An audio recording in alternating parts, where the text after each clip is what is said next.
Hello everybody, I'm Manakyn, welcome to Saute Streams. How's everyone doing today? Let's see who's here. Hello Kiyoma. Kiyoma says, hello. Randy says, H. Hello, how are you guys doing? Today is a very interesting day. It's very hot because my fan that is supposed to ventilate the entire apartment broke down. So now we're waiting for a new fan. And hopefully it's not too sweaty. I still have the air conditioner running in the back, but it's going to take a while before the air goes from back in my bedroom all the way over here. So sometimes the air isn't always super distributed, so it's like 62 degrees over there and like 70 billion degrees over here. So hopefully everything works out. Hello, Chumsky. So I hope you guys are having a great weekend. Today is Saturday for some of you, Sunday for others. Is it Friday for any of you? No, it is not. Your AC's been out for a few weeks. Oh no. Oh God, you gotta just hang in there. Hang in there. I mean, it's summertime, and summertime's like super hot, unless you're in the southern hemisphere, which would be really cold. Anyway, today we are playing Phoenix Wright, and well, we are defending a magician from a clown. This is the best / worst case ever. Oh, you don't have AC here? Well, hopefully you have lots of fans to keep you cool. I don't even live in a hot state. You're from Maryland? Oh, well, Maryland's not that hot, but Maryland's very humid. I spent like a year or two in Baltimore, and dang, on the summertime, it may not be hot, but it's like, God, I felt sticky as hell. It's like, and not the good type of sticky either. It's like the, oh God, it felt awful. It's unbearably hot here too. Oh, hang in there, guys. Hang in there. At least I live in California, so it's really hot and dry. So at least it's not super humid, but that also means lots of fires. So, you know, give and take. You know what's one thing I don't like about my new apartment is that one thing I do like about my new apartment is that it's more around, at least my backyard is more natural. So in my previous apartment, my backyard was literally facing a parking lot. So I got great views of parking lot and the apartment above. So I got great views of fat guys taking showers. Yay. But you know, here I have a little bit view of nature. I have a little hill that goes up, and it's kind of a dry hill, but I live in California, so it's like I'm used to it. It's kind of like a natural setting. The problem is when you live closer to nature is you get more bugs. And so in the summertime, there are flies flying around, and I'm doing my best to take them all out, but it's like every time I take out one, like another 4 fly in from the door. So I saw a spider like this big the other day. I was like, oh crap. And then it crawled on my arm. I was like, you're okay. And then I took it outside. I try not to kill spiders because spiders kill all the other bad guys. But I definitely do my best to catch them in cups and throw them outside. Yeah, but overall, okay, not bad. Anyway, today is time for some Phoenix Wright. So let's play some Phoenix Wright.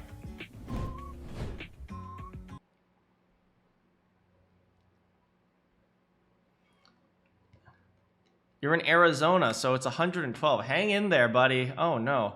It crawled on your arm. Spiders generally don't bite you, you know? They don't actually attack you unless they're jerks, like, well, there's some spiders that are jerks, but most of them live in Australia, so we're good. Most spiders actually don't even have the power to pierce your skin. Did you know Big Daddy legs? No, Daddy long legs. Daddy long legs venom is very toxic, but they don't even have enough fangs to bite through your skin, so it's like it doesn't matter. You just prefer to have them away from you? You know, I agree with that. You have taken that Spooter away from his family. What are you talking about? That Spooter was a deadbeat dad. Big Daddy legs. Shut up! I know my spiders.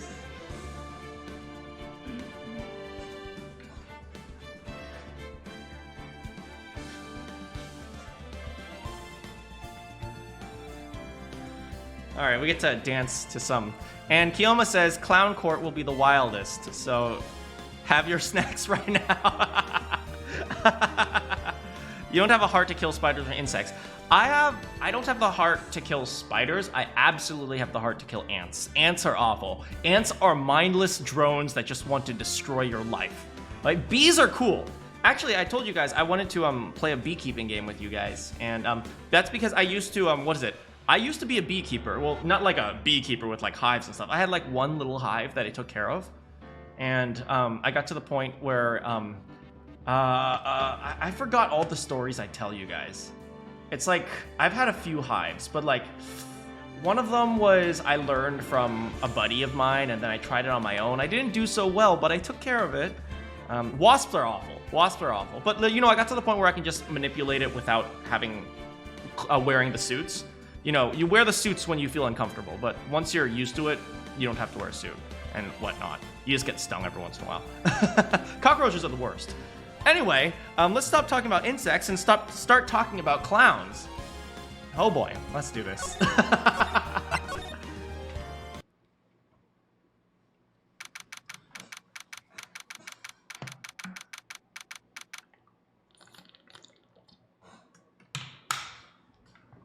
Dang, it's almost New Year. Gonta is excited. December 29th, 9:43 a.m. District Court, Defendant Lobby, number 5. Now let's get into Phoenix Wright mode. Right.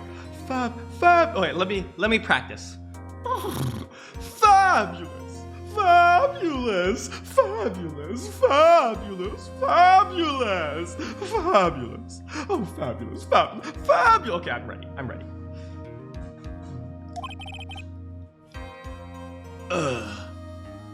Good morning, Max.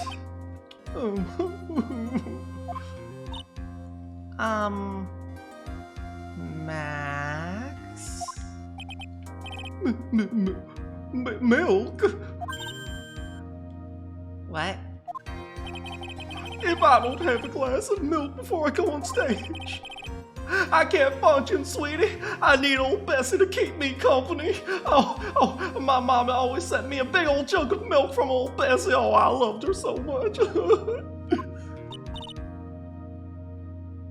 Stage? Don't worry. There won't be a stage. All you have to do is sit down. I guess? Nick, he's reverting back to his country bumpkin farm. Quickly, evolve him again. Max is really nervous. That's understandable. Hey, my sweet. Yes? What? You don't think I should fly, should you? Do you? Huh? You know, you've got to make a good first impression. When I enter the room, maybe I should fly in and warm up the crowd. You do realize the entire reason they suspect you is because you can fly. No. That is the worst possible idea. You are literally going to be indicting yourself. Don't do it. No. We can't be having you flying around the courtroom. It just, wouldn't be right, Shaman. Imagine if you hit someone. Don't worry, Max. Just do what Nick says and everything will be okay. Oh, sweetie. What is it this time, Max? Why don't you try flying into the courtroom?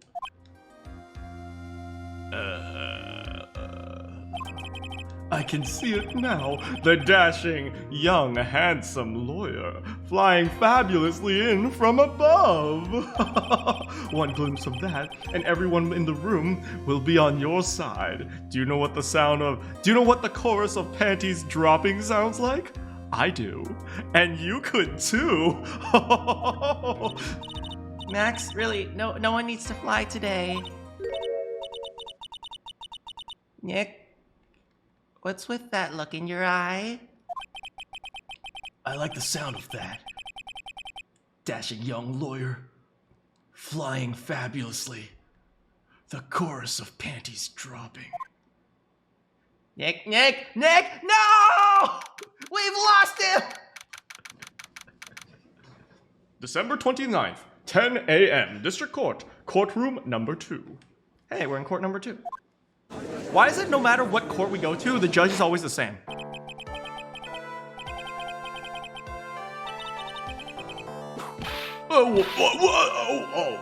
Your Honor, get on with it. Sorry. I just realized the defendant's name is, Billy Bob John. His name is Billy Bob. I forgot. Yeah, so what? That was my deity's name. So? Hey, how's it going, Az? Oh, we haven't said hi to so many of you. Hello, Kemjo. Hello, Holly.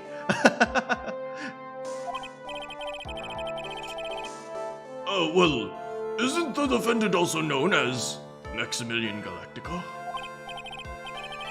Yeah, Your Honor, he does often go by that name. You know, my grandchild is a huge fan of his. I think everyone here wouldn't mind if we called the defendant Maximilian Galactica. Billy Bob. It sounds more, friendly.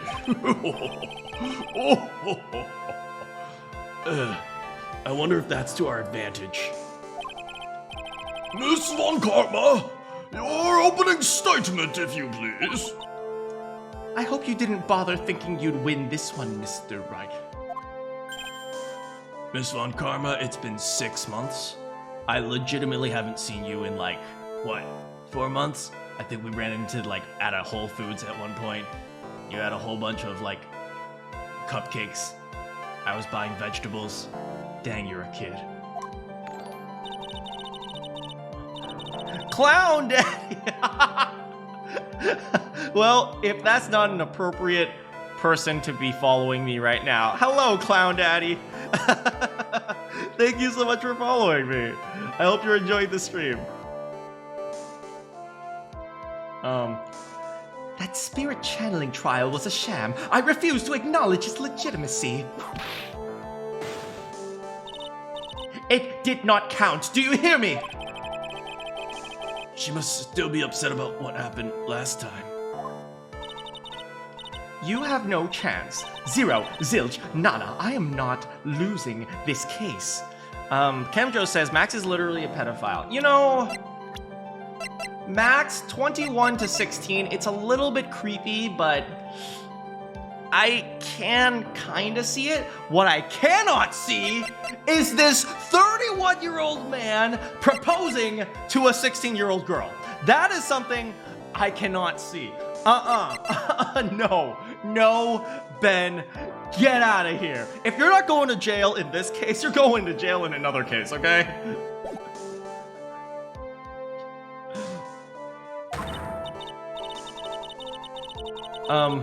Why, you ask? Because it's not the nature of a Von Karma to lose at anything. Oh, so you didn't lose last time? I will whip you. Yeah, Do it. I guess being born with the name Von Karma is a free pass to be arrogant and annoying. Yeah, pretty much. Watch and learn, Mr. Phoenix Wright. I'll show you the textbook procedure for proving how absolutely guilty you are. Me? I didn't do anything. Me? Guilty?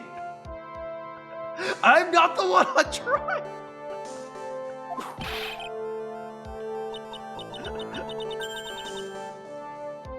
It will be my ultimate revenge.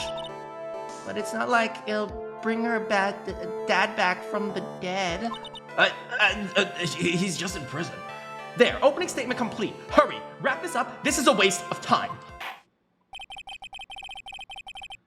Very well. You may call your first witness, Miss Von Karma. Detective Dick Gumshoe, get up there. Now, it's Big Richard! Oh! I love this guy. If we ain't gonna marry Edgeworth, we're gonna marry that man right there. Sorry to keep you from your work, because I'm sure you need every penny you can earn, Detective. You've never seen this game before, but it looks great. I love this game.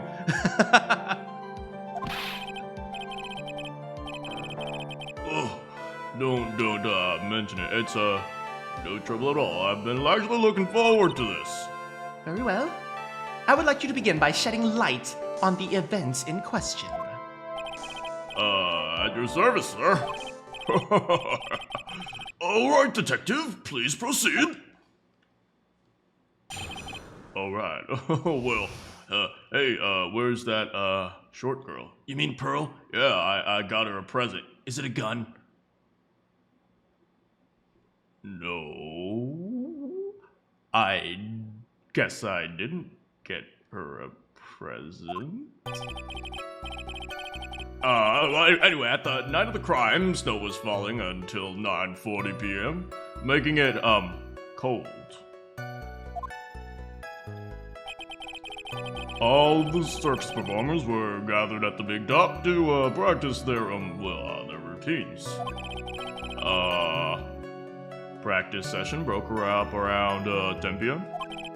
The murder itself took place in the plaza from the front of the lodging house, maybe around, let's say, 10:15 p.m. Oh, you see that? You ever play the game Sonic the Hedgehog? Yeah. Well, doesn't that kind of look like Eggman? Yeah, it does look like Eggman! I know, right? Oh, man, if it was surrounded... Yeah, that'd be so cool! The victim was, found bent over a wooden box as, does a doornail. The cause of death was a blunt force trauma that, snapped the vertebrae in his neck.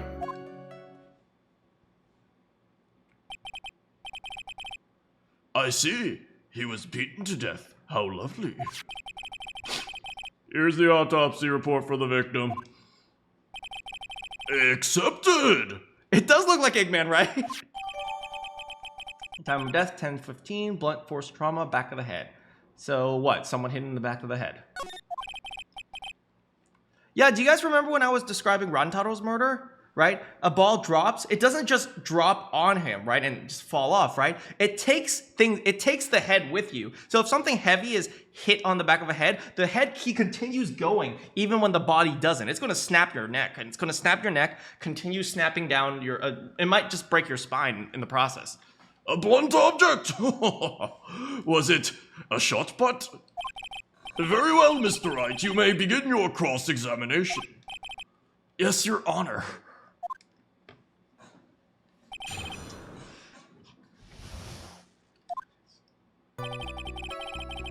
Snow is falling. Let's just get details from Gumshoe. That's generally what he's good for. Let me ask you about the snow. It was nearly a blizzard up until the crime scene. So they were all out practicing in the middle of a blizzard? Oh no. Did it pile up? No, it wasn't such a big deal. Just about like an inch, maybe a half on the ground. Snow froze in place and stayed on the ground until the next day. The snow, let me see. There's gotta be more to this. Yeah? What's the matter, Nick? I need to take a look at the court record. Mr. Gumshoe, what were the members of the circus doing on the night of the crime? Wait, he wanted me to look at the record?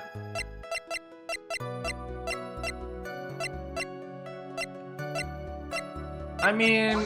No, I didn't mean to press. I didn't mean to press that! I didn't mean to press that! Oops!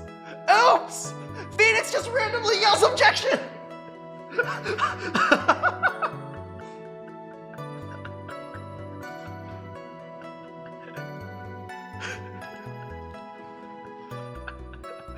Objection!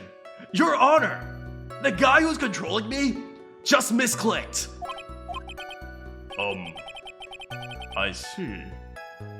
I see. Well, I'm gonna have to penalize you for misclicking. Are you sure about that? Yes, the triangle button does not look like the X button.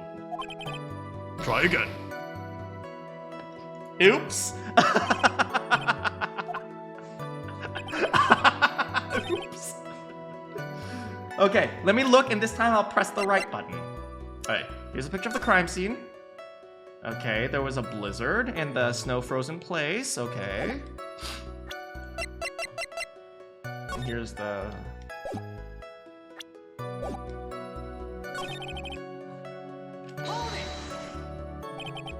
When you say all the circus performers, who do you mean? Everyone but the dancers and the staff were there. Regina, the animal tamer, Mo the clown, Ben, the ventriloquist and his puppet. Of course the defendant, Maximilian Galactica. And, also, Regent the tiger was there as well. Out of curiosity, what about the circus monkey? When investigating yesterday, he happened to snatch my wristwatch. Detective, you are welcome to file a police report after the proceedings.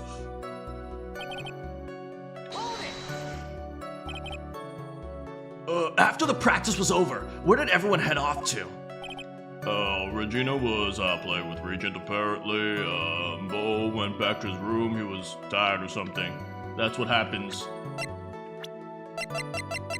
when you're old. Ben went to the front gate. Apparently he was lost in thought. Ringmaster and Max went off to the Ringmaster's room to talk privately. Talk privately? That's awfully suspicious. You wouldn't happen to know what they were talking about, would you? Something about Max's salary or whatnot. Actually, Max was asking for Regina's hand in marriage, but maybe we'll skip that because we don't want our client to be a murderer and a pedophile. The murder took place around 10:15. I'd like to be a little bit more specific about the events at 10:15. Yeah, sure, whatever. Yeah, we have. Oh! This is totally meaningless. Time to move on. Alright, we'll just revisit that later.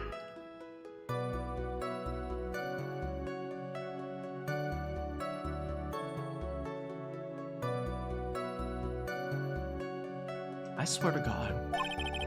Detective Gumshoe, would you mind telling us how the victim met his end? Yeah, well, he was bent over a wooden box. Wooden box. Yeah, that's right. The victim must have been carrying around the wooden box when he was killed. Carrying the box? Oh! That was rather a strange wooden box, Your Honor. What do you mean? Well, it was much heavier than it looked. Not to mention, locked. Because that's what locks do. Why can't she be tried for attempted murder? Because, according to law, I guess it's self-defense when someone says something mean to you. Hey, wooden box, nice. This may be my only chance. I should ask some questions. What was inside? Do you mind telling us what was inside that box? Yeah, when we found the box, it was light, tighter than Fort No. It's pronounced Fort No. No, it's Fort No. So we took it back to the station and we cracked it open. It was this little crack. The ringmaster was a druggie. Bottle? What is that? Is that drugs, detective? Exactly what it looks like. It's a condiment bottle. What's inside that bottle? It's filled with pepper. Pepper? I've never heard of anyone sniffing pepper. There was only one little thing in that huge box. I wonder if that's some sort of special meaning.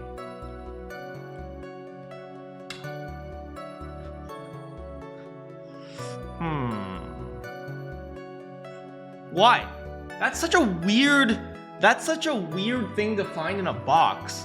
I also wonder if it has some sort of special meaning, Maya. Like, oh wait, let's think about this. Let's think about it this way, right? Why was the... Oh wait, there's two possibilities. Either number one, the ringmaster found the box and picked it up and there was pepper, which means somebody was giving the ringmaster pepper. Or number two, the ringmaster was carrying the box, which means the ringmaster was carrying pepper. So pepper was either significant to be given to the ringmaster or to be held by the ringmaster. Alternatively, let's suppose that the pepper was to be given to someone else, right? And he happened to find the box just lying there. Then that means pepper is significant to someone.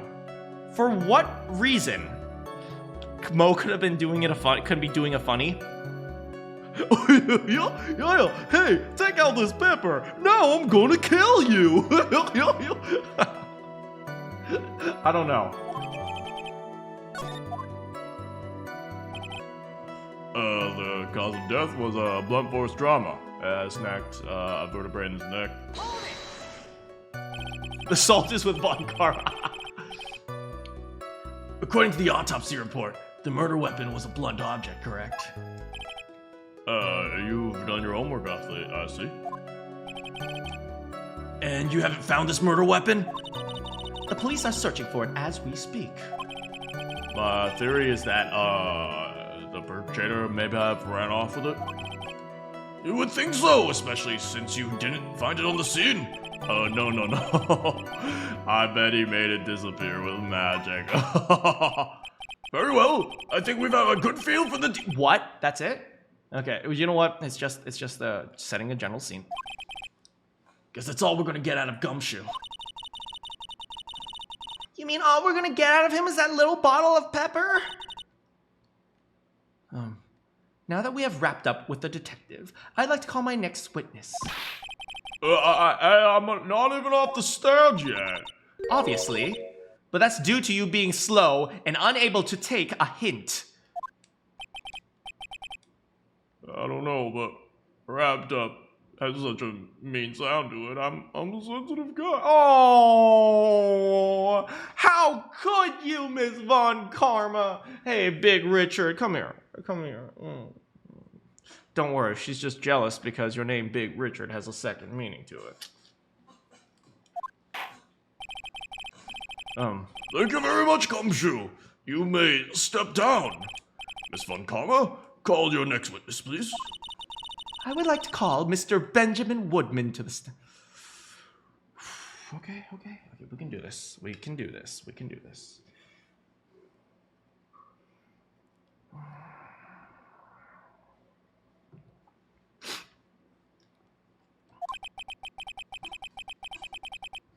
She must be talking about Ben the ventriloquist. I wonder if Trilla will show up on the stand as well.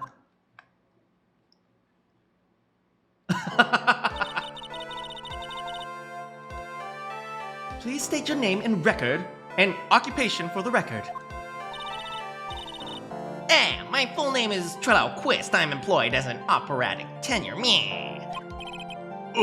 Excuse me? The witness she called to the stand was Mr. Benjamin Woodman, ventriloquist. Yeah, the rope must be cutting off your circulation, see? I said I was a singer, see? Maybe you don't believe me. Fine, I will grace you with a song, yeah.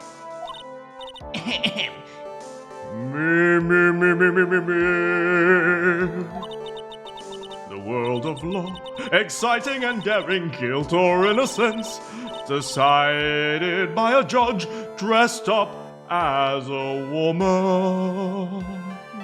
Yeah, what do you think? Yeah. That had a good rhythm. It's, the lyrics, they leave something to be desired, so to speak. Trello, you know better than to insult the judge. Shut up! Look at your nose! How do you think you would have the same sense to fix it? Yeah, it's so ugly, I want to punch you in the face, on the chance of on the off chance swelling would help. You know, your nose is the reason you'll never be an A-list star, see? Celebrities must really enjoy saying everything that flashes into their minds. What's going on here? Order! I demand to know who the witness is. Don't worry about me, sir. I'll let... flies! Don't worry about me, sir. I'll let Treadle handle this, okay? I'm not worried about you. I'm worried about... You won't get anywhere trying to figure out this witness. Now let us proceed. No, Trello, be a good boy, okay? Yeah, don't tell me what to do, see? Yeah, once practice was over, I left the tent with the I mean the clown.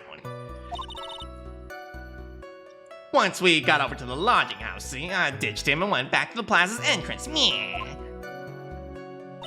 Yeah, that's when I saw Max, see? He was heading towards the scene of the crime, yeah.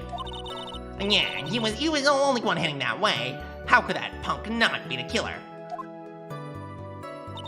Then the police show up and took Magic Boy away, see? You saw Maximilian Galactica heading towards the scene. You're sure of that? Yeah, without a doubt, yeah, see? He had a silk hat and cloak and the dumb white roses on his chest, you know. How do you mistake someone with that crazy getup on and his nose stuck so high in the air? That's enough. I think we all get the picture. Just, one thing. You said you ditched the clown. Yeah, that's right, Dress Boy. Well, since you weren't with him, couldn't that mean the clown committed the crime? Also, that's pretty rude. Don't ditch your friends. Even if there's a lovely lady over there, remember.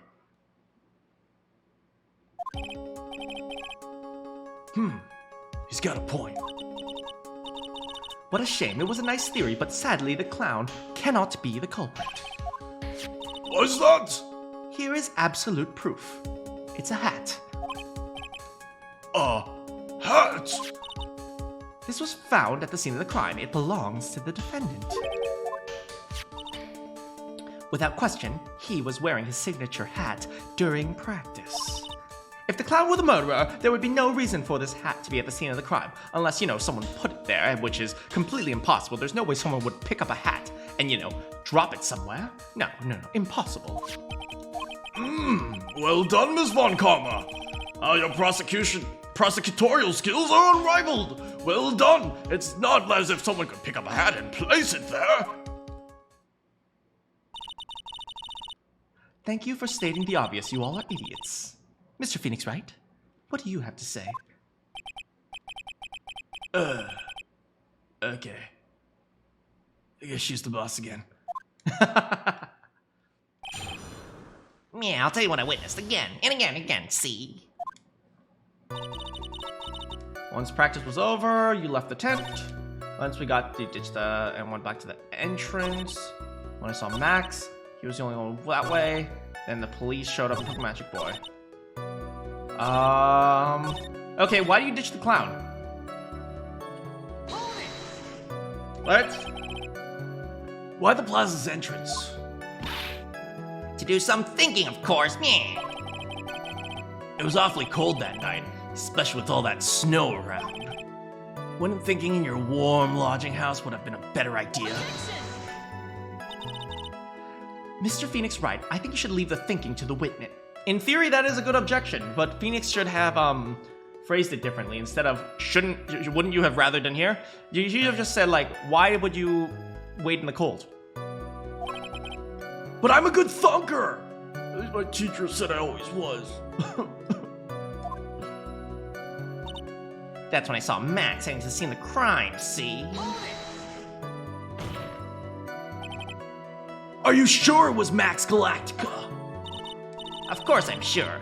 How could I mistake somebody wearing that snotty three-piece getup? Snobby three-piece getup. Get the wax out of your ears. Lawyers nowadays, they're all like talking to a brick wall, see? Max's three-piece getup, jeez. Could you be any more dense? All together now.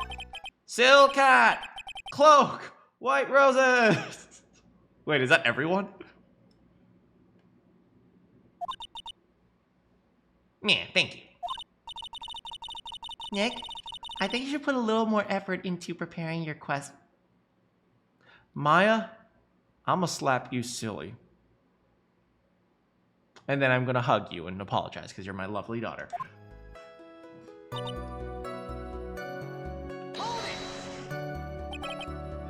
You saw Max and only Max, right, Trillo? Yeah, that's right. That makes him the killer. Yeah, see? There was only one person headed that way that night. Yeah. That makes quite a bit of sense. And Max makes one suspicious character. There's more to this one story than meets the eye.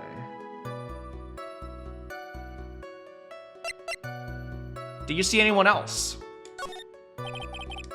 That's a bit strange, don't you think? Yeah, what's strange, man? That you only saw Max. Doesn't it seem like you should have seen someone else as well? That's right, that's right. What? Where are you going with this, Mr. Wright? Who else do you suppose the witness could have seen? Well, you see, in a murder, there is always a culprit and a victim. That's, the victim. That's correct. If Trillo was at the entrance to the plaza, he should have seen the ringmaster as well. Obviously, the ringmaster arrived at the scene of the crime before the witness. Could have seen him. Anyone with any sense could have figured that one out. What are you talking about? The ringmaster and Max went together to the ringmaster's room. That was according to the defendant. Is that according to the defendant a likely... See, I could be Von Karma. Oh god, I'm Von Karma. Oh yeah, I'm Von Karma. Oh, I'm gonna look pretty. I'm gonna be staring in the mirror all day if I was Von Karma. What? Why didn't they take out the doll when he got into court? Because without the doll, he doesn't talk. If Maximilian Galactica was supposed to be in the ringmaster's room, why was he, just as the witness stated, at the scene of the crime? I see. It seems that at this stage I have no reason to doubt the witness's testimony. And there are clearly no conclusive contradictions. He's not right. Pursue. No, you had a good line of thinking. Why was he waiting outside? Why was he outside the entrance and not in the lodging? That's a reasonable assumption. A brilliant judgment, Your Honor. Now let's move on with the witness testimony. Trillo wouldn't happen to have an ulterior motive for incriminating Max, would he? Well, Max is part of a bitter love triangle with Regina, which is probably why Max conked him over the head. Nick? Wasn't Ben the one who got conked over the head? Yes, it was Ben, not Trillo. Apparently, they're not the same person. Okay. Once practice was over, you left town with that stooge. Okay. Give me some details on this. You talking about Mo? Yeah, of course I'm talking about that old fart. He's so pathetic, I can't stand him, see? Just a little bit of exercise and his makeup is running all over the place. Yeah. When practice was over, he was 9/10 of the way, kneeling over for good. Man, he's 46. He's doing his best. He joined the circus 20 years ago, and he's still at it. Man, we didn't have any choice, so Ben took him back to his room. Man. When it comes to being a first-place loser, this guy's ahead of the pack. Then what happened? Once we got to the lodging, I ditched him and went back to the entrance. The plaza. Okay, we talked about that. I saw Max heading towards the crime scene. We talked about that. He's the only one. We already mentioned that. Then the police showed up and took Magic Boy away.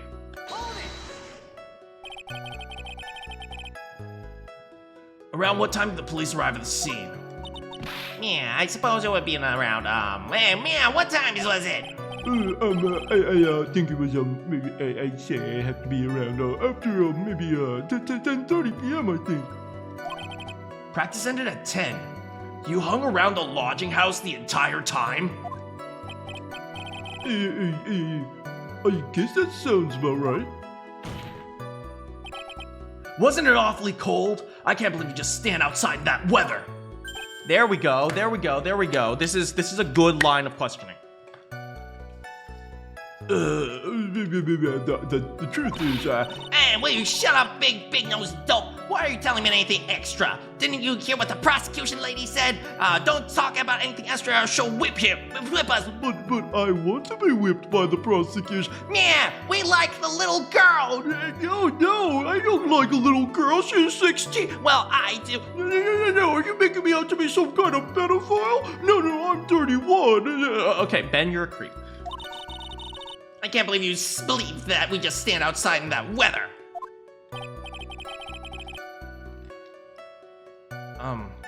Well, maybe you were waiting for someone. What? What? Meow. Who said we were waiting for someone? Meow, see? Meow, see? Meow, meow, meow, meow, meow, meow. Mr. Phoenix Wright, we can all do without your offhanded theories. But this witness, he's cracking under the pressure already. I'm on to something. That is a horrible objection. The witness seems nervous. Take him away, boy.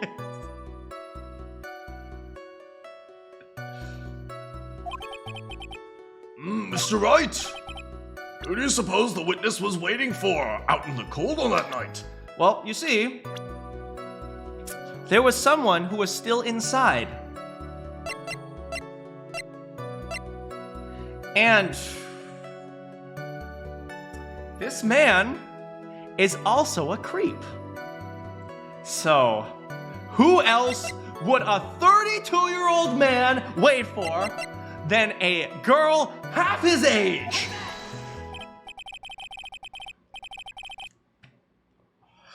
This case makes me feel gross. Hey, Bunny.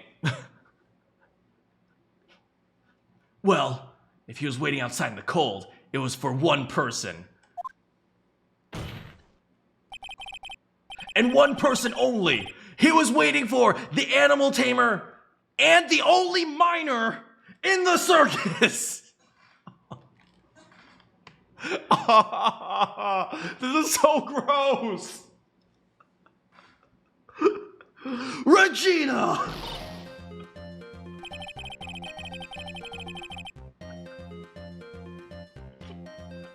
You were waiting for Regina to come back to the home. Ah! I am so sorry I ever said that Regina was attractive. She is the creepiest. It's like,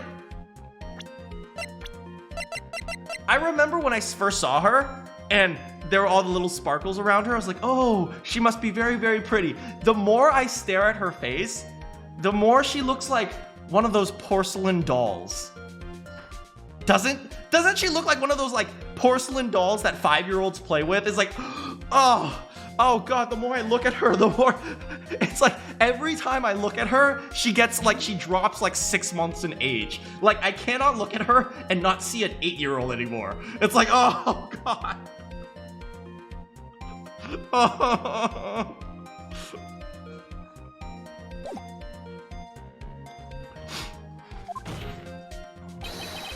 And I'm mistaken? It's like, I know there's some girls who look young, but there's a difference between girls looking young and girls looking like 4 years old.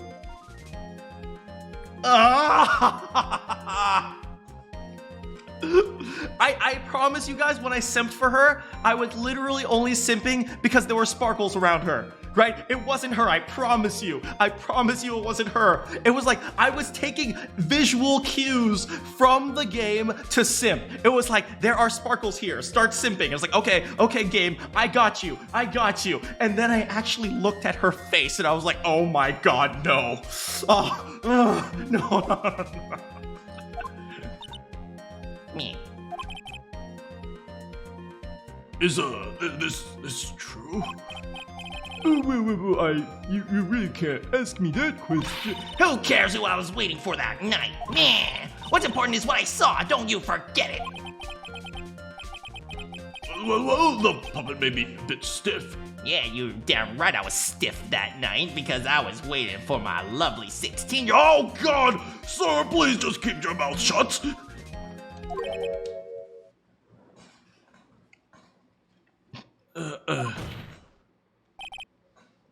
All right. Anyway, let's move away from the girl. There's obviously a reason why this witness was there that night. He spent all night waiting for Regina to arrive. Moreover, even if someone else would have walked right in front of him, I doubt he would have paid them a second thought. Oh my, dang, the puppet's dead. That makes perfect sense. What did you say? The witness saw the defendant at the scene of the crime? However, he did not see the victim on his way to his eventual demise. If you accept that, you must accept that there is a high likelihood that he could have missed someone else, other than Max at the scene. There's absolutely no proof that the witness was waiting for the animal tamer. You see, okay, yeah, I guess you got me. What? He's just gonna confess? All right, I'll spill the beans for real this time. It's true, I was waiting for Regina, yeah. But Pain! Do not volunteer things! Mr. Quest, tell the truth, and the whole truth this time. Were you or were you not waiting for a miner at the entrance to the lodging house? Yeah, I was. Bailiff? Take him away. No, I mean, she could pass for 18. She looks like my granddaughter, who is 6. Man, this is an awkward silence. Yeah, I was waiting to propose to her! Oh!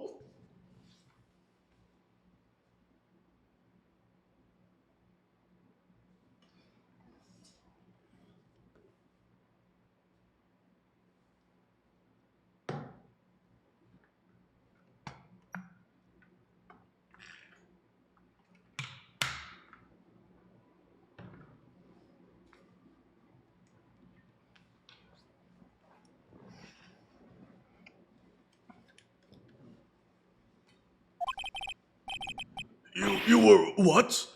Waiting to propose? What? What's the matter, see? You know what, man, you think the humans have a monopoly on marriage? The matter of puppet marriage is not under review in this case. You're the judge, I mean, look at your horrible outfit, man. And more Pain! Thanks to your bumbling, my perfect plan is not so perfect anymore. I hate this trial. Von Karma, I'm with you. I just wish they would take Max away, give him the death sentence, and that's it. We're done. Now I have to waste my time getting to the bottom of some silly puppet proposal.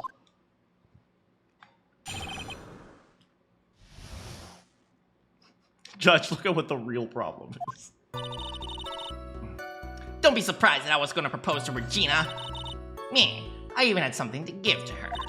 I kept it in my pocket waiting for the chance to propose and give it to her. Of course, I also had it in my pocket last night. It was a present for her. In the end, I wasn't able to give it to her, see? So I still got it in my pocket, see? This is literally the worst lie I have ever heard. It is literally in my pocket.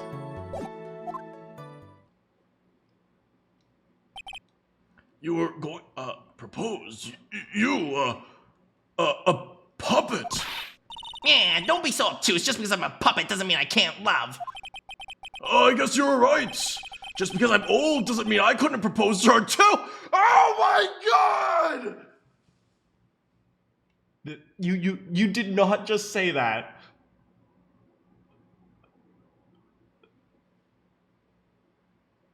You did not. No, you're joking.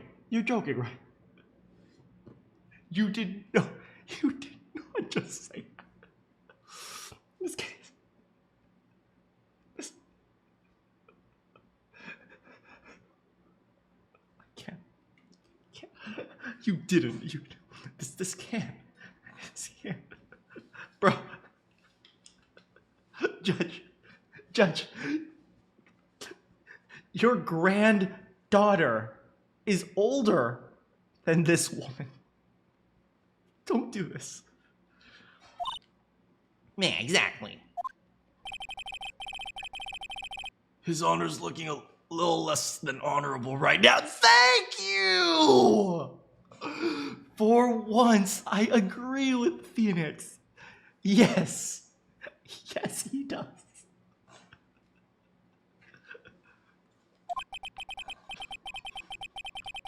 Okay, Mr. Wright. Please continue your cross-examination. What was with that sigh at the end? Why is he the judge? Apparently, they don't vet their judges very well, do they? Man, don't be so surprised I was gonna propose to Regina. Okay, what did you have to give her? What exactly were you planning on giving her? Yeah, you know exactly what I was gonna give her, you numbskull man.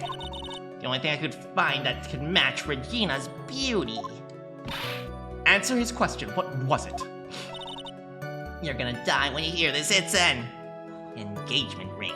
Yeah. Engagement ring? Wow, those two nearly fell out of the chairs. Mr. Phoenix Wright's joke has gone too far. This girl is almost my age. Oh, I'm imagining it now. Oh, that creepy man proposing to me. Oh God, his fingers are all over my imagination. Oh, please, get him off the stand. It's too late, Von Karma. You're the one who called him to the stand. Now we all have to deal with this. Time for this to end right now. I feel incredibly uncomfortable. This is probably the first time I've ever felt this uncomfortable. Please, Father, save me. Your father can't save you now. He's in jail. Francisca's whip looks like it's about to lash out at almost anything. One hit from that thing will probably shut someone up for a long time. Does pain equal bad? Or push on anyway? We gonna push on anyway, because sometimes pain from Miss Von Karma's whip equals good.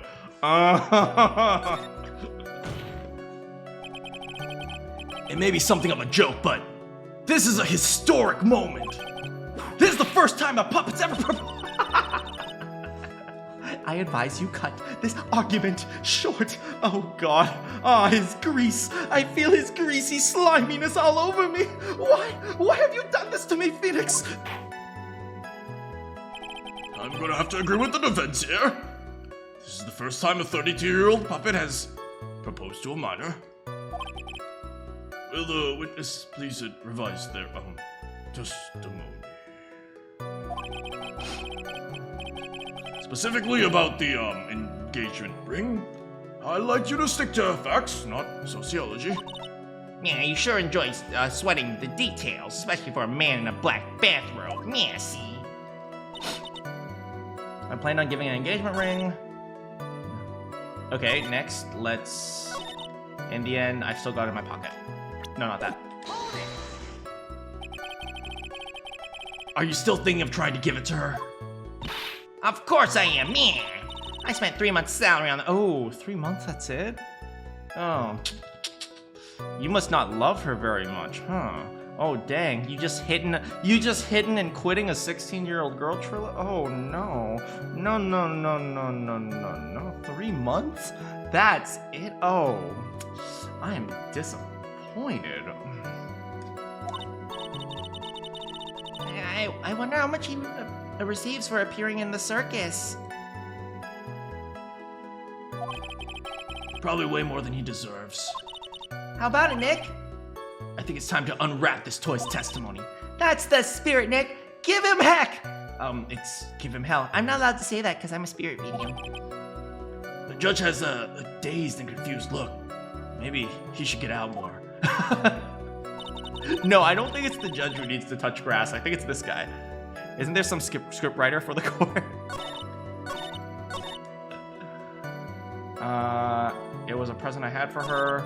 In the end, I wasn't able to give it to her. I think we've cleared up the fact that it's a ring, so why don't we try doing this? Trillo, do you mind if I show you something? Man. What is it? Man, what are you talking about? Man, see. Uh-oh. Looks like they're double teaming me now. Do you recognize this ring? It's pretty cheap. It looks like it came from a cereal box prize. Damn. Any girl who got this for an engagement, oh, she should turn him down instantly. Man, that's the, no, that's not, I was gonna get her a better ring. Oh, God, no. That's mine, man, give it back, you thief, oh, man. didn't you just testify about this very object? I believe you said. Yeah. In the end, I wasn't able to give it to her, like, see? So I got it in my pocket, see? Why then do I have it right here? Yeah.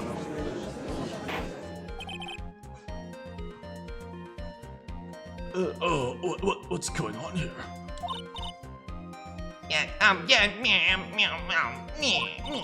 Ben, say something! Yeah, see, yeah, see! Don't put me on the spot like that, Trillo. I found this in Money's room. Money room? You mean like a bank? Ha! That filthy monkey's, he's gonna get what's coming to him! Mr. Quist, I would prefer if you avoided slandering innocent fiats in my court. Well, no, Your Honor. Money really is a monkey in, like, every sense of the word. I see. Well then. Money likes to go after the shiniest things he can find. He gathers them up. Shiny things? Trillo! When this ring was stolen from you,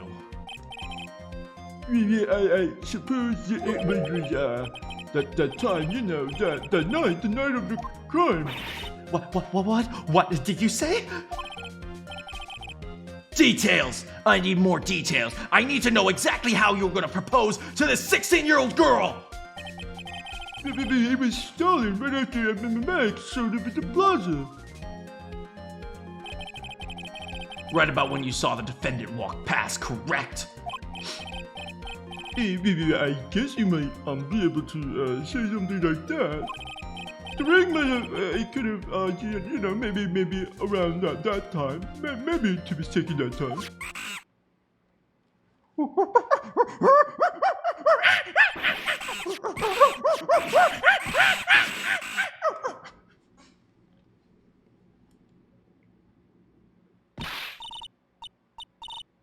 Ben, what's with you? Meow! Whatever, see? Monkey. Yeah, it's nothing to do with anything, especially not who committed the murder. It's not for you to decide what has to do with what. Now, Trillo, back to the topic at hand. I haven't admitted a thing. Not I, Mr. Quist, see? What do you do when the ring was taken, Trillo? You know exactly what I did. I chased after that ring-snatching monkey Money. But you weren't able to catch up to him, were you? It's all this slow, lofty fool's called Ben's fault. While he was fumbling way through his snow, that dumb monkey got away, see? Oh, that is an incredible shame. But good for you, monkey. Yes. Well, this does indeed prove one very important thing. Prove an important? What could that possibly be? That's right. Ben doesn't exercise enough! Obviously, that one Mr. Benjamin Woodman is lacking in the area of exercise!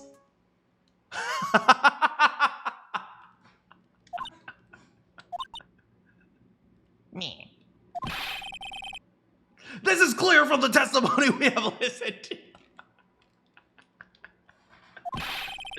He was too slow and awkward to catch a monkey fleeing through the snow.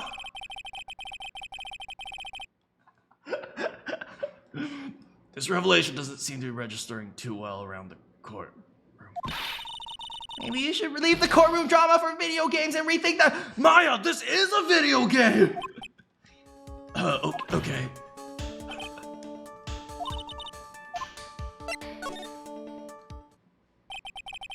This is a huge contradiction in the witness's testimony. Contradiction?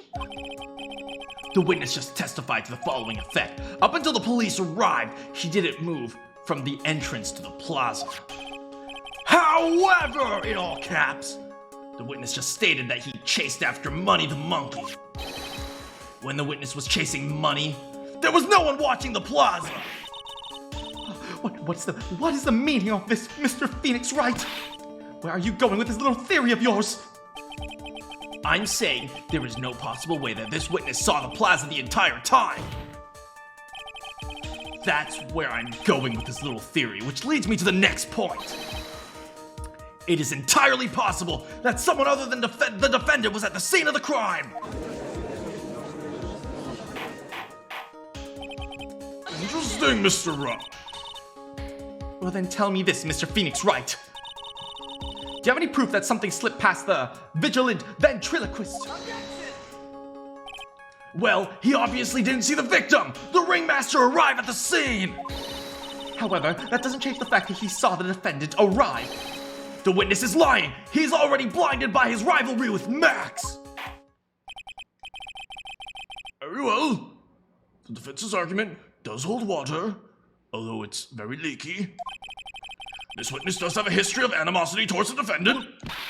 Well, what? How dare you, Massey?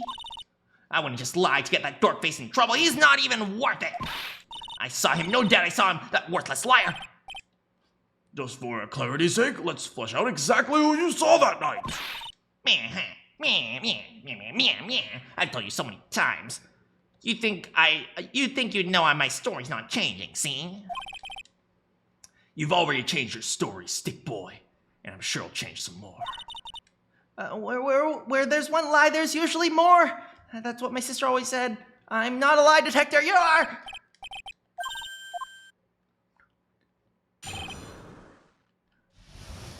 All you've missed is this old man creeping on a miner. That's pretty much it. Man, I'll give you that I was waiting for that night for Regina.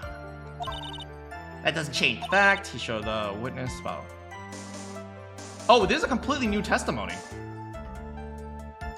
He showed up about like 5 minutes there for about 5 minutes. Wait, he showed up after I had been waiting there for about like, 5 minutes. I said good evening to him, but he didn't even acknowledge my presence, Massey. I'm absolutely sure it was him. I saw Maximilian Galactica at the scene. Yeah, Massey. There's no way I could mistake someone wearing those 3 ridiculous symbols. Yeah.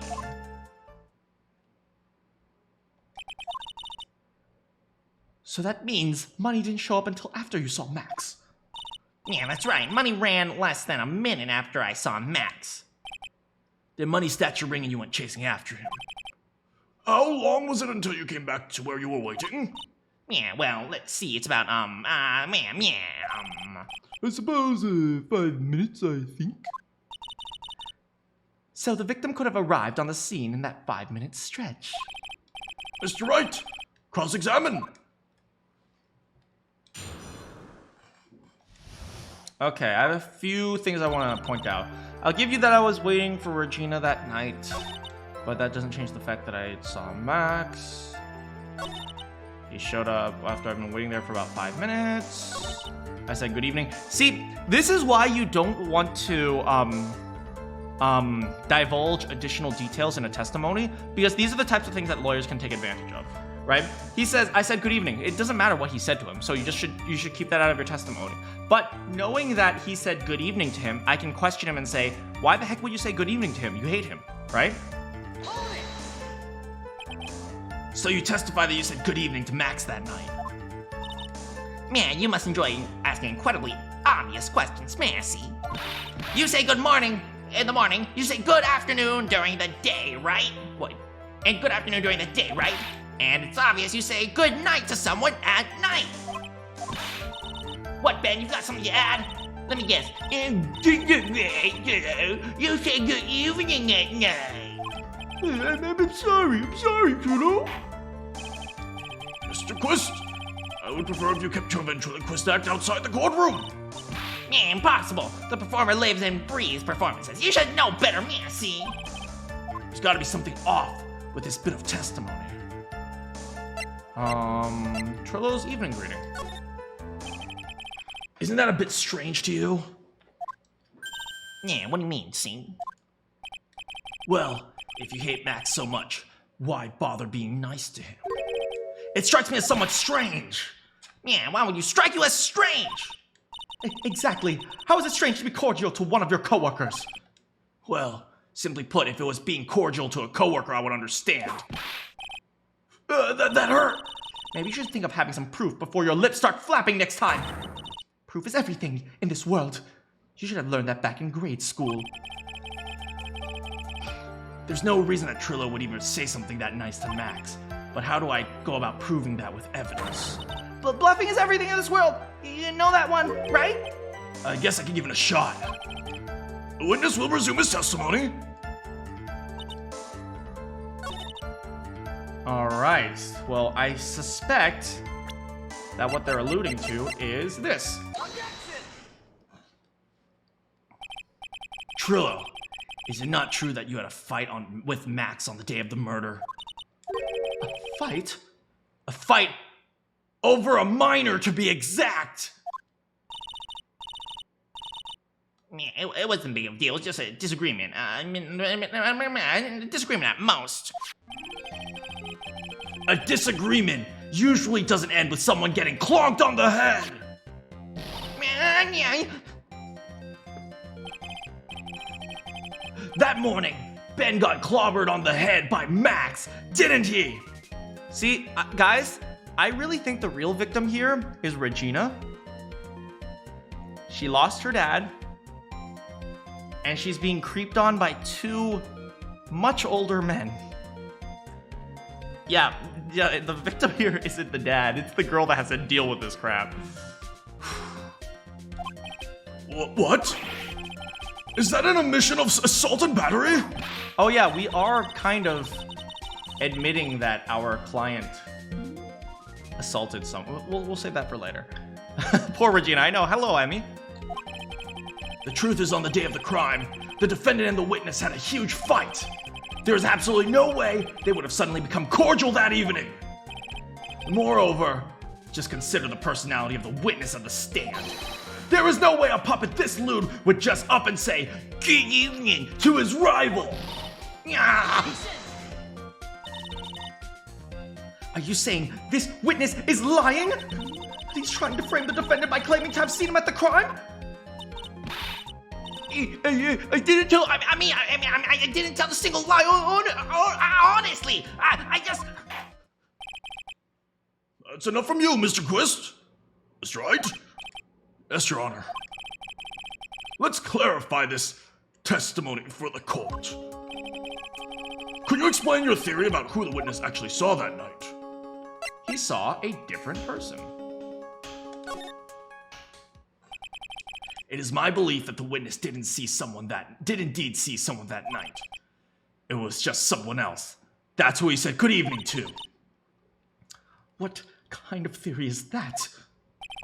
The correct one. Oh, Phoenix taking a play from my book, right? You guys know what I always say to you. It's like, oh, I don't agree with you. And my response is always, it's okay. It's okay to be wrong. Furthermore, I don't believe the witness saw Max at all. What? If he had truly met Max that night, there would have been no greeting at all. Which means there's only one proper answer.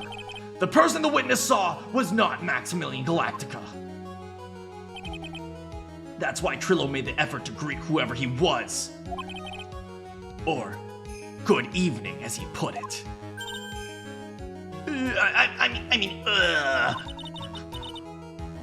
What in the... You? Will the defense kindly explain who Trillo saw? Indeed. If it's not the killer, well, there's only one other person who went to the scene of the crime. And that would be the victim!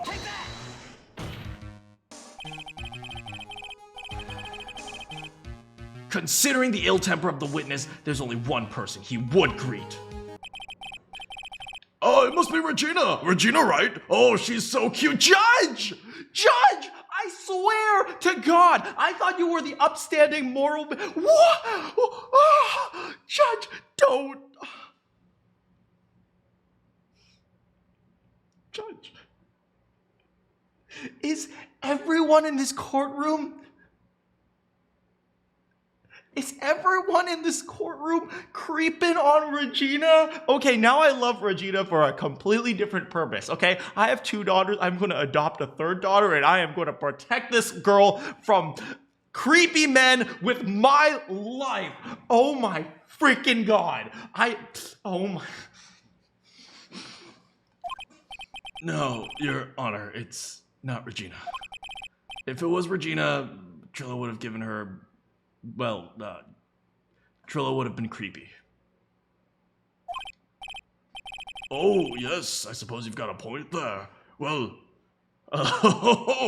luckily for me, I bought this little ring right here. Judge, no, Judge, stop. There are 2 creeps, we don't need a 3rd. Hey, Javeman. It was Russell Berry, the victim himself, was it not? It's interesting that Von Karma is willing to divulge that information. You are correct, indeed, Russell Berry.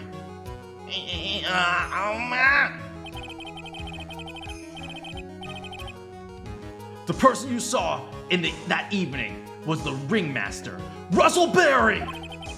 That's why you greeted him, correct? Isn't that correct, Trillo?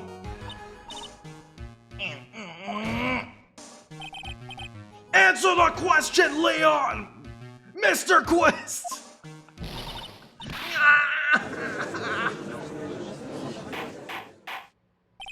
The symbols for Max. Does anyone know what the symbols for Max are? Yeah, it actually says right here. Let me check. Emblazoned with the 3 symbols. Oh crap, what are they?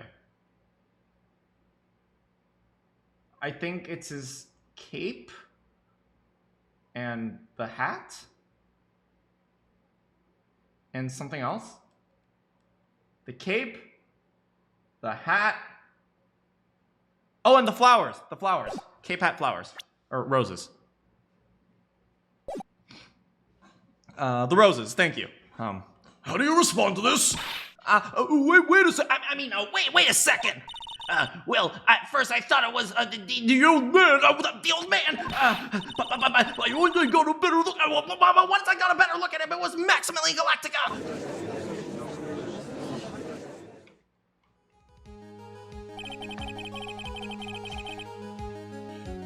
I think it's high time we cleared the air about this question. Mr. Quist obviously witnessed a single person in the area of the plaza. The problem is identifying who exactly that person was. Was it Max Galactica? Or Mr. Mustache? The prosecution argues that it was the defendant that the witness saw last night. The witness clearly stated he saw the defendant's 3 symbols. 3 symbols? All right, this is getting old. Come on, man. You gotta remember them. You gotta remember them by now. Here we go once again. Everyone all together now.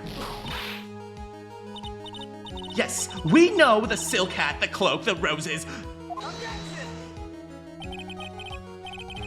A silk hat and a cloak.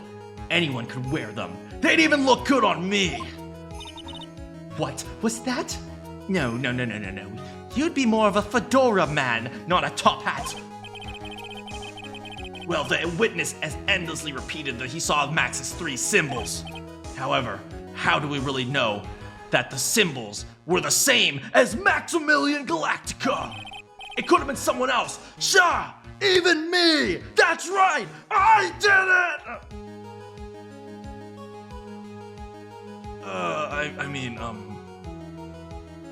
No, it could have been someone else dressed up as him. Even Russell Berry. What? Miss Von Karma. Do you have clear evidence that the witness saw the defendant? Well,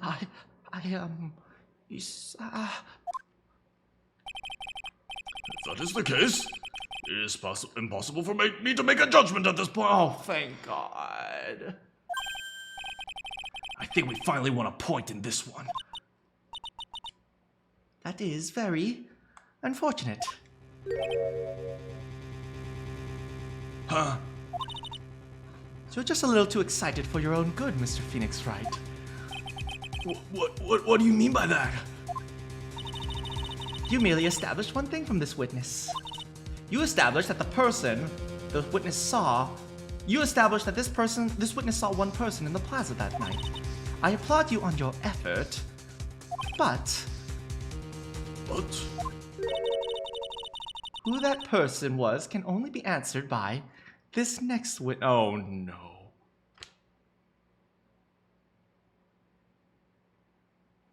Please don't bring him out. Don't do it.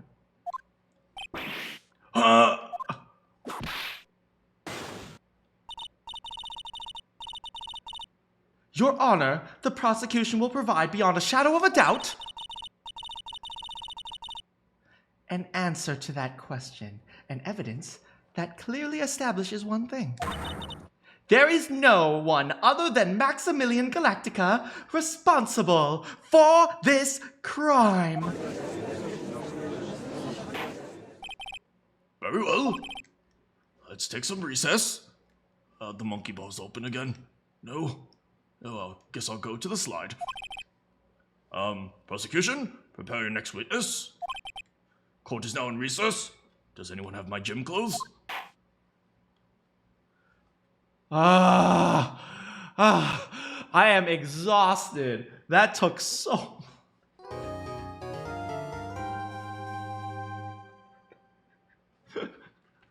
I am exhausted. There is only one thing that this entire playthrough has established, which is the judge loves the monkey bars. That's literally it. You missed half of it, Tom. Well, we got through the very, very, very, very, very, very creepy dude. Please don't tell me that Mo was also creeping on Regina. I swear to God, that is where I draw the line.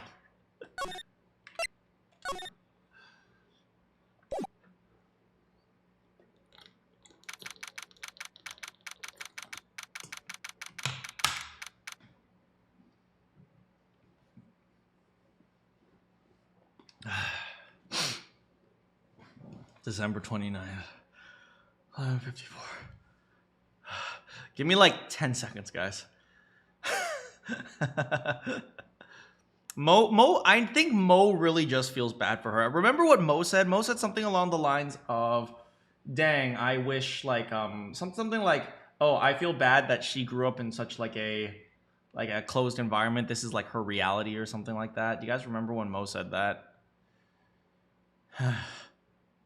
Yeah, I remember that. Why don't we just let Mo adopt? You know what? Fair enough. But then again, Mo is always in a clown costume, so maybe that wouldn't be the best for her.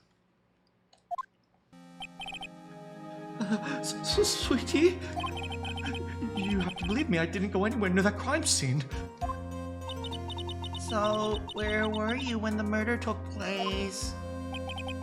Well, we talked about this. I was in the ringmaster's room, remember? While you were there, it was the ringmaster who left the room, right? Exactly. He told me he would be right back. That's when the ringmaster headed to the scene of the crime. That's what it seems like. But the ringmaster must have been wearing Max's costume, right? Oh, sweetie, I just remembered. I went straight to the ringmaster's room, still dressed in my stage clothes. But when I got there, I went ahead and took my costume off. Which means... It means that the ringmaster could have taken his costume and went out looking like Max. He wouldn't have a pot belly, though. Fabulous! Oh yes, it's a fabulous possibility. Hee hee, well done, Nick! However, sweetie, why would the ringmaster want to dress up like me? Isn't that a bit strange? If you think about it, all they found at the scene of the crime was my silk hat. What about my cloak? Where did that go? Double, Wow, Max! I never thought of that. You should be like a detective or something. Well, I was never sure what to be when I grew up, magician or president. What? You have no idea how hard it was to make a What? That's really lame! Fabulous. This mystery just keeps getting lamer and lamer. Alright. Just a little afternoon. We are in District Court number 2.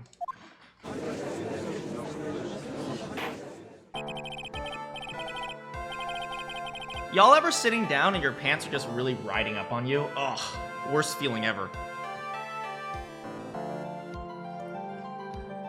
Yeah, he had a different career in mind, and that career was the president. Now is everyone back? Let's get started. One, please proceed with the prosecution's case. Very well. I will now call my next witness. A pitiful clown with the unfortunate distinction of having seen the entire thing. He's better than Trump. He'd be better than...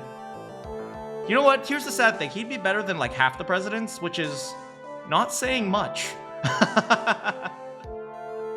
Will Mr. Lawrence Curls please take the stand? Why did she call him a pitiful clown?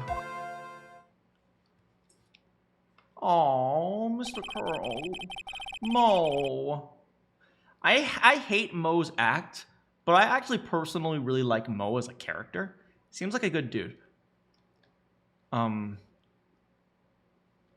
Will the witness state their name and occupation for the court record?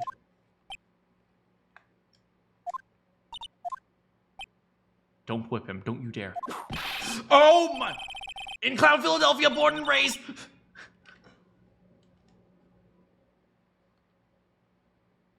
Name and occupation. Will the witness please inform why the court is speaking autobiographical gibberish? Oh, I'm sorry. I'm just not used to being in court. I never been in a courtroom in my life. I wasn't quite sure what joke is best suited for this torpid of occasion.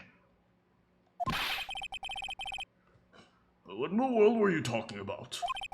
You're in the Grand Hall of Justice, not some sort of comedy club. Since it is easy to see your occupation, please state your name for the court. Oh yeah, okay, maybe this joke is okay. Mom, do I have to wear pants? The sign only says no shirt, no shoes, no service.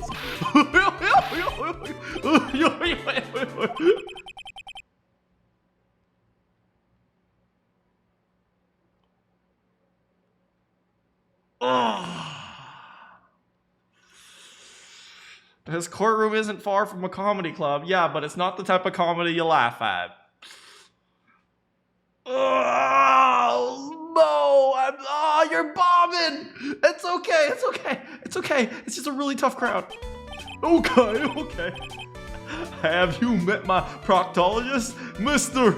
Seymour Butts? I almost let one.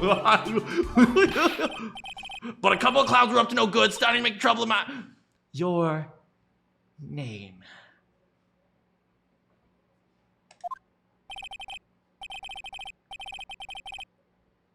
Lawrence Curls, professional funny man, also known as Mo the Clown. You witnessed the scene around 10:15 p.m. on the day of the murder. Is that correct? Yes, it is. Very well, Mr. Curls. Will you please testify what you saw that evening with no puns? Rabbi, a piece, and what's the fair without the humor? Okay. Oh. Poor Mo. He can't be his normal stoogey self in court. Oh, the worst thing ever is seeing a sad clown. Like, no, not like a sad clown, a clown who's like supposed to be sad. No, like a person who is supposed to be a clown but sad. Because, you know, their job is to be happy. So if even the guy who's supposed to make people happy is sad, you know something's wrong. What was it? That movie, The Joker, when that guy was like dressed in clown makeup and then people were beating him up. Yeah, that was really hard.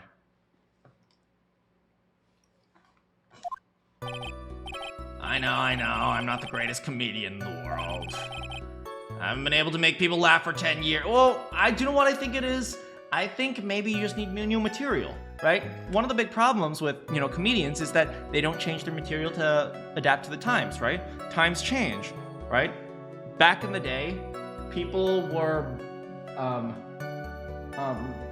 concerned about things like human rights and culture and free speech. Nowadays, people are concerned about twerking and TikTok. Yeah, this generation sucks. No matter what I say, all I get in return is a vacant stare and polite applause. Since no one ever laughs at my jokes, I've taken to laughing at them myself. Like, it's a bad habit, but hey, at least I'm trying. It's like, what do you want? It's like, how am I supposed to make a joke about twerking? It's like, oh, shake your booty, girl, that's sexual harassment. Imagine my predicament, a clown who can't make people laugh. I'm almost useless, but I keep trying. I've tried to come up with jokes just for today. This atmosphere is nerve-wracking. I decided to make everyone laugh. Seriously, everyone, what do you think of me? How am I doing?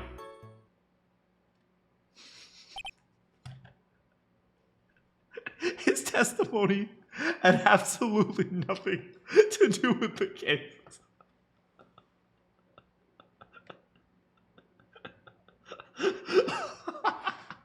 See? You're making me laugh. Mo, you just have to change, right? Nowadays people don't like straightforward humor. They like ironic humor. Call yourself sexy while wearing the least sexy possible thing. People will laugh at that.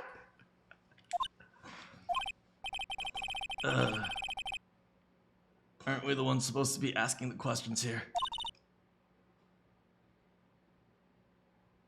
Witness. Huh? We will listen to your call for help after the court proceedings are over. Thus, please stick to the facts of this case. Really? You'll really hear me out? Well, I'll make sure that one of my staff will be your straight man later. Rest in peace, Gumshoe. Thank you! Ah, yes, I can't wait! Oh, rest in peace, Gumshoe. Now that's settled, shall we begin with the actual testimony? Of course we can. I'll talk for as long as you want. Also, I believe sometimes, if you feel like you're at a dead end, try changing things a little bit, right? For me, believe it or not, I felt like I was a dead end in my research, and what I started doing? I started streaming, or I started making YouTube videos, and after that, I realized the YouTube video didn't seem to be working out, and so I tried streaming a little bit, and the streaming made me really happy. And, sometimes you just need, a change of pace. So, I think that's a good thing. Mo, maybe try being an e-girl. I'm sure that'll make you tons of money. Mwah.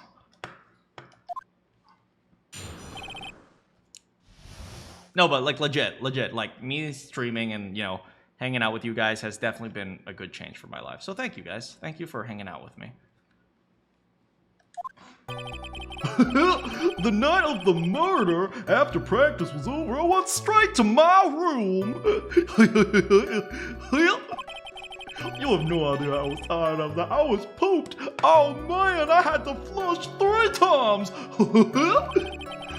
I thought going straight to sleep, but before I did, I glanced out the window. That was when I saw 2 silhouettes, a bit far away. It was the ringmaster, and it was with Max, and who was wearing his cloak. I kept watching them. All of a sudden, Max plonked the ringmaster over the head.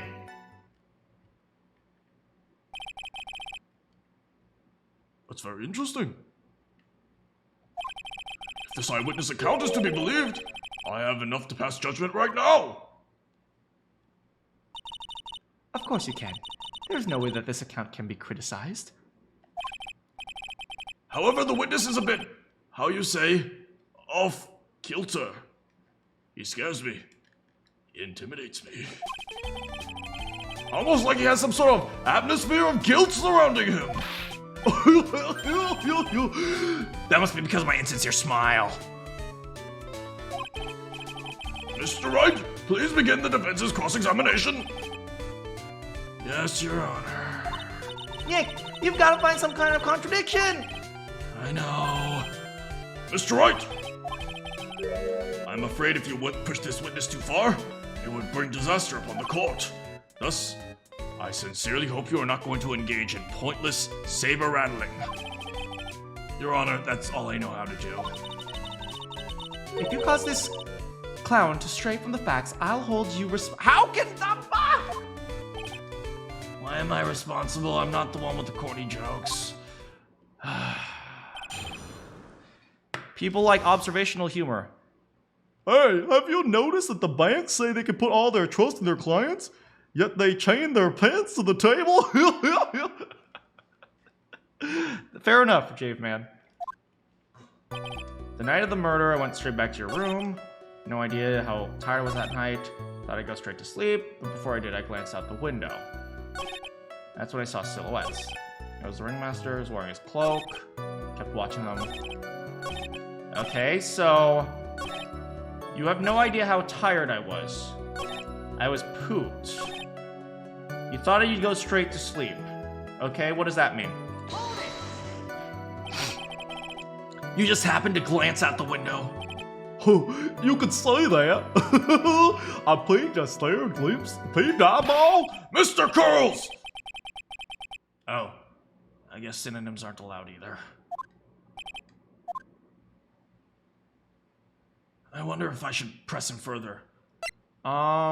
We should see what he did when he went back to his room. Exactly why did you look out your window that night? Why? Why? Clouds don't need a reason to look out their windows, do they? That's not what I meant. I meant, well, when we spoke yesterday. Once I tucked myself in bed, I heard this amazing noise. It was incredibly loud. Sounded like a giant thump. There we go.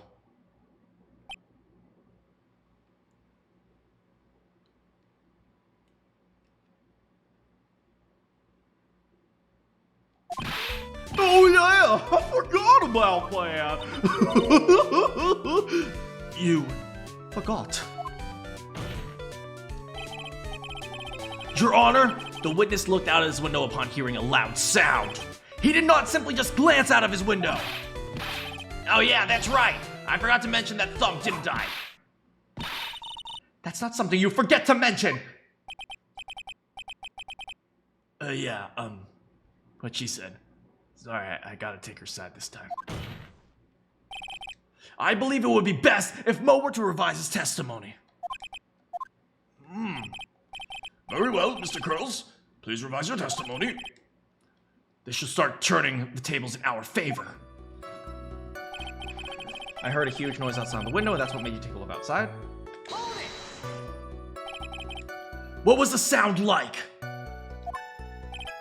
Well, I guess it kind of sounds like, I guess you could say. Mr. Curls, may the court remind you that humor is unnecessary. No, how would you go? I was gonna make a joke. I guess the sound sounded like I suppose it was like someone getting hit very hard. Yep, that's what it sounded like, honestly.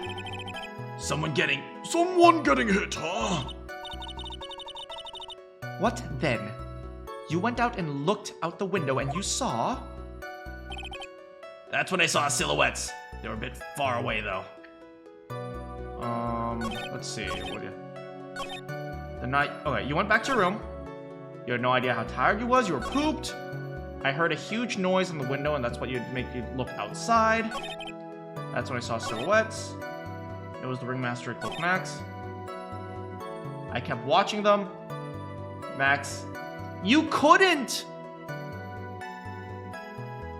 have seen Max clonk the ringmaster. Wait, hold on. Let me see the autopsy. Blunt force. How many injuries?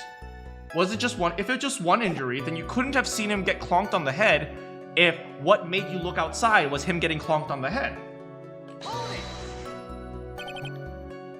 You say you saw the ringmaster get clonked, huh? Yeah, I did. That's the climax of my story. He really does enjoy completely random non sequitur. What would you say the victim was struck with? You mean the weapon? I have no idea. But a weapon wasn't found in the murder scene, right? Let's not. That's not what I meant. You said you saw everything, didn't you? Well, yeah, I suppose I did. Wait, no, I didn't. I didn't see a weapon. Mo, did you or did you not see the crime of the murder committed that night? I will not permit you to harass my witness in this manner. You better have an excellent reason for attacking this poor clown, and emphasis on poor, because he makes absolutely no money. Almost as bad as that gumshoe. Because if you don't, you know what's waiting for you. Oh my god, that's a penalty!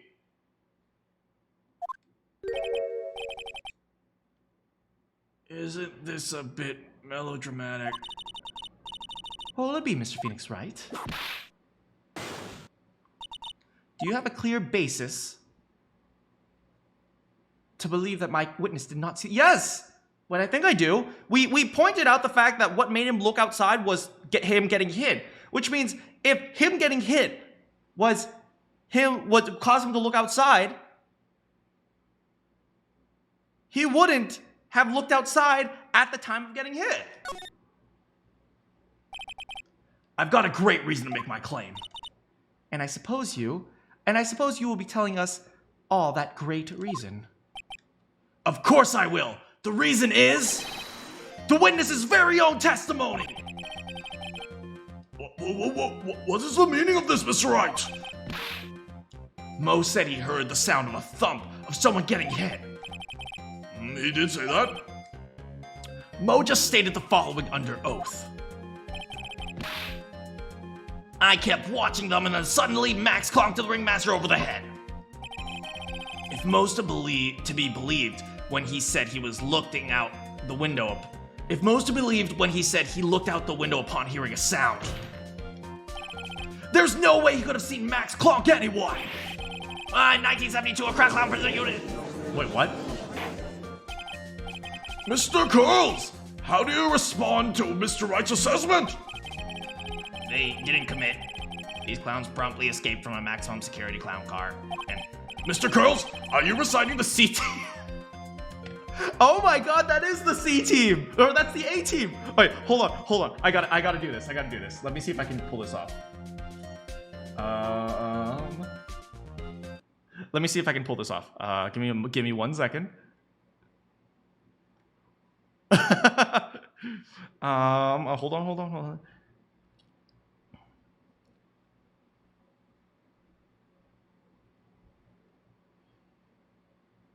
Yes, okay, perfect.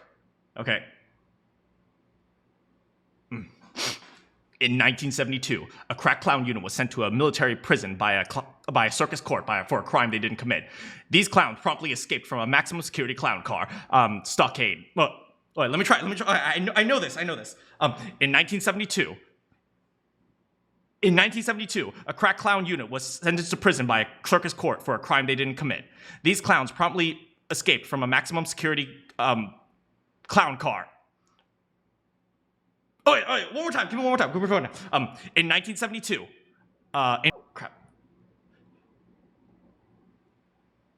In 1972, a crack clown unit was sentenced to a military.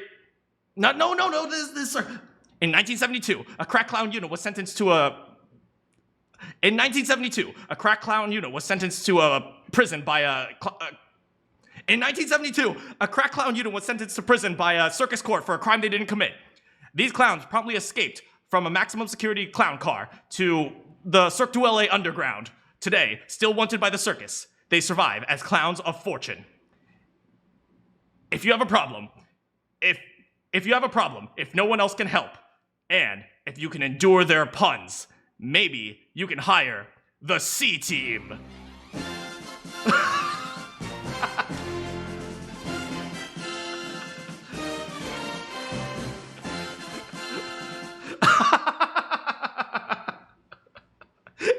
forever, but I got it.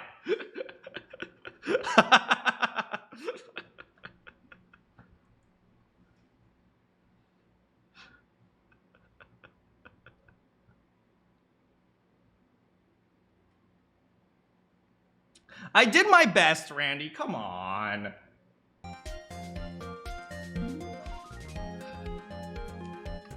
Mr. Curls, are you reciting the C-Team theme to anger this court?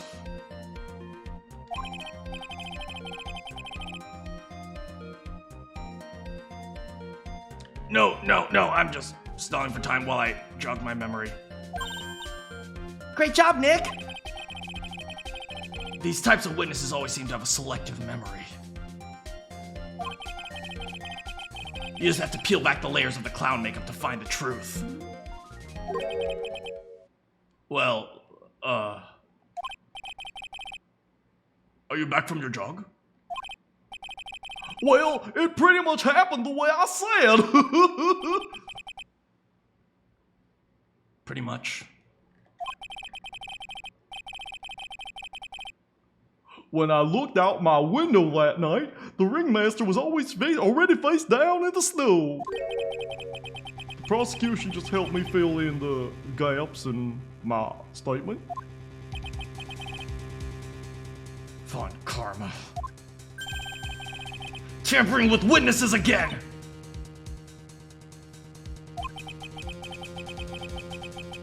So now you're saying you did not see the defendant clunk the ringmaster? Yes. When I looked outside my window, the ringmaster had already checked out. Checked out. Yep, he was on a permanent vacation. Mr. Girls! Your Honor.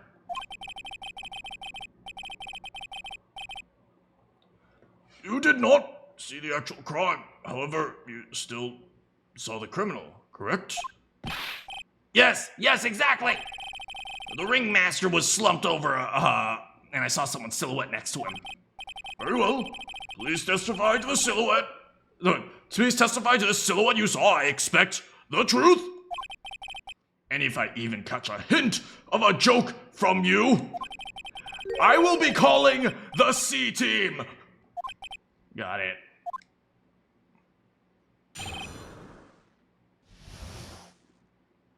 Anyway.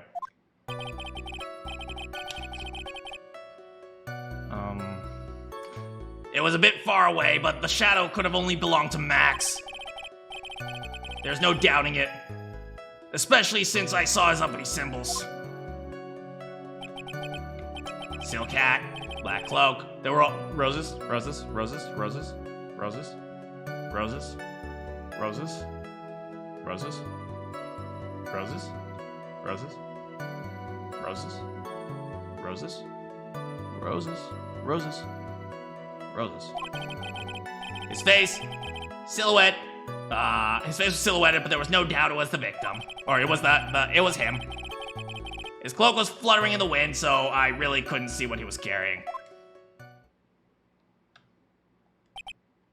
It does seem as if the defendant was at the scene of the crime. It took the clown long enough to get his facts straight. But whatever, that should be good enough. Yes, okay, guilty verdict, let's go.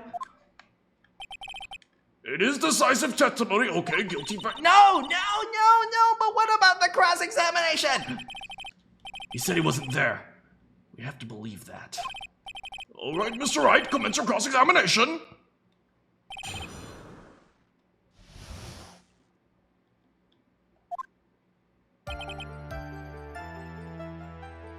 All right, let's see. Silk hat, cloak, they were all there.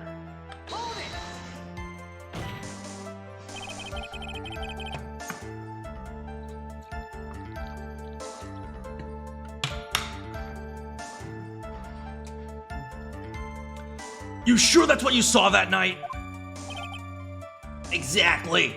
As I said, that's exactly what I saw. I got eyes like a hawk. Too bad they're painted over half the time. Don't birds have terrible night vision? Good point. But that's not all I saw. Cloak. You couldn't really see what he was carrying. So you didn't actually see what the criminal was holding? That's correct. I'd be curious to know what caused that loud noise. It must have been incredibly hard. Too bad they haven't found the murder weapon to know for sure. They claim it was a blunt object, or at least the autopsy says so. With Trillo's testimony, and now Mo's, it really seems like Max is the killer. Nick, you gotta find a contradiction! That's not gonna be enough. I have to prove that Mo saw someone other than Max that night. That's the only thing that'll help. I gotta do it! It was a bit far away, but Shadow could only belong to Max. How do you know that? Don't you think you're going a little bit overboard by how explicit you're being? That Shadow belonged to Max is an awfully firm statement, don't you think? What are you getting at?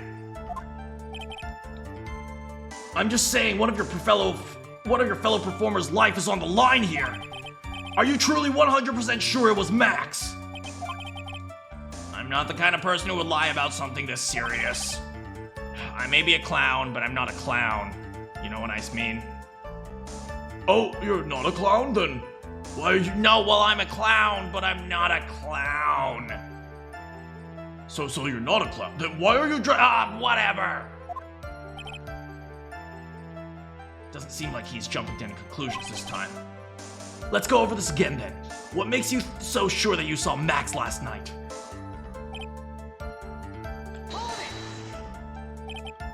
Trillo said the same thing, but if it was just his symbols, then even I could have been wearing them. What if I was wearing them? I didn't!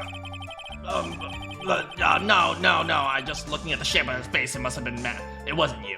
No, it wasn't. Are you sure of that? Such a silly little boy.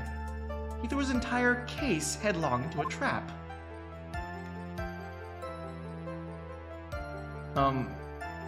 Are we seriously gonna just say you didn't see everything? Okay. This is a weak objection, but it is an objection, I suppose. You say you saw all of Max's uppity symbols? I suppose so. The silk hat and the cloak, right? Mo, everyone knows Maximilian Galactica has 3 pompous, uppity, arrogant, piece of crap symbols. 3. Yay! Everyone together now! Silk hat, cloak, white roses!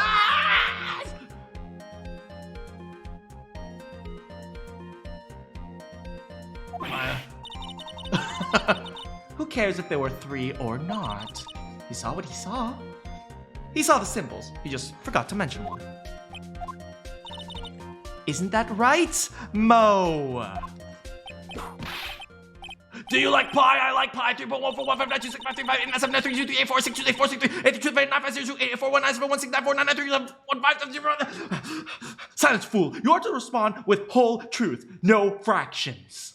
Objection! Pi cannot be represented as a fraction. Oh, Mr. Wright, you're correct. Not guilty! Ah, thank you. Thank you. What? Mo, you didn't see the roses at all, did you? To be honest, there weren't any roses on the person I saw. The crime scene was dark. It was obvious it was too dark to see that kind of detail. But the witness said he was able to see the silhouette of the criminal's face. Not to mention that the roses are white. There's no way he could have missed them. And the roses must have fallen off when the defendant assaulted the victim. If that was the case, the police would have found them near the crime scene. Mr. Wright, are these white roses truly material to the facts of the case? Clearly not. He's just toying with the court. Got her on the ropes now. The tightrope, to be exact. These seemingly insignificant facts have never failed to lead me to the truth yet. That's because I'm bluffing 80% of the time. Someone's toying with the court. But it's not me! Your Honor! Do you recall Trillo's testimony? Nah, there's no way I could mistake those 3 ridiculous symbols. I mean, I was mostly looking out for, little girls to creep on, so why does it even matter? Meh. Oh yeah, 16-year-old girls, they're the best. I'm gonna propose to one. Yeah. Trillo saw them all! He saw all 3 of Max's symbols, plus he's a pedophile! Take him away, boys! However, this witness claims that there were no white roses on the person he saw. There is absolutely no doubt. This is a contradiction!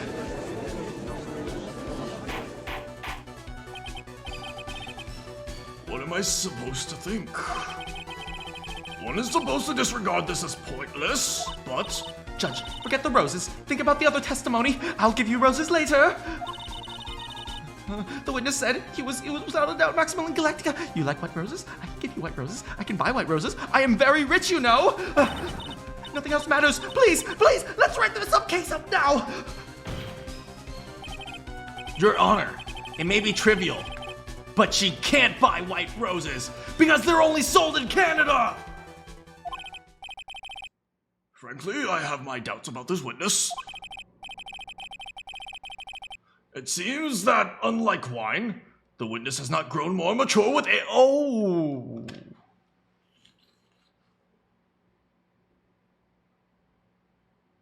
Ooh.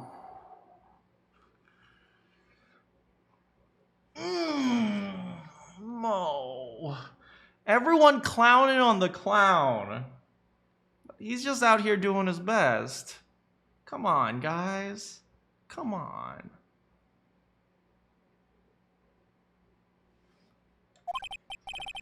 I'm not mature. I mean, I'm gonna be real. He's probably mature. He's just also part clown, so what you gonna do? I've come to a conclusion. I'm 99% certain that this witness saw the defendant. However, my remaining 1% of doubt is quite reasonable, which means, for my peace of mind, I'm going to request a bit more testimony. What? But the roses. I can have them shipped from Canada. I have Amazon Prime. If there are no contradictions in this statement, I am prepared to issue a ruling. Nick, this is your last chance.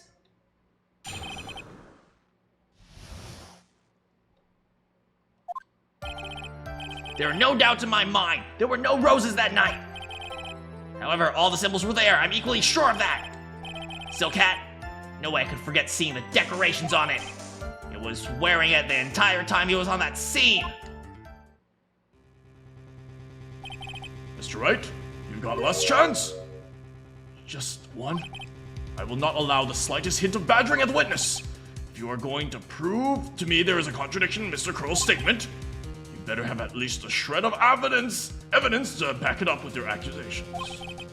I've only got one single shot. Gotta be careful. I understand, Your Honor. One chance is all I'll need. Oh, God. Okay, no badgering. No badgering. There were no white roses. All the symbols were there, I'm equally However, all the other symbols were there. There's no way I can forget seeing the decorations. What were the decorations? Mo, be honest. You promised, Mr. Wright, no more badgering. I hope...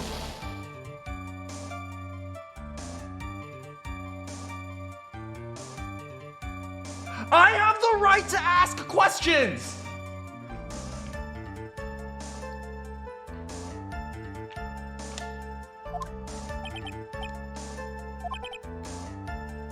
Excuse me? I'll be the one handling out the penalty. Ah! Witness, continue.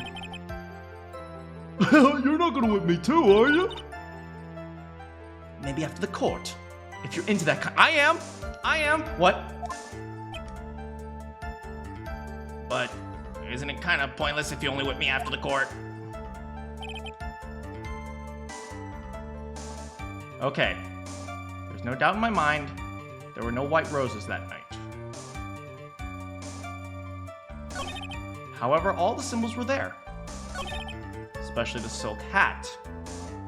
No way I can forget seeing the decorations on it. He was wearing it the entire time he was on the scene.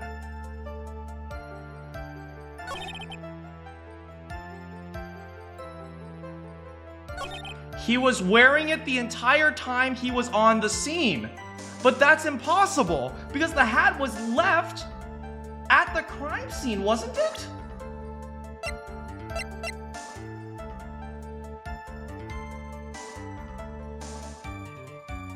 He was wearing it the entire time he was on the scene. But he couldn't have been wearing it the entire time he was on the scene.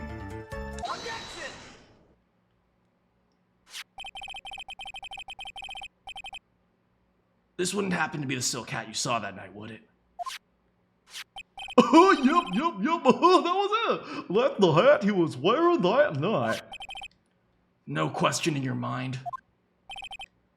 Exactly! How would one mistake the thing like that? I see. Is there some sort of problem, Mr. Wright? Miss Von Karma. Where exactly was the silk hat found? Must you always ask these questions? It was found at the crime scene. Well, fuck.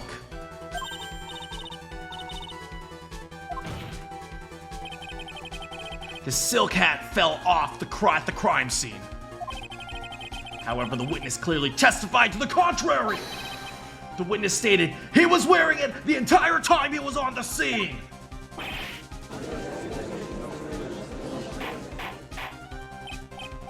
I love Smug Phoenix too. Hold up, Mr. Curls! Yes, Your Honor. What is the meaning of all this? You are old enough to know better than to behave like this in court. Hey, that's not right. That's harsh. What's not right here is your eyesight and your memory, amongst other things. Why are you being so mean to me? What did I do? Let me guess. You just didn't like my jokes or something, right? Don't have to insult my eyesight. They're both great. Seriously, why? Just because you're sitting above me it doesn't matter. I'll always be younger than you. Oh no.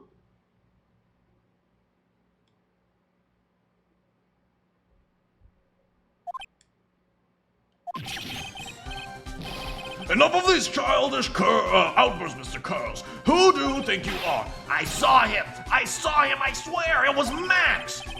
Even if he didn't have the roses, he was still wearing his dumb silk hat. I'm telling the truth. He's turned into a bratty little kid. It's pitiful, isn't it? He left the silk hat wearing the scene. He left the scene wearing the silk. He left the silk hat scene. Ah! He left the scene wearing the dumb silk hat. It was there. He left the scene? What's the matter, Nick? There's something I've been mulling over for a while now. How'd you leave the scene? Mo. What do you want? You said he left the scene. Exactly how did the murderer leave the scene? What?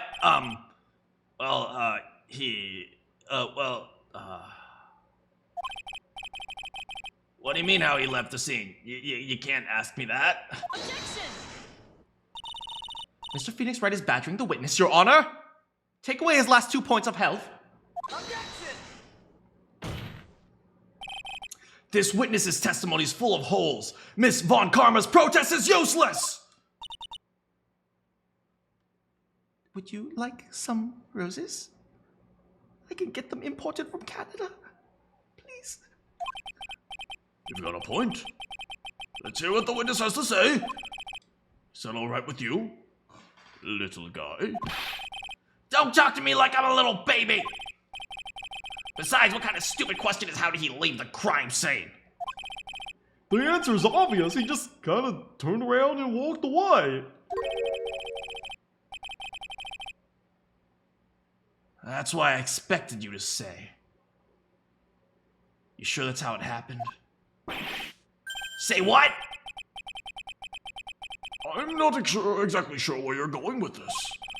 Lawyers nowadays sure like to harp on the smallest things. Oh, when I was a kid, I would just buy roses for the judge. Exactly, Your Honor. Would you please just give me a non-guilty? Do you have any proof to counter his story? I actually do. You see.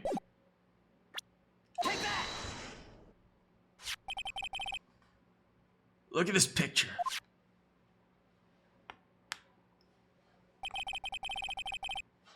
The problem is the footprints in the snow.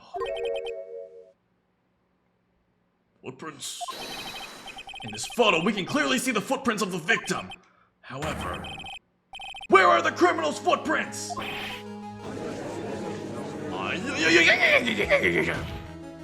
at this photograph!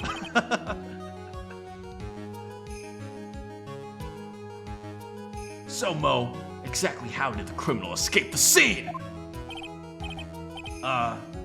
Well, what I'm about to say isn't going to be very credible, so you guys are going to hate me even more than I already am. Your Honor, this witness has already proven that his testimony is completely unreliable. I move to strike all of the witness's testimony from the court record. I agree. This clown's testimony is as rickety as the clown car that he escaped from. Wait just a second. You guys can't just ignore everything I've said. Fine, I'll tell you the truth this time. You wait a second. I think you've said more than enough for today. That didn't hurt. I'm sick and tired of listening to you anyways. I'll give you the real deal this time, I swear. I don't know why, but I feel like things are gonna get worse. Mr. Lawrence Curls, Yes? the testimony you've provided up until now has been false? It hasn't been false. I haven't lied. It's just what?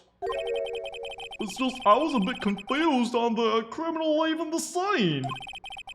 especially since Von Karma and the Whip told me not to talk about what I really saw.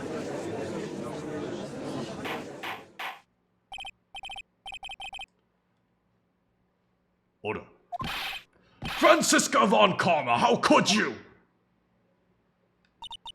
Your Honor, if you had heard the truth from this witness, you would have had the exact same opinion as I had.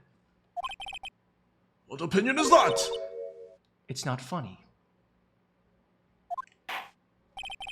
That's enough out of you. I am going to listen to what he has to say. Let's hear the truth. What you saw, Mr. Curls. Ha! You're not gonna believe this, but it's all true, I'm telling you. Try not to waste our time with your idiotic dribble. Oh no. Don't make me cross-examine this.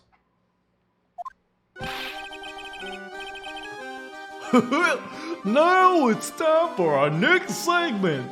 Mo knows. Everything I've said up until this point has been true. When I looked out the window, the ringmaster was down. Max was standing above him.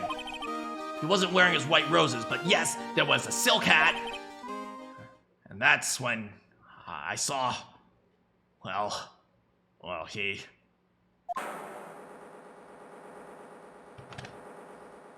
Oh my god.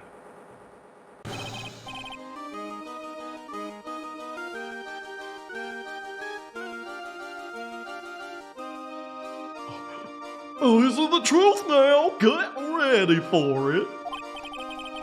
He flew. He jumped up and flew into the air. He flew right up and disappeared into the darkness. That's why there were no footprints. Blind people don't play footprints.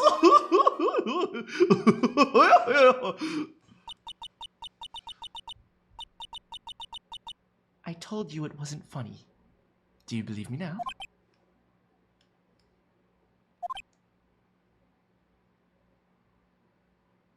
Are you still offering to buy me those roses, Miss von Karma? Well, that was... How do you, put this into words? Maximilian Galactica is a world-class magician, but to leave a scene of a crime by flying, there's no way that actually happened. Hey, how's it going, clever Brazil? Welcome. Max was literally... Okay, I'm out. Max was literally... Oh, gosh darn, Daddy, I'm out of here. You're right. Why is she right? You believe the other witnesses. Why won't you believe me, especially since it's the best part of the story? To be honest, this is the first time I've heard of a flying criminal. What do you think about the witness's testimony, Mr. Wright? I believe he is... This is all a dream, right? I don't care if I lose. Right now I can't believe... I'm not even sure if this day has been some kind of Kafkaesque dream.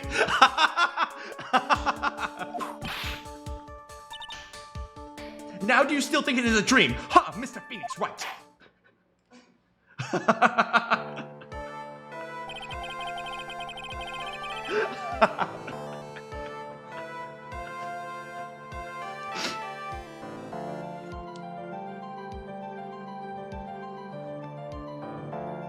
Mo is not bae. Mo is number one Chad. Mo is who we all simp for. We all stand for Mo. Okay? I have changed my opinion on this man.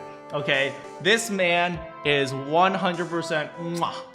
I would simp this. Oh, I would simp all over because, you know, the most part of him, right, isn't the clown makeup. Yeah, you don't have to peel off that clown makeup to know what he's packing. Oh, Mo. I suppose I will let you in on my thinking regarding the matter. The criminal disappeared in the sky. I'd love to believe that. I can't wrap my head around how that actually could happen, though. You imbecile. If you disregard a need for proof, Miss Von Karma. If you disregard a need for proof, Miss Von Karma's case is sound.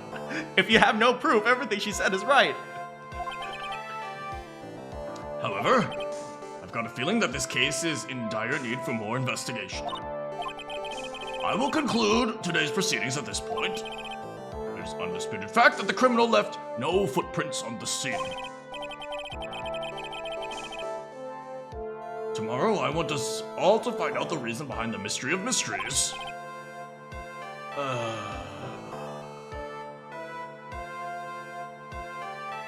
Have you played Ace Attorney 6? Apparently there's a very sexy clown. Can we just go to that game instead? I believe that's enough for today. Court's adjourned.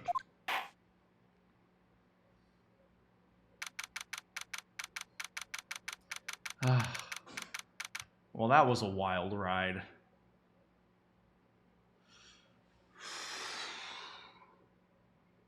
I'm exhausted.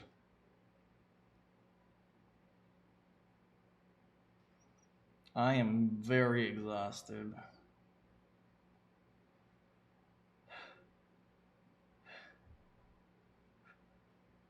I don't know. I feel like I'm just gonna lay here and die.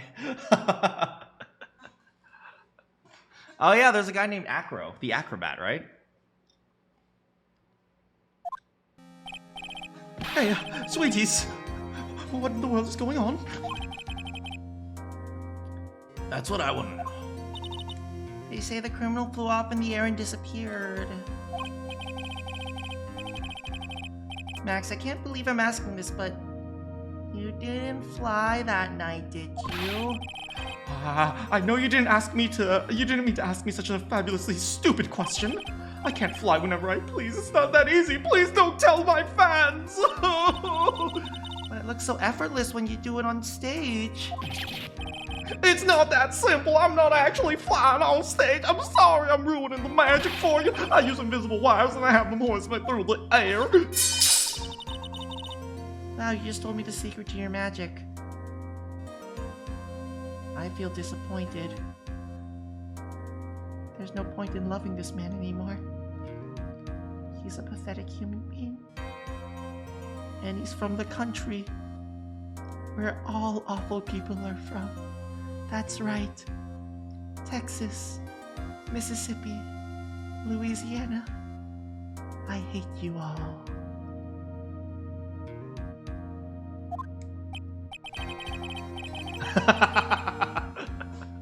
I don't think Louisiana's considered South. It's more like Georgia. No, I broke the first rule, the kind of only whole hero. I'm sorry, Max. Maya doesn't know her geography. We made you break a magician's creed to never reveal the secret to your tricks. Nick, what do we do now? He's so pathetic. I don't want to defend him anymore. All we can do now is hope we can find the flying criminal tomorrow in court. Great idea. Let's do our best and catch this sucker. To be continued.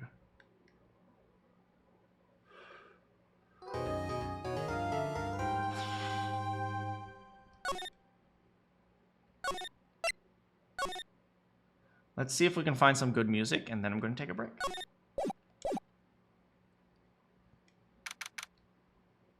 December 29th, 3:03 p.m.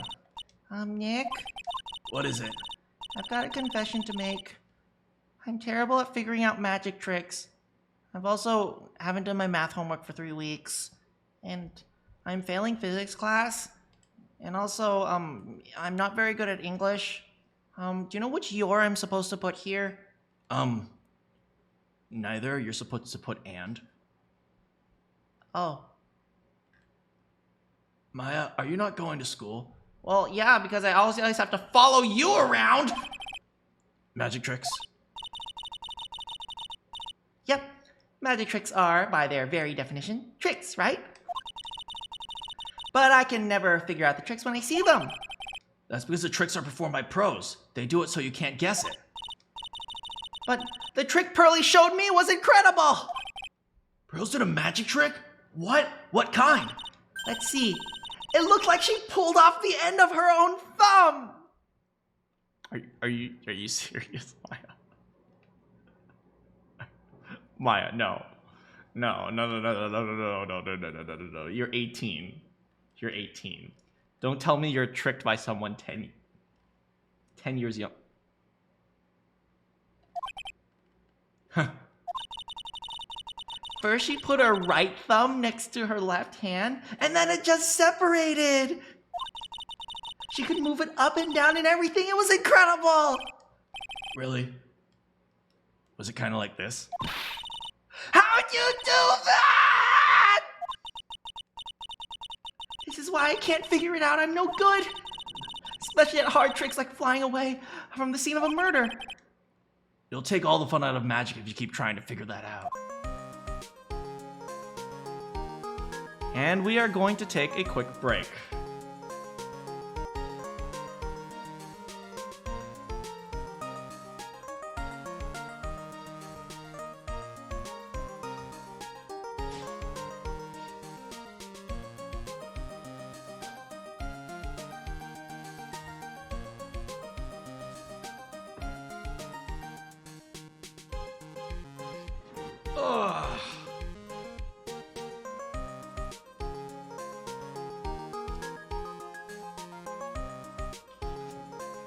Hey, how's it going, Yurikato? Tell me about it. These games ruin my throat. I wouldn't say it ruined my throat, but definitely I'm a slow reader. And actually, so here's something about me. I am a very slow reader, so I always felt very self-conscious in English class when, everyone was reading books very quickly and I was reading very slowly. I know some people who can read all of Harry Potter in 2 days, or even a day. I could never do that. It would take me a day just to read 2 chapters. But yeah, so it's for me, it's not the voices that wear me out. It's more of the reading, because I want to try to make good voices. But when I'm doing voice acting, I actually have a chance to read through the script several times and then prepare for what's coming.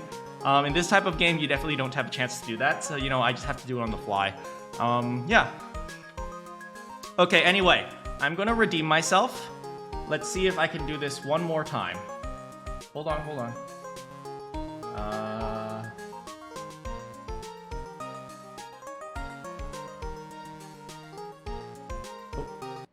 All right, I'm gonna redeem myself. Let's see if I can do this one more time. I found the script, so I have the script with me this time.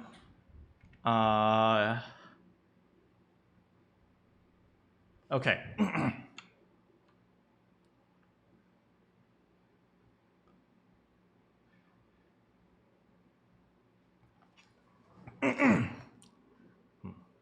In 1972, a crack clown unit was sent to prison by a circus court for a crime they didn't commit. These men promptly escaped from a maximum security clown car to the Cirque du Soleil underground. Today, still wanted by the circus, they survive as soldiers of fortune. No! Wait, one last time. I got this. Not soldiers, clowns of fortune. Okay. In 1972, a crack clown unit was sent to prison by a circus court for a crime they didn't commit. These clowns promptly escaped from a maximum security clown car to the Cirque du Soleil underground. Today, still wanted by the circus, they survive as clowns of fortune. If you have a problem, if no one else can help, and if you can endure their puns, maybe you can hire the C-Team.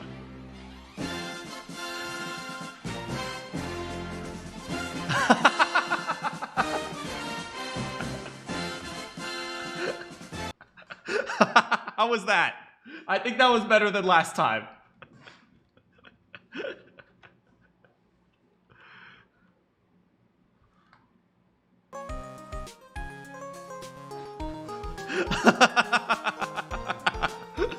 Was that better?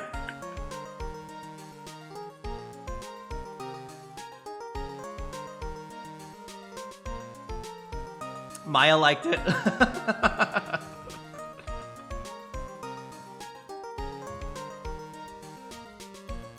All right. Well, Mo's joke is complete. Let's continue. You guys ready? Let's go and hang out with our circus buddies. How's everyone doing, by the way? I was definitely a little bit cranky this morning because for those of you who want to know a little bit about my day before I continue, nobody really cares, but I'm going to tell you anyway. Yeah, for this morning, I was going to get reimbursed $500 because I spent that on moving, and apparently, you know, the group I'm working for is going to pay for my move. So I was going to be reimbursed like $500 to $600 bucks, right? But the reimbursement company decided, no, we don't pay for that particular company of moving vans. No, we don't pay for this particular company of gas. No, we're not going to pay for boxes. Nah, we're not going to pay for moving tape. So they could have, so the lump sum is $5,000. I could have spent up to $5,000 to move. I only spent $500. I said, oh wow, I'm saving this company so much money. And they wouldn't even reimburse me $500. They wouldn't even reimburse me 10% of the actual sum. Most people spend like $2,000, $3,000. I spent $500. They wouldn't even reimburse me that. So yeah, I was a little bit testy.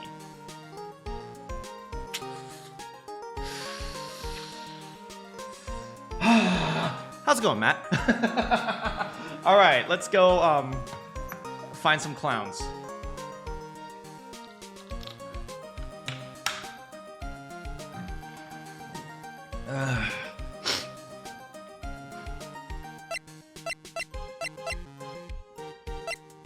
No, but seriously, please be considerate of my feelings. Mwah.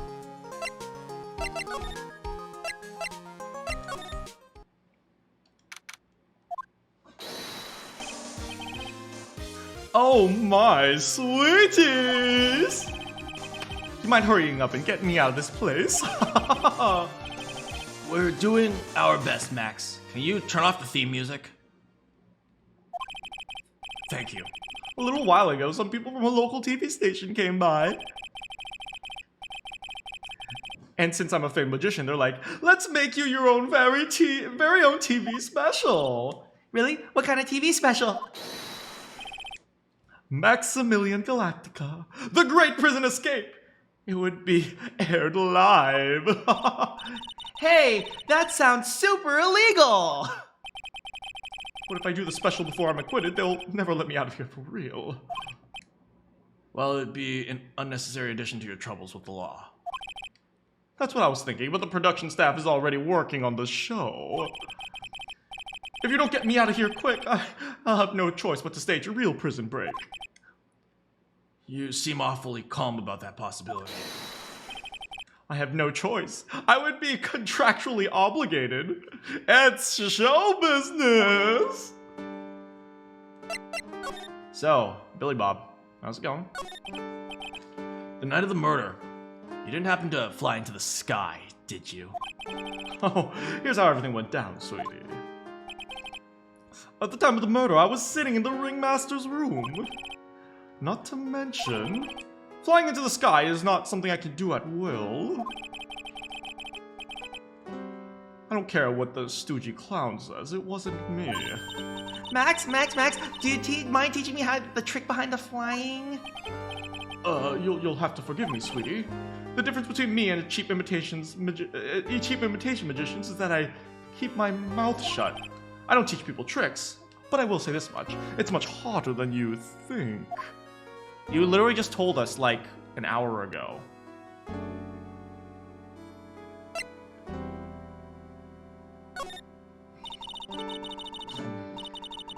I was thinking about this in court today. I've got a favor to ask you. Anything for you, sweetie. Be friends with the other performers! Fabulous. A great joke. Why would I be friends with a bunch of hacks like them? But I've won on the world stage. I won the International Grand Prix. International Grand Prix. Performers should always look to perform on the world stage, but performers at this circus are completely and utterly devoid of ambition. That is something I can simply not tolerate. Ambition, huh? something about what Max said rings true to my ears. Oh my, sweetie, want to hear all about the Grand Prix, don't they? To be honest, I've told the story like 100 times, so it's a bit boring. Oh, yes. We're sorry to make you tell it again. Maya, let's leave. Oh, no, please, listen! No, there's no point. Please listen to my story. I love telling it. If you insist. Oh, you must have not heard me. I'm really sick of telling this story. But what can you do? I'm Maximilian Galactic, I suppose. Like, We're leaving. but please, no! Voila, take a look at this. I happen to have a picture of it with from the Grand Prix with me. Just look at this fabulous stage. Oh, I'm looking at something fabulous, and it's not you in the center. Hello, ladies. Oh my goodness. Oh, yeah. Oh, hello. Oh, I can perform at the Grand Prix.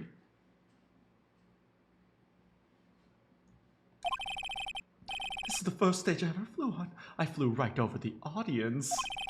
The crowd erupted with applause. At the time, I thought to myself, I could die then and there.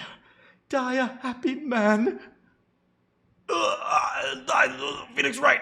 I'm having a heart aneurysm. I'm having an aneurysm. Okay, Hey, Maya, let's go get tacos. Okay. Have a nice death. What? I'll never forget that night. The emotions, the acclaim.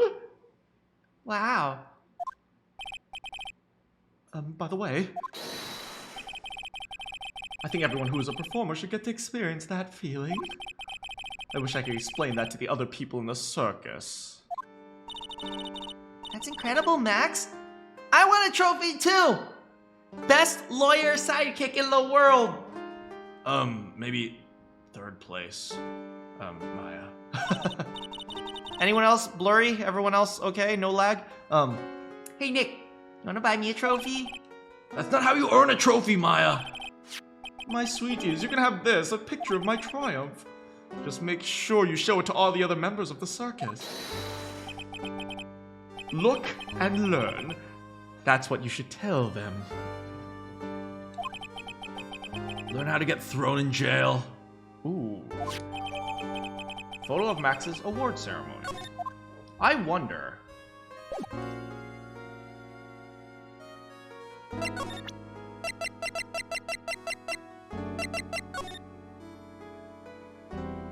he won the bust, right? This is a long shot, but is it possible that the bust is what Mo saw?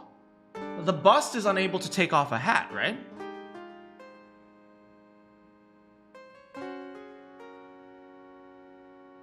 Right? The bust is the hat is carved on to the bust, right?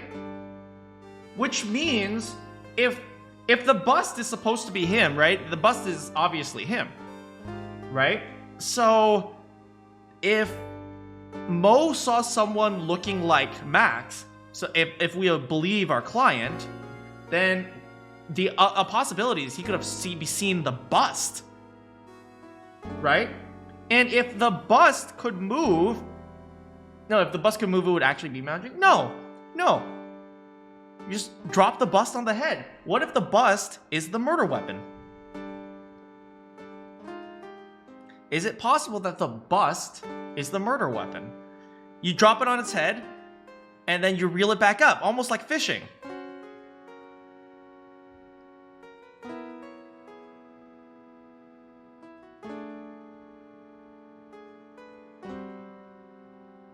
Right? Right? You throw the bust onto the head, and then you reel it back up, which would imply that the murderer was high up in the air. Right?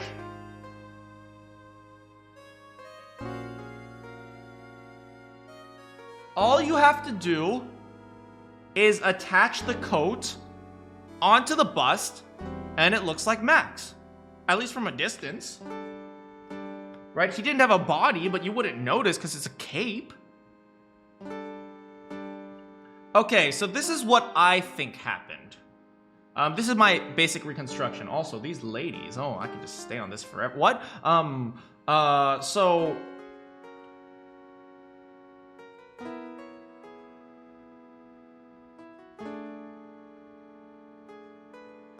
someone threw the bust on his head. For some reason, we established today that Russell Berry was dressed as Max.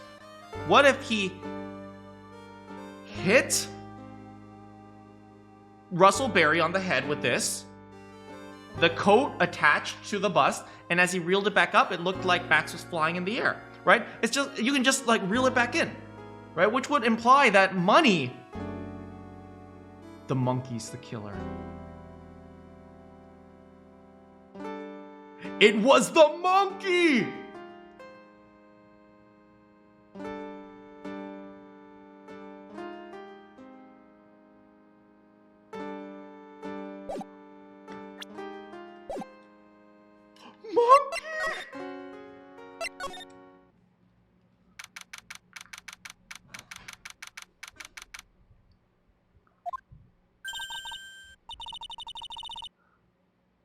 You hear that?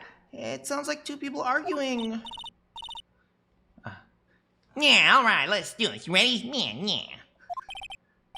It's always Maya. Wait. Quit your whining. Let's just give it a shot. All right. Row your boat. Row Row your boat. What are you doing? Gently down the stream. You already know that. I'm trying my best. This isn't gonna work out. Oh, he's trying a new act where he sings with his That's hard. You enjoy saying dumb things? Meh. You're gonna have to be on your own someday, you know? If you can't handle something as simple as this, what are you gonna do then? Hello, Ben. Hi, Trillo. Yeah, what are you doing here? Yeah, can't you see we're doing a secret crash train course? I'm sorry. Secret crash trip. Whoa. Yeah. Trillo wouldn't give up until I said we'd try out his new idea for a routine. So, we're trying to sing in a round for a new ventriloquism act. In a round? You can do that? That's incredible. See, yeah, they're surprised by the idea. Yeah, I told you. Yeah, see? We're not the only ones. You don't even surprise me with your idea. Once we got a grip on the basics, then it's just, you know, a matter of practice, see? You think so? Oh, I almost forgot. I want to give this back to you. Yeah, there it is, yeah. Ah, I got this ring back, and now it's time to give it one more shot at... No. No. I am going to report you to Child Protective Services if you continue to creep on this girl. I swear to God. Okay. Do you know what they do to people like you in jail?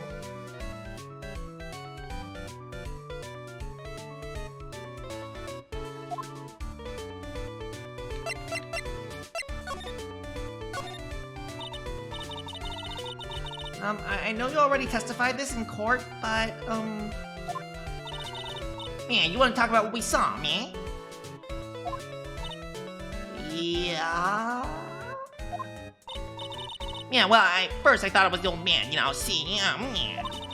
Just looking at his walk and how he acted, right, Ben? Yeah, see? Yeah, that's right.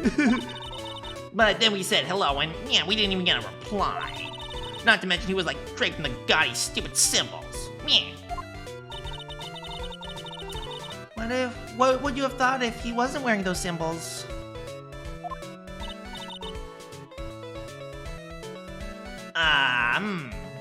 What do you think, Ben? I would have thought it was the ringmaster. Huh. Something isn't adding up here. I wonder who they really saw. So, proposing. A girl half your age. I see. I was hoping I could ask you about Regina. I'm completely serious about her, man. That's why I'm waiting for her even now, see? Really? That's so creepy. Phoenix, protect me. But if you really wanted to see Regina, shouldn't you, just check out the tent? Ha! You haven't got a clue about things, do you, sweetheart? Yeah, he called me sweetheart. I feel icky. Waiting like this is a part of being in love, yeah, see? How so? If you had a clue, you would know waiting is such a sweet, wonderful torture. The other day, she told me to bark like a dog, and I did it, and she laughed at me. She didn't even give me a second thought. She didn't even realize that I was trying to be romantic. Oh, it was so hot, and she didn't even notice that I was turned on. When your body aches for your partner's love, that's one of the best parts. I knew... Can we just drop this case and leave? Poor Maya. She's so red, she looks like a vine-ripe tomato. So, how's the new routine working out?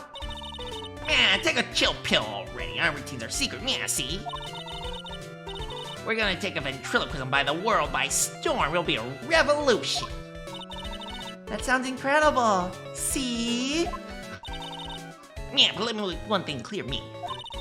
Yeah, we're not gonna just take the world just because a jerk said we should, yeah, see? A jerk? Max Galactica. Performers should aim for the world, yeah, what who do you think we, yeah, see? Krillo, you seem to really be fired up about all this. He needs to realize that he isn't the only one who can conquer the world stage, see? You're right. Mark my word, Trillo Quiz will win the Grand Prix, see? You're the man now, doll! Row, row, row your boat will be the key to a glorious victory, see?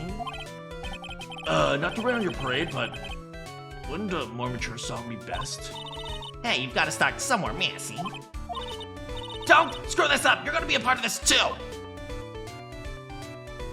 Well, I am thoroughly creeped out. We are going to leave.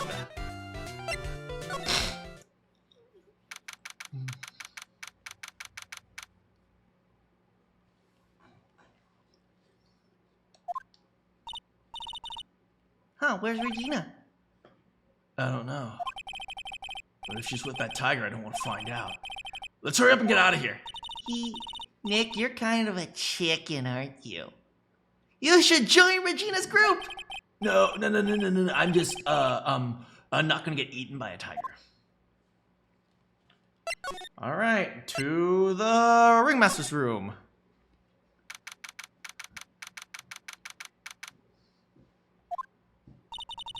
Max and the ringmaster had their talk in this room. That could be when the ringmaster put on Max's costume and went outside. How do you do that? Was it like really cold or something? Are we gonna take this out now, please? You may not know this, but they call this a tailcoat. Scrap of white paper, white paper, white paper, white paper, white paper, white paper, white paper, white paper! They seriously just don't want to take the white paper out.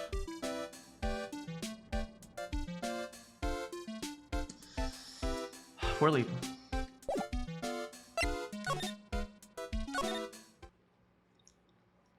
He's dead. That could be a clue. They don't care. They just don't care.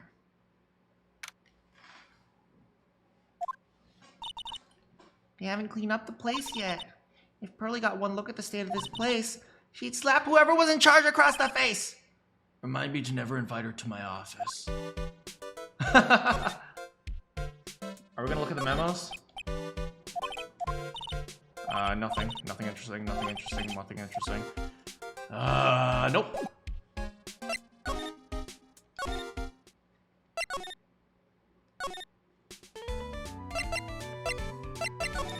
Let's go to the lodging house. Oh, yeah, it's, you two. You look like you got hit by a truck. Shouldn't you get some rest? I'm taking a rest right now, pal. I've been listening to some crazy clown's life story. Oh my god! She actually got Gumshoe to help out Mo. Miss Von Karma told me to come down here and do this for her. Yeah, I figured as much. Let me tell you something, pal. Listening to that old clown sucks energy out of you. Every time he's done talking, he looks at you like you should be doing something. I think he's waiting for you to laugh at his jokes. I know that, pal. You have any idea how much your face hurts if you fake laugh that much? Francisca really set you up bad this time, didn't she? If you ask me, she should be listening to Mo herself. No way, pal. You're not gonna get me back to back by the woman with a whip. No way. Why are you defending her? Prosecutor Von Karma's always got her eyes on us. And every time you definitely don't want her to show up, poof, there she is. Don't show up, don't show up, don't show up, don't show up, don't show up.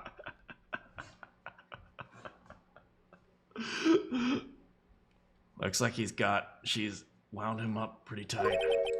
She's directly above us as we speak. How is that possible? According to the clown, the culprit jumped from here and disappeared into the sky, right? If that's what happened, it means the killer passed by this window, pal. I see. Who lives in that room? That, behind the window up there? The acrobat. He's got his room on the 3rd floor, it seems. I wonder if the acrobat can go into his room from the outside. He just climbs up the building. Pretty soon, Von Karma's gonna start an investigation up there. So don't go and get any ideas of going up to the acrobat's room. Got it, pal? Francisca Von Karma. When she's done with her investigation, I think we'll go up there and check it out ourselves. In the meantime, let's go to Mo's room. Poor Mo. Mo's not here. If he was here, you would have been able to tell even before he stepped in the room. I'm sure you would have heard him laughing, going, yeah.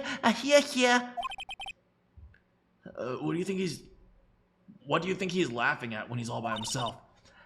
I always thought he was just thinking up new jokes. You must really love his work. Oh, nothing here.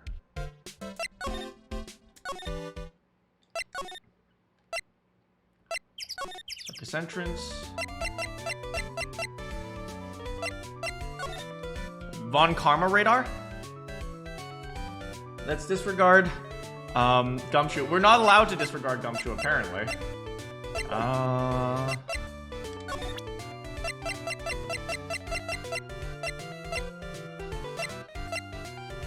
Grand Prix, ceremony, award.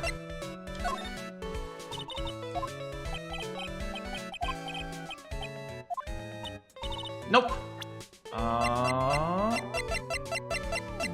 What do we want to do?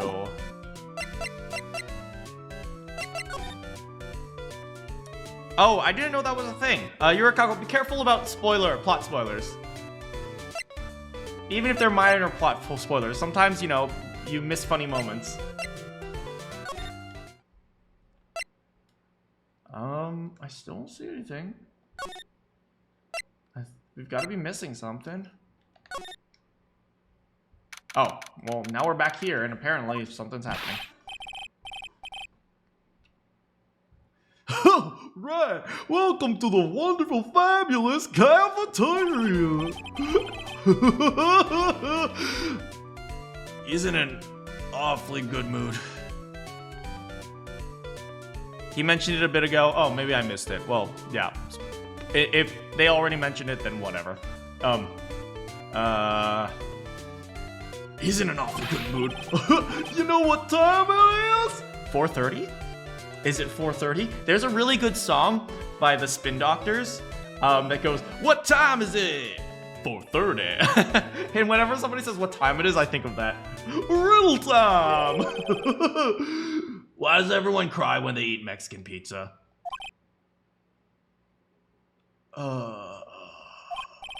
Come on, you can answer this. It's easy. Because cafeteria Mexican pizza is a weapon of bowel destruction. Bzz, wrong. Try again. Okay, what do you think, girlie? Oh, I got it! Okay. Okay, what's your answer? Because they're in the cafeteria!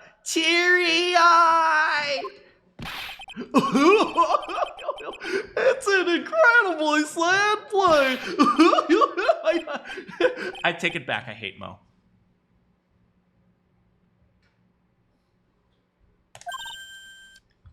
I did it! What's going on? He's being too nice.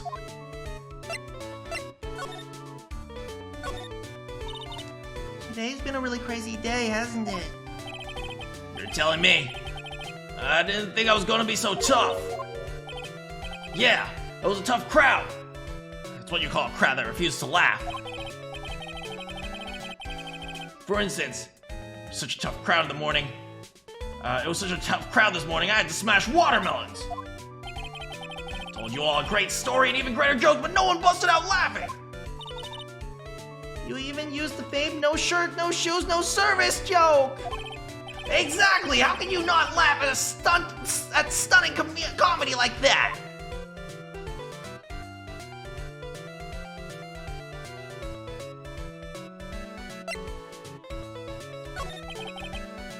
What do you call 4 Mexicans caught in quicksand? Cuatro cinco. You see, I don't know Spanish. So that makes no sense to me. Are you 100% sure about your testimony today? I saw what I saw, I swear. This creep just... Flew through the air? Oh, it wasn't just exactly per se, like more like floating. The silhouette of his face made it positive it was Max. I don't see a Cyclock. He must be telling the truth. I love how Mo's normal voice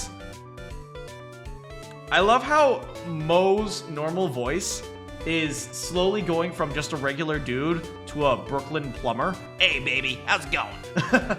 Hey, you need me to fix your drains? I got you. Quattro Cinco. Oh, I see. Well, I hate you too.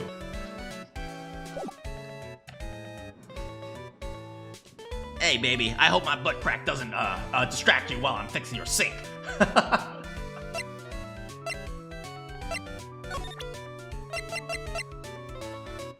This just in, New York plumbers aren't normal people. You don't know the stereotype of New York plumbers?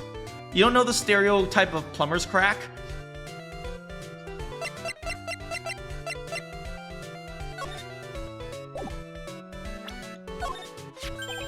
Ah, not this picture. He showed it to you guys too. You've seen it? Well, you know what they say about Maximally Galactica. He really gets around. I hate the guy. Oh yeah. He didn't show me the picture. Oh, what do you mean? He showed me his bust too. Let me tell you, that thing is enormous. It's in the picture, I think. He'd make us worship it every day. Made us bow to his greatness. He's got a big butt. Phoenix, no dirty thoughts. I wouldn't mind hearing more about Max's bust. Not that I'm into that sort of thing.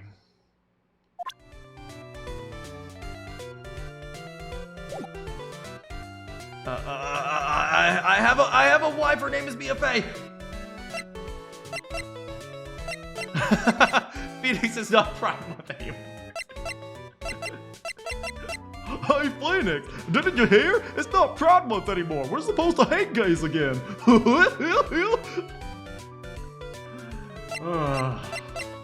This guy. I'm curious, is this his table? Look here, Max is written on it. It must be his VIP table. Isn't it a bit small for a VIP table? You wouldn't be putting a 10-course meal on this. Well, you could still eat hamburgers. This table still pisses me off. Like, who is so stuck up that they would put their own table, like their own private one-person table, away from all the other performers in the middle of a cafeteria? How's it going, buddy? Welcome back.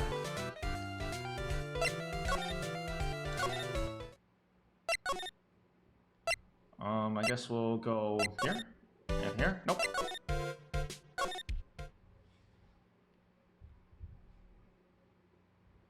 Move over where? To let's go see if we can talk to Acro.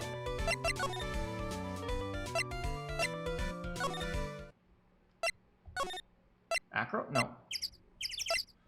Still can't talk to Acro. Maybe we have to show everyone the stupid picture.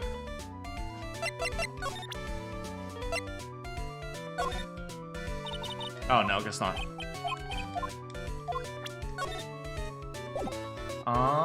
Anything else you want to talk about? Nope.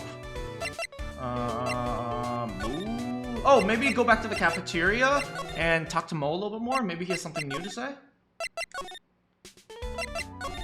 Oh, there we go. Max's bust. Max's bust. Oh, I knew it! It wasn't a table for eating. It was a table for, like, for presenting stuff. Max's bust should be in that small table over there. There's nothing over there. There's nothing over there. Really? Oh, yeah. Well, it was about 5 days ago all of a sudden. The bus disappeared. It disappeared? If you want to see it, there's a photo of it over on the bulletin board there. There it is. There it is. Max just had to put the picture up. Ah, this thing's really cool. Nick, I want someone to make a big bust of me. Sure, as long as I'm not paying for it. Aww. Nick, I want a big bust too. Maya, shut up.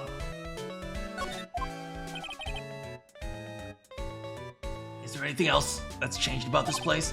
Nope, nothing strange. Nothing I can see. I wonder if he's actually thinking about this or if he's setting up for a bad joke. No, I'm drawing a blank. No jokes. Quiet mo's a good mo in my book. I guess there really aren't any other things that have changed, huh? Well, there's one teensy tiny thing that seems different. Tell us, please! Well, on the morning of the crime, On the morning of the crime, over there on the bulletin board. this piece of paper was posted front and center. Piece of paper? It's torn, so I don't know what it said, but I could see its title. Yeah, what? It says, to the murderer.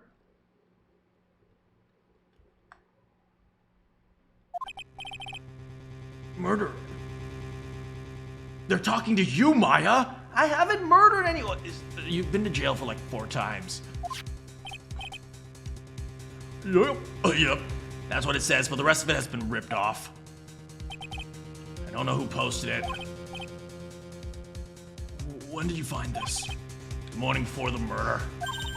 Before the murder? Yeah. The ringmaster was killed the night after this paper was discovered. Who in the world posted this? Ooh, now we're getting somewhere, finally. And I bet you I know where to find the second half of that paper! Nick, I think we better follow up on this important lead. Yeah, maybe we should go to the ringmaster's room. Perhaps we should go to the ringmaster's room and search his freaking pockets!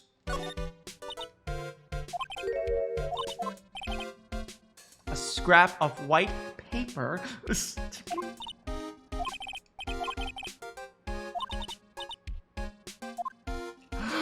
Ah!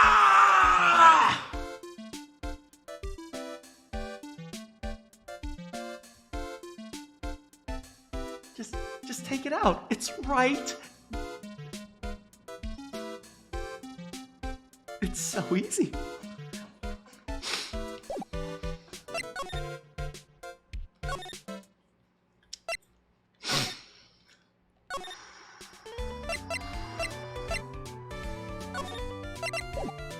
Alright.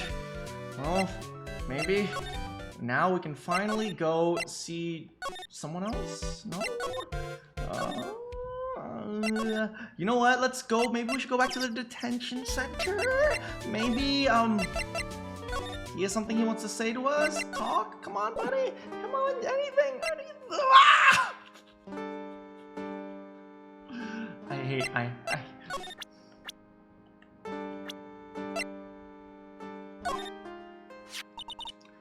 Do you know anything about this note? The morning of the murder, it was posted on the cafeteria wall. I do know all about that note. When I read it, my heart certainly skipped a beat. Your heart skipped a beat? While I was enjoying my morning tea, the ringmaster and company entered the room. And company? I guess it wasn't really a company, it was just the ringmaster and my sweetie pie. You mean the 16-year-old girl? Yes. The minor? Yes. The woman who is legally unable to consent? Yes.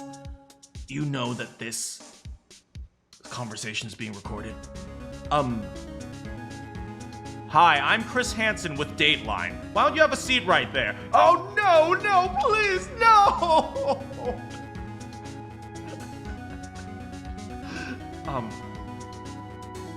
When the ringmaster read the note, he turned incredibly bright red. All of a sudden, he tore it off the wall and shoved it into the pocket of his tailcoat.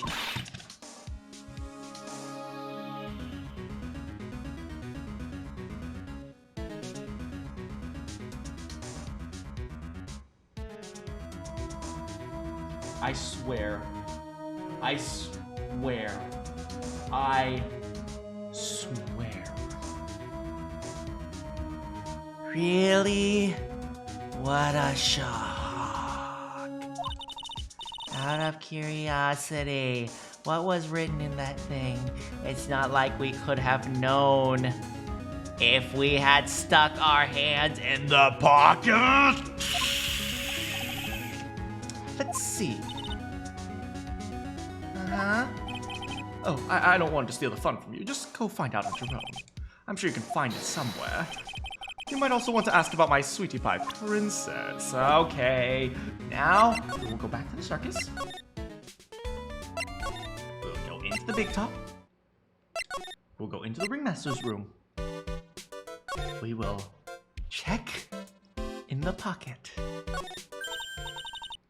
Hey, do you see that piece of paper that I've wanted you to grab like 50 times? You know, I have a feeling that perhaps we should take it. I bet that's the other half of the note Mo gave us. Let's hurry and check the thing out, Nick. I knew it! It fits perfectly with the other piece! What does it say? To the murderer, I have conclusive evidence of what took place. Meet me at 10 p.m. tonight at the Lodging House Plaza. Tonight at 10 p.m.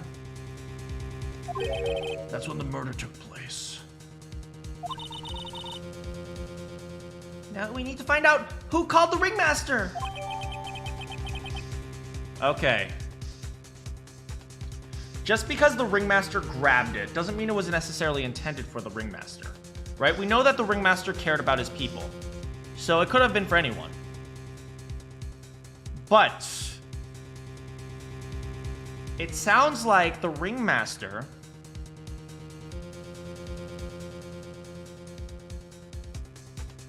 perhaps the ringmaster was defending someone.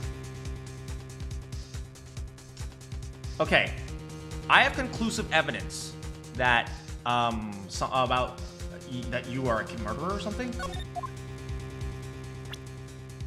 I have conclusive evidence that you are a murderer. I have conclusive evidence of what took place. Okay, to the murderer. So he's clearly accusing someone of being a murderer. He said, meet me at the lodging house tonight at 10 p.m. That was when the murder took place. The ringmaster went to the lodging house at 10 p.m. because he was the one who knew about the thing.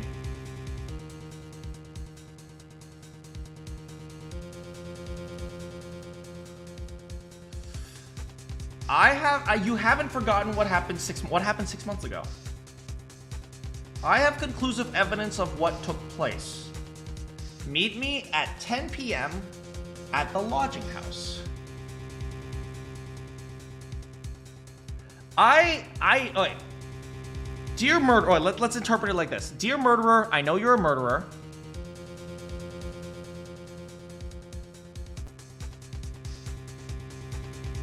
Dear murderer, I know you're a murderer. Meet me at the lodging house, or outside of the lodging house. What was outside the lodging house? Outside the lodging house, which could possibly mean, right? There were two theories here. One, the ringmaster brought the box. Two, the ringmaster was collecting the box, which leads me to think that the box was placed there purposefully. Which means, whoever wrote this, perhaps what they're saying is, dear murderer, this is a jar of pepper, this is pepper. This is pepper. I know you snort this, and you were so high on pepper that you killed someone. I like the monkey theory you brought up. It was the monkey. Dear murderer, you're the killer. Dear the murderer, you're the killer. Pepper proves it. I think that's what this person was saying, right? Because why would you put pepper there? There's literally no connection with pepper and the murder, right? Obviously, the pepper was more like, it seemed like it was symbolic, right? If you wanted to lure someone in, you didn't even need to put anything inside, just put the box there. But the murderer went out of the way to put a bottle of pepper inside, right? It was clearly like, I know you're a bad guy because pepper, or whatnot. Okay. Fair enough. So, dear murderer, you killed someone and pepper was the murder weapon? What? Okay. Well, something along those lines.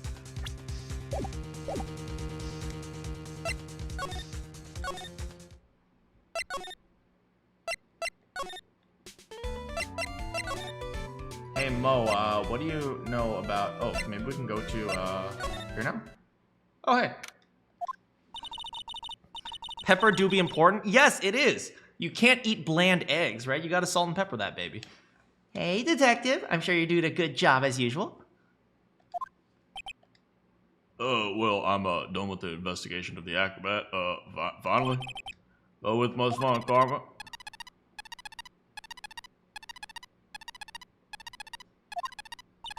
Nick, what's that beeping sound?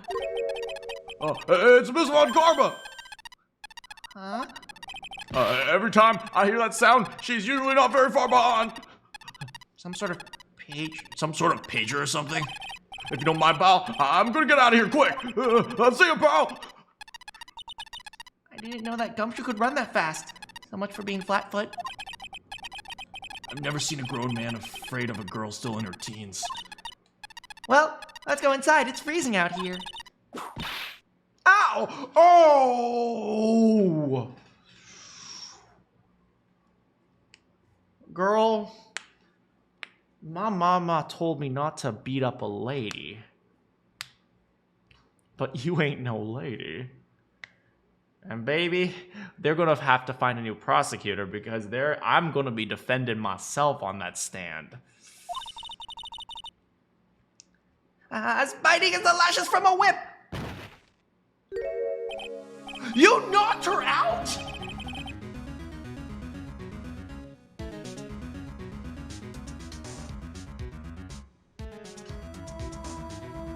Let's go.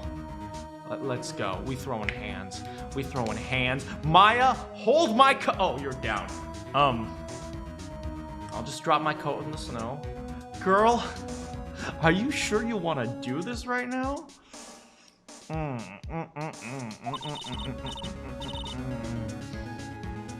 It was a real battle in court today, wasn't it, Mr. Phoenix Wright? Did you have to jump out and scare us like that? What can I do for you? Tomorrow will be the day my dream will finally come true. You mean, that news story of lawyer loses trial? Oh no. You'll hold ya? No, Kiyoma, don't hold me. I just want to pound this girl. Oh. One black eye, two black eyes, everything only black and blue. Okay, it's on. National news. Please, you possess such a small sense of scale. The global news. Mr. Phoenix Wright, your miserable plight will be known internationally. I think she might be overestimating the importance of a win by just a smudge.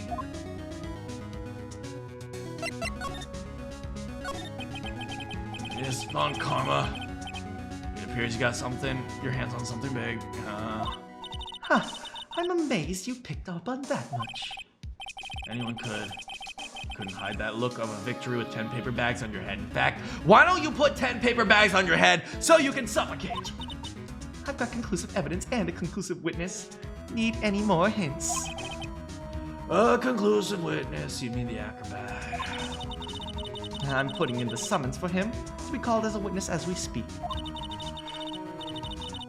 It's the final nail in your coffin, Mr. Phoenix Wright. Yeah, you want to be destroy me, I can't worry about her. I gotta worry about Maya, who is literally, like, suffering from brain damage right now. Why do you keep giving Nick an evil eye? Doesn't matter if you prove the defendant guilty tomorrow. Nothing will be able to bring your dad back. My dad? You must mean the esteemed Manfred Van Karma. Of course, your dad. I know you miss him. Enough out of you. One more word and you'll get a mouthful of You're gonna get a mouthful of fist! Now, when did I ever bring up my papa's name in this? Or any other conversation? Then, what's this revenge you're talking about? You wouldn't understand, Mr. Phoenix Wright. Ever since I saw you on that day, I wanted, but now you're with this girl. How could, what, I have to see him again, one more time. Him? I'm sure you know to whom Miles Edgeworth.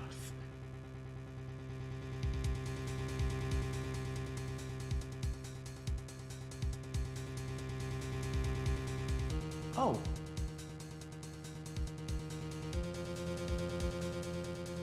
Oh. Oh. Oh, is this some twisted love triangle? Me and Miles are in love, but you want to be in love. I'm sorry. I'm sorry, Miss Von Karma. Sorry. He don't want your love. Oh, why would he want to be in love with a little girl when he can be with a big, strong man? Oh, yeah, all up in here. Oh, is that why you do this? Ooh, are you imagining Miles holding you?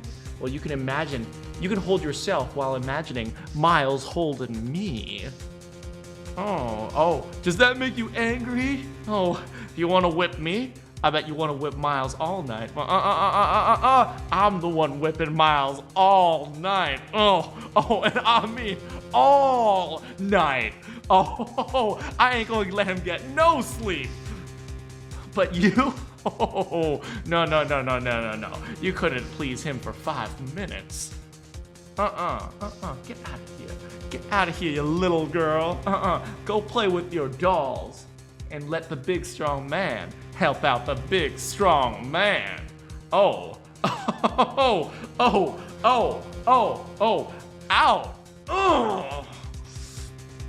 Sassy Phoenix coming up all in here. Why would he be with a wimpy little girl when he could be with all this? Ooh. Phoenix, what?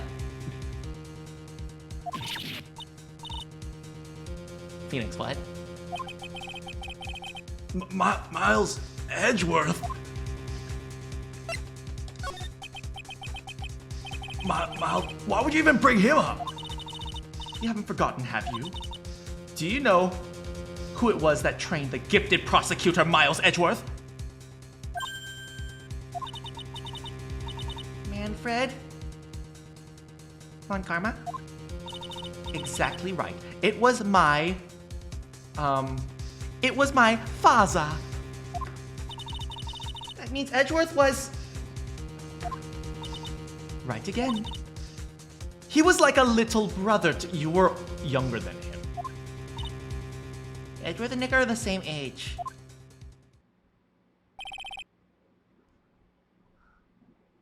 Edgeworth. The man who inspired me to become an attorney.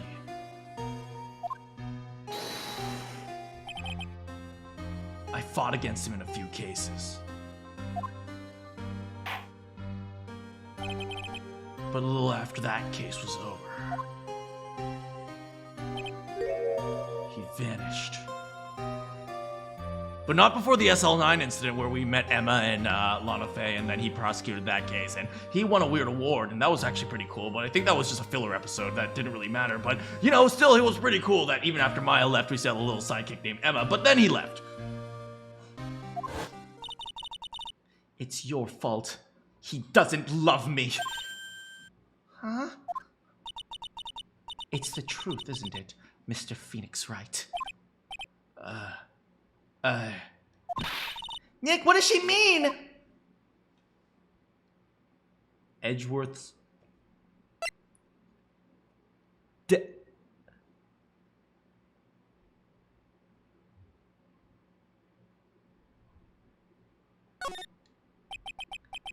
Edgeworth was never quite the same after that case. Then with the case after that one, he never set foot in a courtroom again. And then one day, you vanished.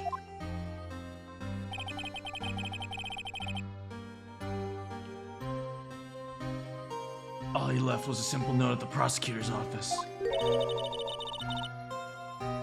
Prosecutor Miles Edgeworth can't live without Phoenix.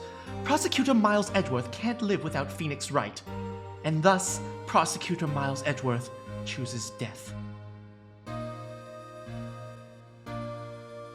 Wait. Did he actually kill him?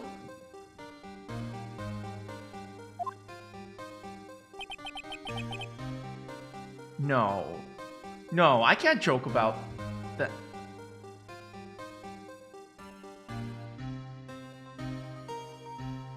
Oh no.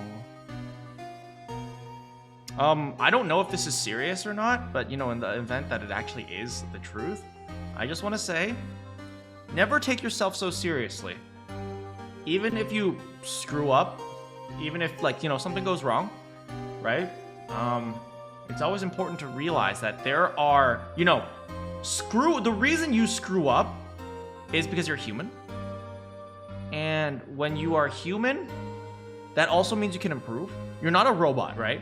So robots aren't, you know, robots don't make mistakes, but at the same time, robots never have capability of improving, right? In order to make a better robot, you have to make a better robot, right? Which is why you're humans. Humans are actually capable of improving. So I want you guys to think about that, right?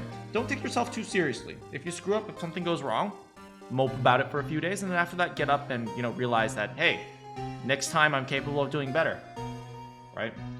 If you suck, that means there's only going up, you know?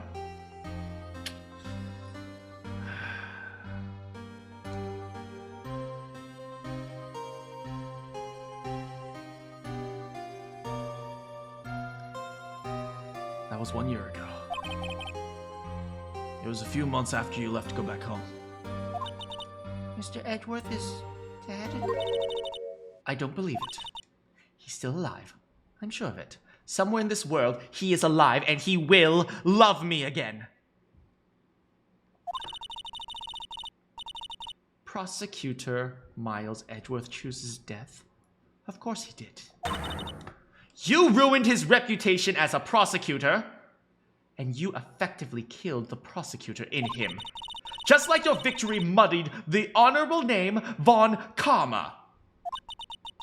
I'm going to find him, and then I'm going to teach him his rightful place with my own 2 hands. That's right, with my whip. He's not gonna enjoy a single moment of it. He only wants to be whipped by me. Oh, we'll see who he loves. Oh, we will see who he loves. We will see! We will see! Mr. Phoenix Wright! About Mr. Edgeworth? Maya, I already told you. Don't make me do it again. Don't bring up his name in front of me again, okay? Nick? Miss Von Karma. What? I don't know if you're God's gift to prosecutors or not. But I've had enough of you. Of him, too! What in the world happened? Huh. This dog is all bark and no bite. He's already been defeated. Regardless, I have nothing to inform you of today. Tomorrow will be the greatest courtroom battle this country has ever seen! Nick? Let's go. We need to talk with the performer on the 3rd floor. Sorry I brought it up, Nick.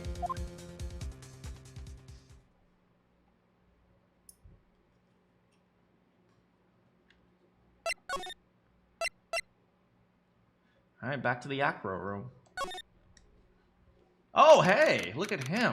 I know you're the murderer, so I'm sorry about that. Let's be real here. It could only be him. Which is also why Prime Sus doesn't work in this game. Because we're just now introduced to clearly the killer. December 29th. Lodging house, 3rd floor. Everyone in this game, man. Well, maybe not Pearl. It must be Phoenix Wright. Oh, he's kind of soft-spoken, so I'll need to. You must be Phoenix Wright. Yeah. Oh, I'm pleased to meet you. I'm Ken Dingling.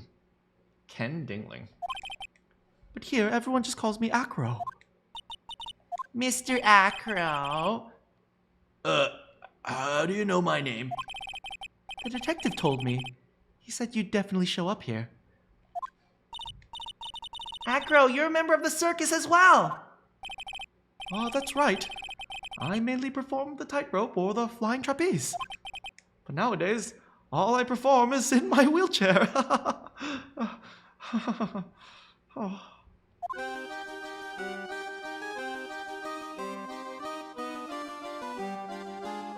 Okay. This man is in a wheelchair.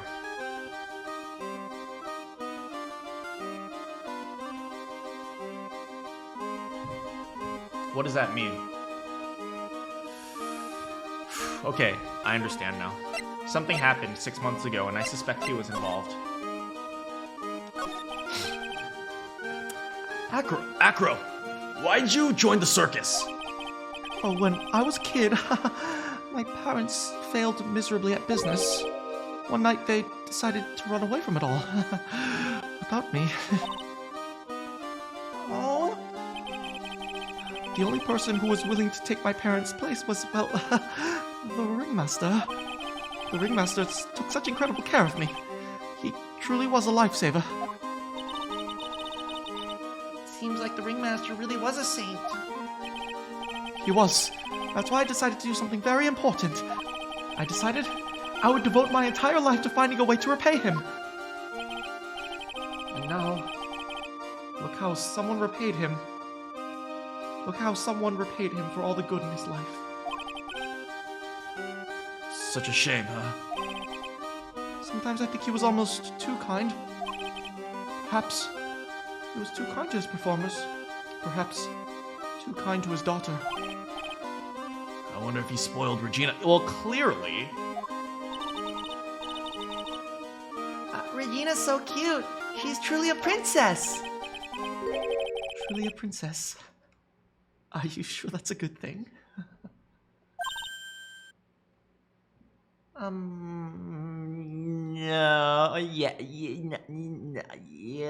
no. Do I detect a hint of a grudge against Regina? So this guy feels how I feel. Remember when we saw Regina and I said, that's not necessarily a good thing that she's so innocent. She can get herself into a lot of trouble by not understanding how the world works. So, yeah.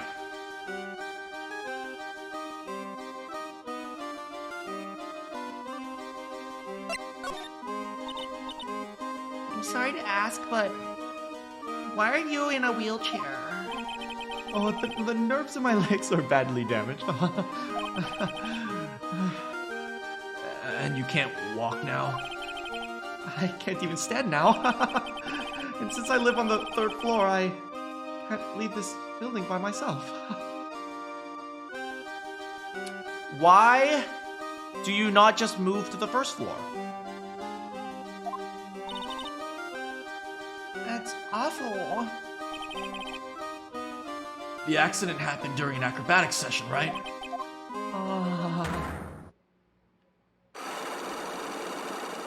Ooh, we gotta break through some locks. Psych locks. Doesn't seem like Acro's injuries were acrobatic in nature. Oh, what's on your mind, Mr. Wright? Exactly when were you injured? It's been almost 6 months since I was hurt. I injured my legs during practice. What in the world went on in this circus then?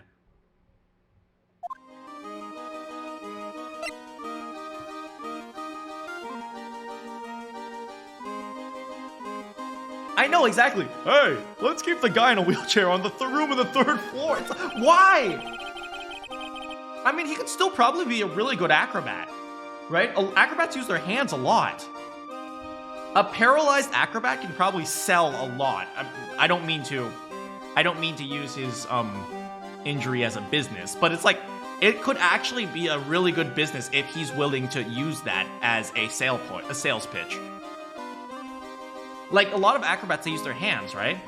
I get that, you know, you also use their legs, but you don't have to use their legs. I stopped by yesterday. Noticed you weren't in your room. I was at the hospital all day yesterday. Dang, honestly, his facial expressions are almost pitiful. He seems like a sad dude. You went there for rehabilitation? What about murder? Of course I knew about it. I spoke with the police before they allowed me to go to the hospital. Before I got the call from the prosecutor, I was convinced it was all a dream. Huh? I just couldn't believe what I saw when I saw it. What you saw? That sounded ominous. What do you see, Acro? At night? Well, I was in my bed sleeping when I heard a huge sound coming from below my window. The scene of the crime was right below your window, right? That's when I looked out the window. What did you see? What did you see?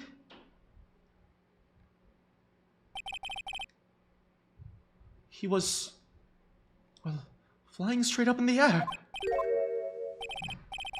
Maximilian Galactica. What?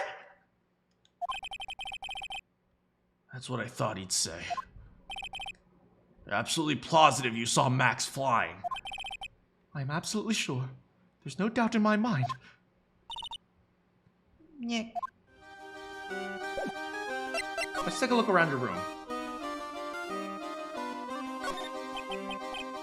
He's got a barbell. Looking around, everything he's got is for upper body training. I mean, fair enough. He's not going to be training his lower body. Wait a second. These are all the same machines I see on TV all the time. Nick! I don't have this one. This barbell's a new model. Don't overdo it. You don't want to end up being a muscle. What is wrong with Maya being a 220-pound monster? Ain't nothing wrong with that. Maya, we gonna hit the gym with Pearl later. We gonna get you some protein. I mean, Pearl, let's be real here. Pearl can bench more than Maya.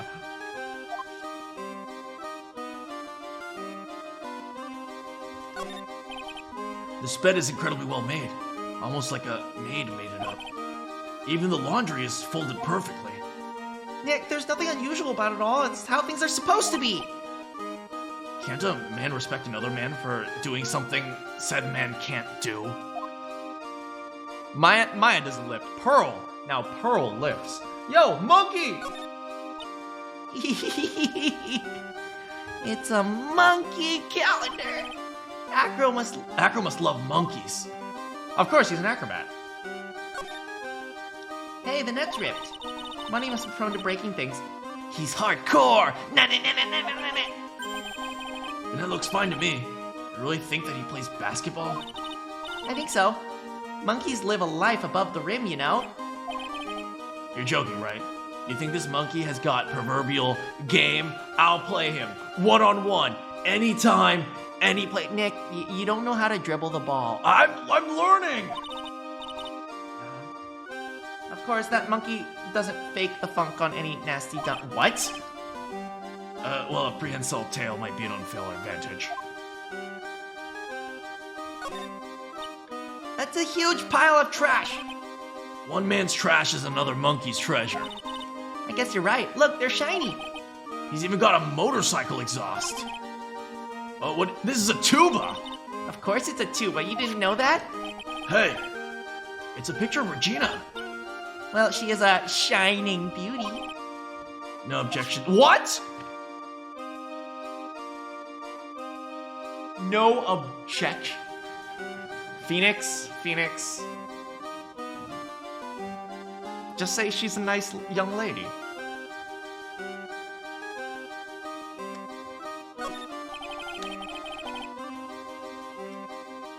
Nick, tonight we're learning how to play basketball. We're gonna watch Space Jam. Money must use this to swing around on. Go ahead, Nick. I know you want to ride it too. Maybe later. That's pretty much it. Oh, window. You can see the big top from the window here. You learn tons on my stream. Oh. There's no snow on the top of the big top. Kinda weird, don't you think? The inside of the tent is warm, so any snow that lands probably melts. I guess you're right. Snow probably slides right off. Oh, what's this? Footprints? Apparently it's nothing. Drawer? Lamp? Nope. Anyway, I'm gonna have to break you open. Well, you know what I mean.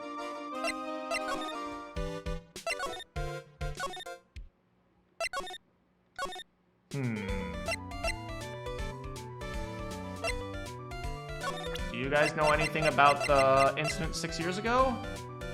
Not 6 months ago. Nope.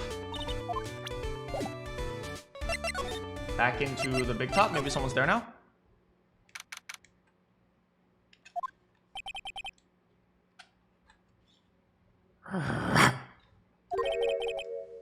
I got a bad feeling about this. So do I.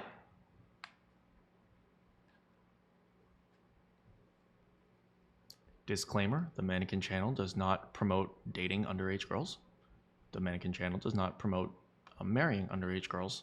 This is purely a video game. All characters in this game are fantastical and do not have any representation of real life.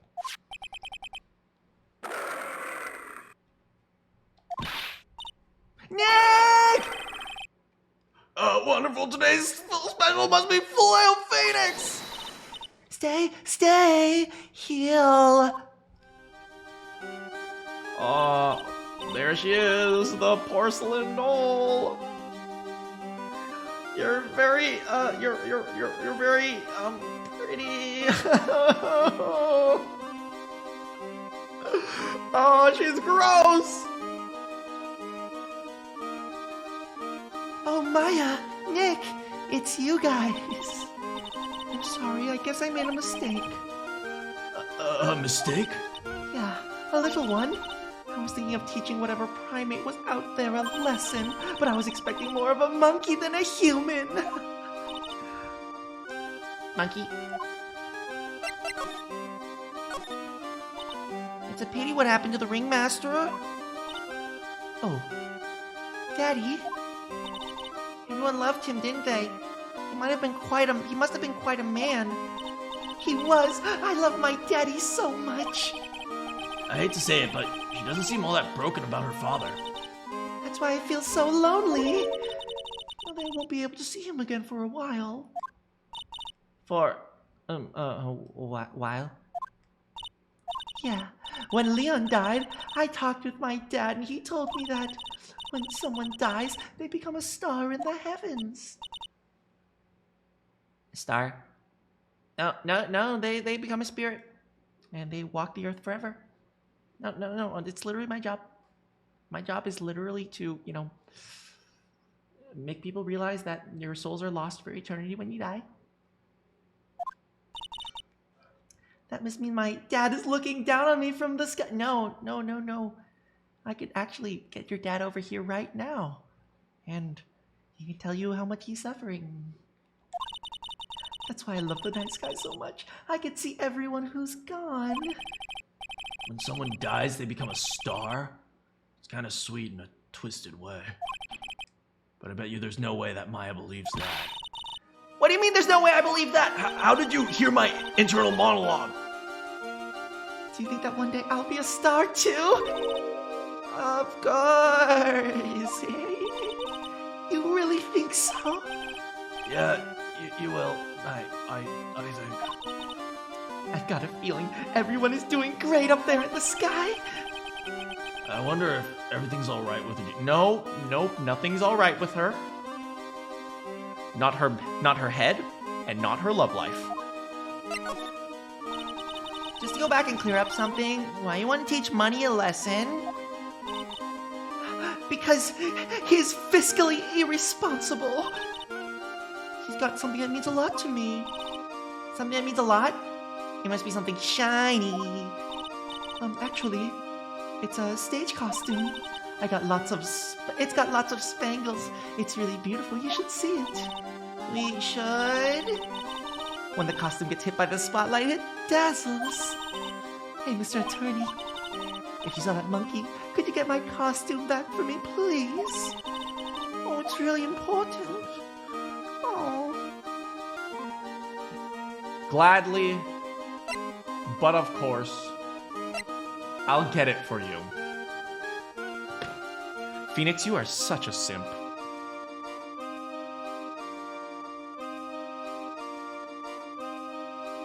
Oh, but of course, my lady. Tips hat. Tips fedora. Leave it to us! Guess there's no turning down that request. Yeah, you're really gonna do it. Do you know anything about the incident 6 months ago?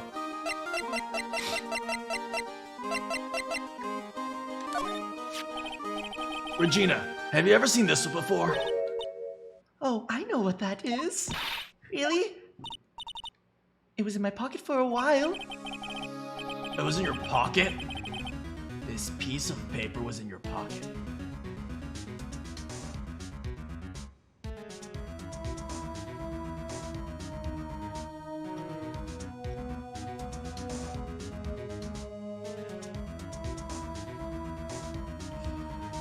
Oh boy, now what? I guess I noticed it was there around breakfast time. Oh, hello, Cream Cherry 68. I hope you're enjoying this. Breakfast time. Yeah, I always take Acro. I always take Acro his morning breakfast in the morning.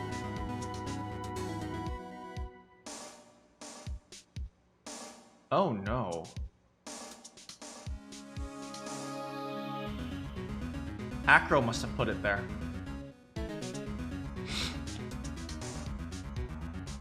Let me guess. Oh, I put it on the bulletin board because there's no way I'm a murderer. So I figured whoever this was for, I'll put it on the bulletin board so they can see it. That's when I also take out the trash in his room. Then I go to the cafeteria and eat my own breakfast. That's when you realize the piece of paper was in your pocket? Yep, but since I'm not a murderer, I just figured it belonged to someone else's pocket. And then what? I wondered if the person had lost it. Did you put it on the bulletin board in the cafeteria?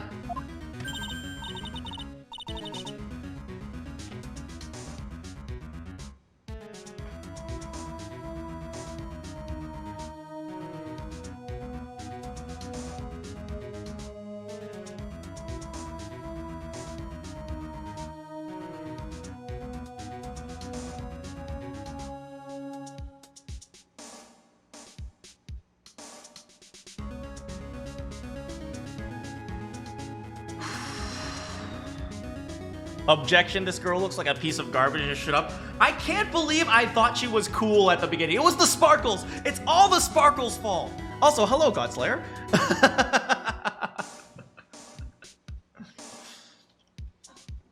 Okay, so let's piece this together. Acro thinks Regina is a murderer. Acro called Regina over to the lodge at 10 p.m. However, because Regina is too innocent to even possibly think thing like that could possibly happen, she decided to post the note on the bulletin board. It was seen by Russell, who must know that his daughter is some sort of murderer. And Russell went to meet and took... Acro was trying to kill Regina.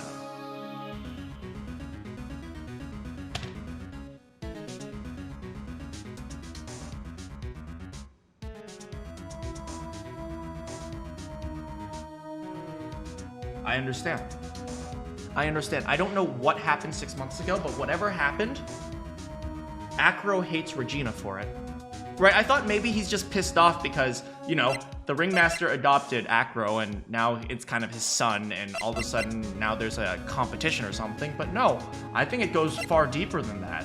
I think Regina did something 6 months ago that caused Acro to lose his legs. Which means Acro was trying to get back to her from her for killing Regina. Was trying to get back to her by killing her. So the question is, why is Pepper the murder weapon? I don't know. And who died? No one died. Why would you call him a murderer? So it was Regina who put it up there. When did this happen? The morning of the murder, I think. That explains a lot. I wonder who wrote. Really? You're such a fool.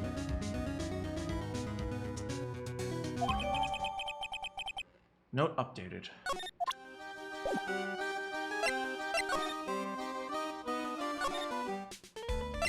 What up, bro?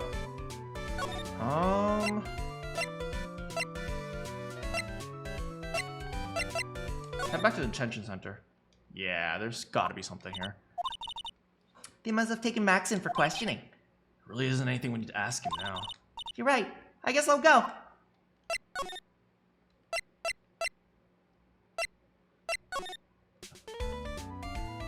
Regina threw Pepper at Acro. He sneezed and the recoil caused him to fall out the window. That is a possibility. What if Regina threw Pepper at Acro and his sneeze caused him to screw up his performance? That is a possibility. Right? It's not acrobatics related. Let's go see if we can break open Acro. I'm starting to get an understanding of the murder. Mo's room? Mo's not here. What's that? I hear something. Stop, Nick, you're scaring me. Nick, it's money! The money's holding something. That's it. That means a lot to me. Regina, remember? All right, time to take on this monkey. Attorney style! Here we go!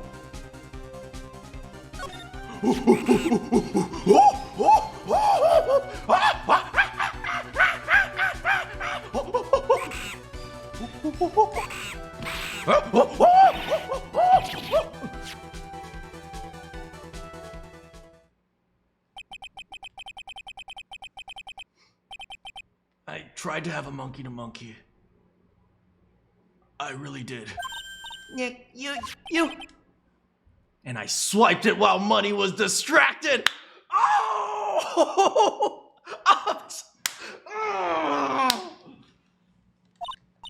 Wow, you're really on the ball today, Nick. Let me see. You can see the fire from... You can see it fine from where you are. You know what I mean? I want to try it on. Then maybe they'll take you into the circus and I can get some peace. Hey, don't be mean to the number one son. The number two after Pearl. What's the matter now? It doesn't fit me at all. Oh well. Guess it's time for you to lay off the burgers. Not to mention, it doesn't look like something any girl I know would actually wear. Did Phoenix just call Maya fat? This girl is a stick, and he just called her fat. Oh my, unrealistic body expectations, am I right?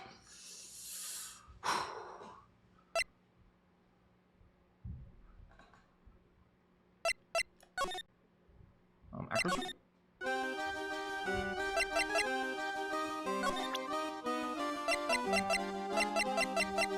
Hey, do you know anything about this? What is this? That's what we want to know. It was posted in the cafeteria the morning before the murder. In the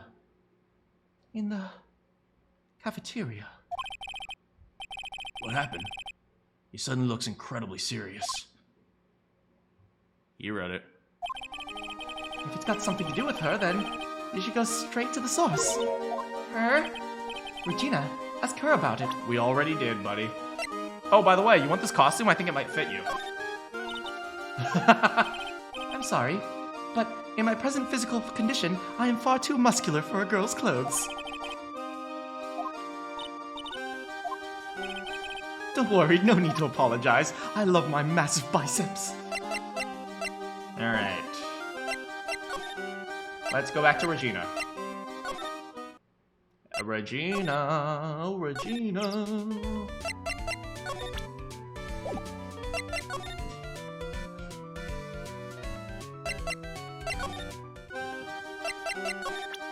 We got something for you. Here you go, Regina. Yay, thank you, you really got it back for me. Oh. Don't mention it. I love you, Mr. Attorney.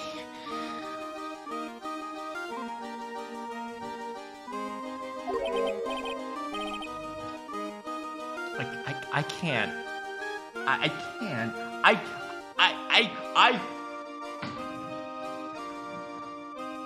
I'm calling it right now. All these older men falling for this. No. It's not any of the men's fault. She's a monster! She is a monster! Oh, how did a 16-year-old girl learn to be this manipulative? I swear to God. Oh no.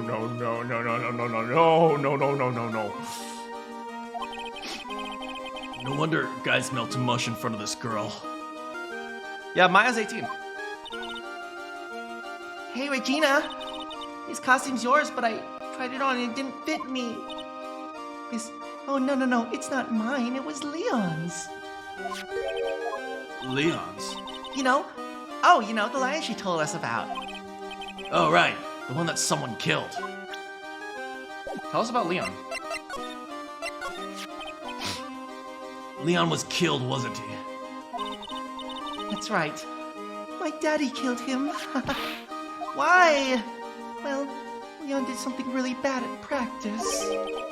During practice? Leon was sitting down and then he opened his mouth,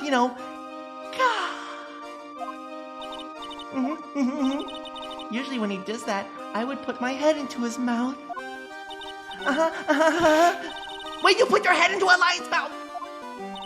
I sure did. The people in the crowd always loved seeing me do that. They'd always start screaming. You sure they were screaming because they loved seeing you do that? Anyway.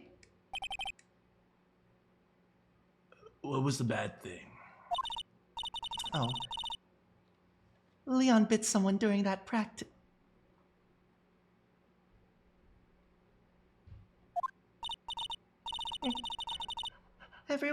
Everything was all right though, right? No. It wasn't. That was the problem. My daddy was incredibly angry. And that's when Leon... Yes, that's when he became a star in the sky. Poor thing.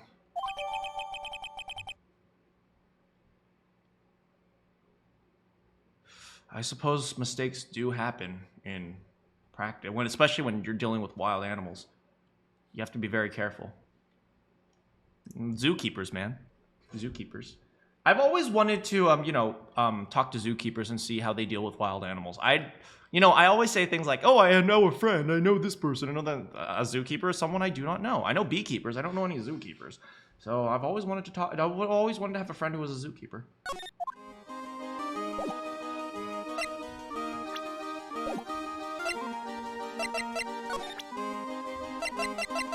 Anything else you can tell us?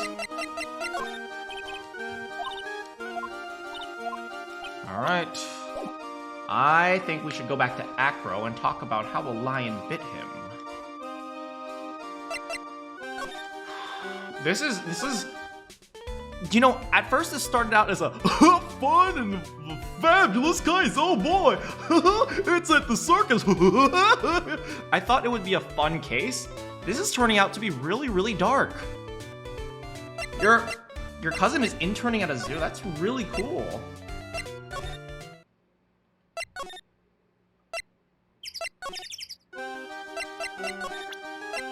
You know anything about this? Nope.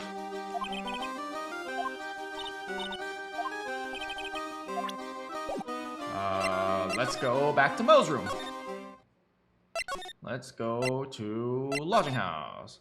Let's go to... Maybe you can tell me more about Leon. I'm just so invested. It's almost 8, and we generally end, but I'm so invested in this right now. I'll try not to go too late. Nope.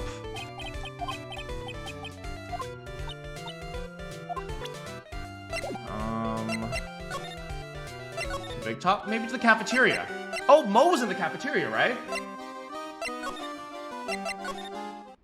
There he is. Something smells fantastic! So we know it can't be Mo. Oh, wait. Is it? It can't be. It is. It's burgers! Hello! Welcome to the Bistro Dessert, aka the cafe. Smells so good in here. Those burgers look great. She's drooling like she's some sort of crazed burger monster. My burgers are the best. Juicy meat, toasted bun, special sauce. Yes, if you're gonna make a burger, toast your freaking goddamn buns. There is nothing worse than buns that fall apart. Sorry, just a quick rant of mine. They're absolutely irresistible to anyone with a hankering for a burger. One bite will send you into hamburger heaven. Special sauce, don't think about it too hard. I'm sure it's just ketchup and Thousand Islands. I bet. I can tell by the smell. I'm getting hungry too. Those burgers must have some kind of special power. The secret ingredient is crack.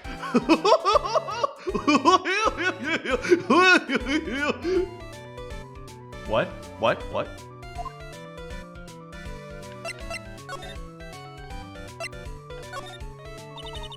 Now that the ringmaster's gone, what are you gonna do? That's all I've thought about for the past 2 days.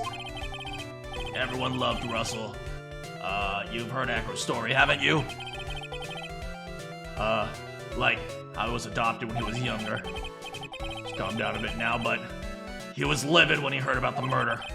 Acker was so upset that he couldn't go on. Yeah, because he wasn't trying to kill his dad. He was that upset? Yeah, he was. Anyway, I gave it some thought. Maybe I should give up on trying to be a half-baked clown. I've been thinking of trying on the ringmaster. There you go! There you go! Lauren's MF Curls! If the clown thing ain't gonna work, you gonna be the master. You gonna be the master of the house. Up top, Lauren's Curl. There you go! Your mom never toasts the buns? Well, tell your mom she is an awful woman. No, I'm sure she's a great woman. What, really? Max would still be an issue, though. He may be a bit mean and hard to work with, but it's hard to argue about his importance. Maybe this trial will actually make him friendly. It's probably the reason the circus is still around. A lot of what he says is right. Oh. All that's left is to see if everyone can get over this tragedy. You know? The tragedy, you know. Wait, tragedy? What are you talking about? Oh, I'm invested. I am so invested. Get over what tragedy, Mo? Hey, don't worry about it. It's nothing at all. You must mean the tragic death of the... No. Oh yeah, that's right. You got it, girlie. Dang, correctamundo. Doesn't he mean ding? Mo, I mean no disrespect, but you're lying, aren't you? No, not at all. What makes you think that? Just the way that you said if everyone can get over the tragedy seems a bit strange. Sounds like you were talking about something from a long time ago. Why the top of his mouth match the bottom? You see, the top of his mouth is actually his real mouth. Right, the bottom is the fake one. Mo, I'm alright, aren't I? Alright. Sorry, buddy, we're gonna pick you open. We're getting closer. It was about 6 months ago, a little after it was just a accident. Give me a break. Us old man have accidents. I wear big pants for a reason. I'm talking about poop. 6 months ago. Alright. If anything, I think we can break him. Let's do this. I don't think we can break Acro, but we can break him. Mo, please. Tell us what happened. What in the world went on in this circus? Okay. No need to look at me so scary when you ask. Hey, look over there, some juicy burgers. Let's eat instead. Unfortunately, I'm more of a grilled chicken man myself. Come on, Phoenix. And you call yourself a Japanifornian?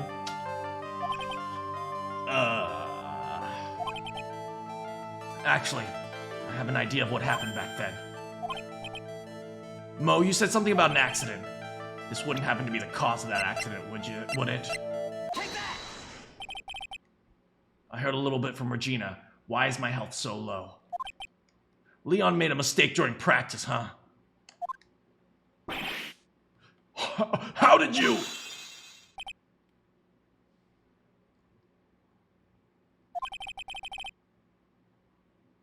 I told him so many times. You shouldn't be doing such dangerous acts. Like putting her head inside Leon's mouth. Right? Yeah. But Regina believed in Leon. She believed him so strongly that the ringmaster went along. He never could say no to her. Oh, man. Mo actually sounds like he would be a good father to Regina. Out of curiosity, who's bitten? Come on, Mo, don't clam up on me. Who did Leon bite on the head? Well, I promised I wouldn't say anything. You promised? He's involved in this too. He's involved. Mo must be talking about. Mo, is this the person you promised? Must have been Acro, right? How did you know that? Don't worry about that, Mo. Getting to the bottom of this accident may help solve what happened to the ringmaster.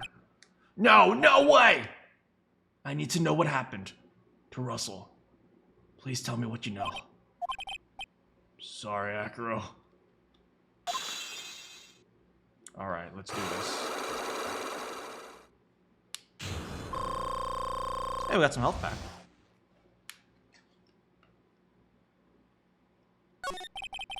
It's just like you said. You know the accident? Did someone die?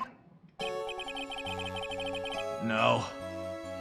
But maybe it would have been better if he had. What? How would that have been better? He's still alive. But when he got bit, he suffered massive brain damage. He'll never recover from the coma that he's in.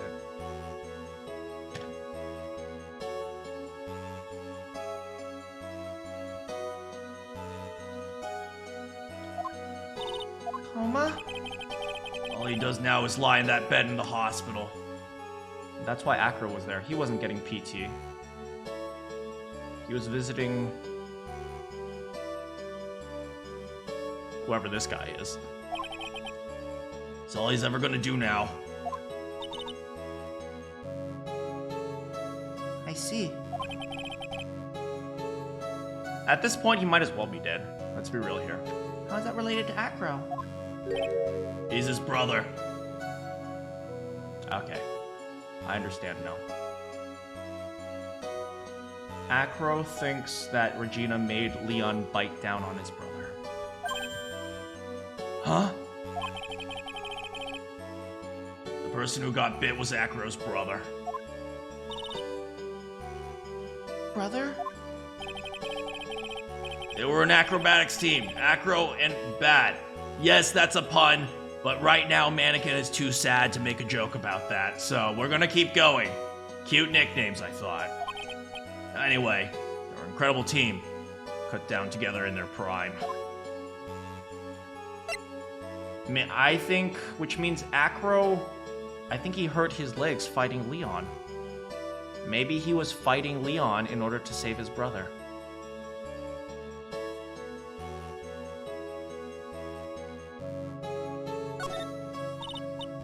Paralyzed is even worse than his brother. That's subjective, I suppose. Who's Acro's younger brother? Sean Dingaling. Dang. Poor guy. He looks like a really upstanding dude. I don't know, but he seems like it. Everyone called him Bat. He fell in love with Regina. How old is this guy? I swear to God. 22. Okay, but that was about a year ago, so he was 21. Oh, but Regina was 15. Okay, 5 years. I guess it's okay.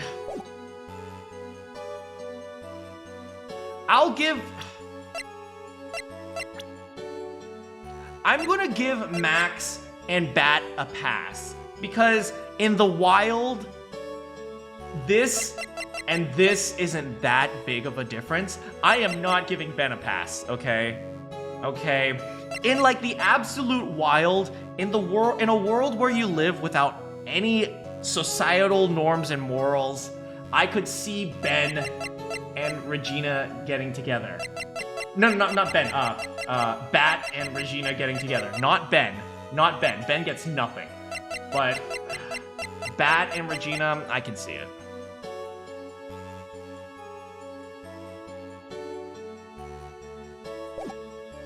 He fell in love with Regina. Trying to win her love was his downfall. Everyone seems to fall in love with Regina. Dang. That bitch a mega hoe.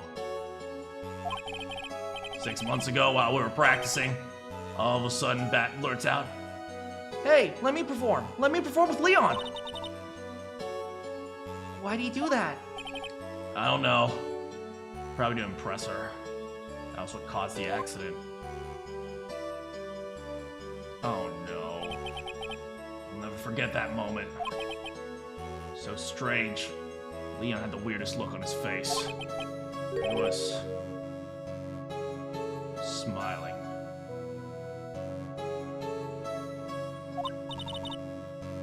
You mean Leon? Yeah. When he bit down, he was smiling.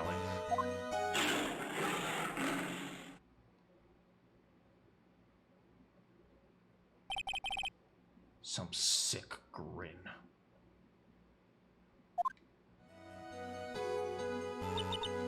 Oh, that's impossible. Smirking lion.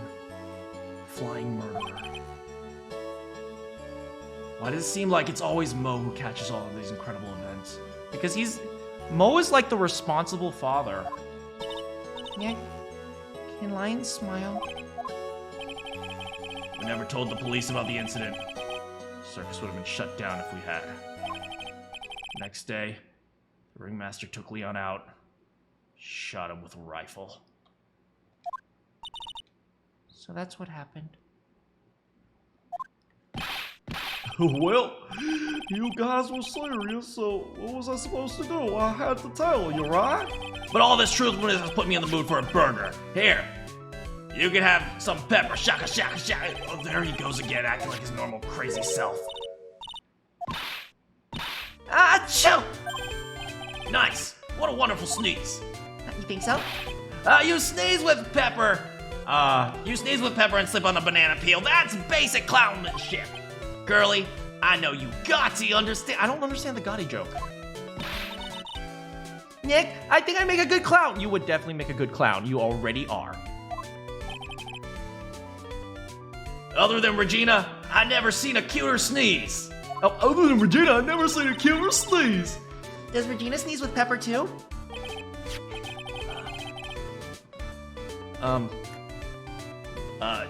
She does, but Bat would always tease her with pepper.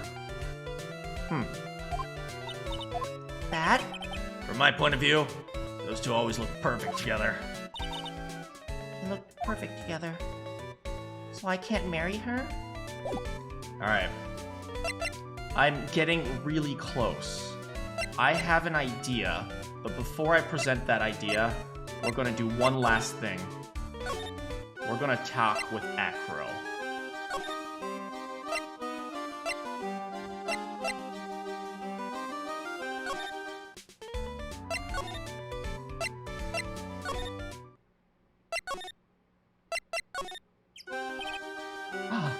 Back again, I see.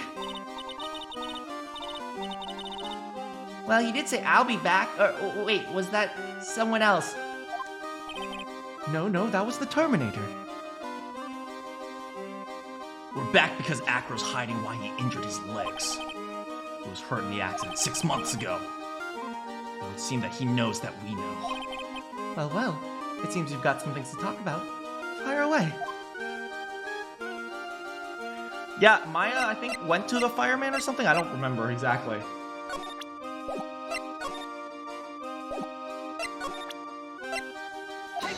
Alright, let's play a game where we unlock your mind.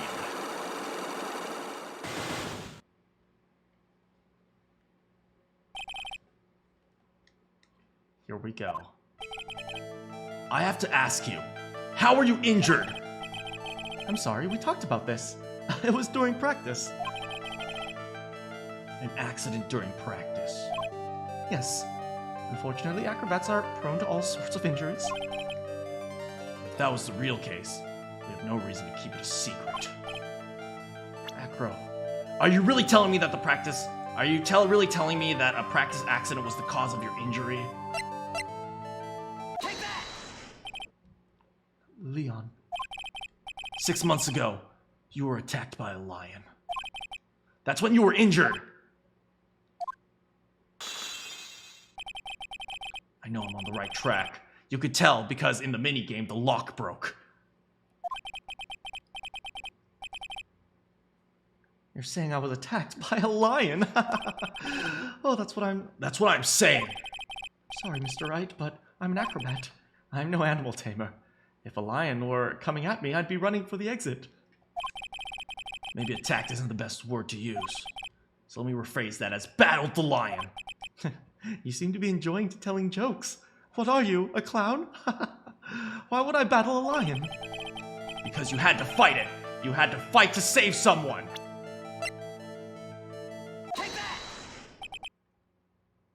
Bat.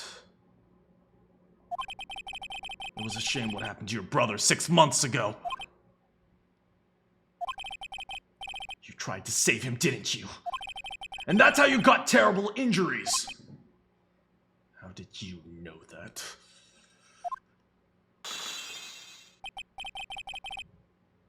Mo. He must have told you. Yes, we learned about Bat from Mo. But he didn't mention any about you in regards to the accident. I suppose it was just a slip of the tongue on his part. That's how I figured it out. Slip of the tongue. Anyway, they were an incredible team. Cut down together in their prime. Cut down together. That was where he slipped, and that's how I figured it out. You two ended up in the center of the same accident. Like always. I see. But an accident's an accident. It wasn't anyone's fault. I still haven't broken Acro's last psych lock. There must be one incredibly deep-seated secret. It wasn't anyone's fault. You care to explain more? Acro, I know you're hiding something from me. Maybe someone you don't like. Someone you don't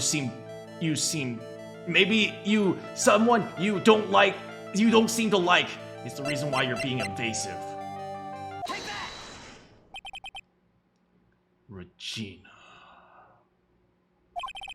You always seem calm and collected until you start talking about her. Saying things like she is cruel. Well done, Mr. Attorney. You've got quite the set of eagle eyes.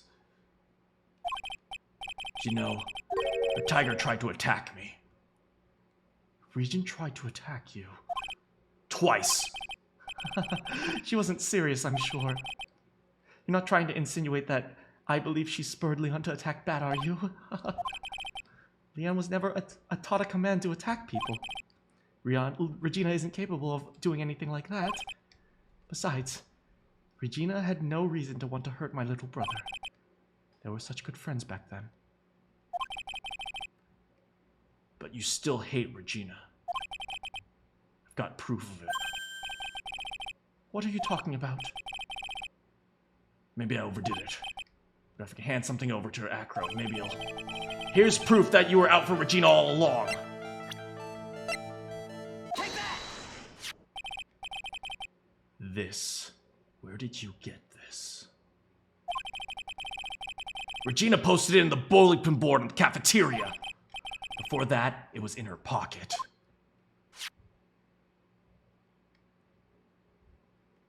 I guess I noticed it around the time when it was breakfast.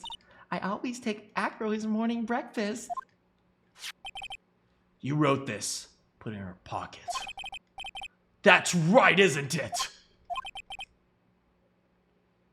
Well done, Mr. Wright.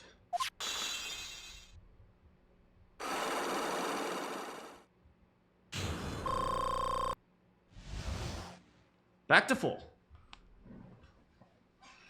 Tell me. My legs were injured by Leon. 6 months ago. My younger brother, Bat, had a dare with Regina. An absurd dare.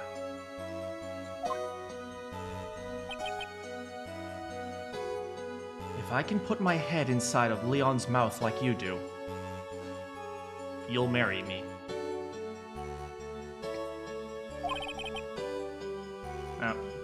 Close. At least he's not so forward as to randomly present a ring. Like Ben! You have to go to the movies with me on a date. That's insane. Didn't you know how dangerous that was? We all thought he was being stupid too. But that lion was very old to begin with. And age brought with it countless experience in doing that very trick. Unfortunately, this particular time, I guess Leon wasn't ready or willing. That's when this accident happened. He just wanted to take her out to the movies.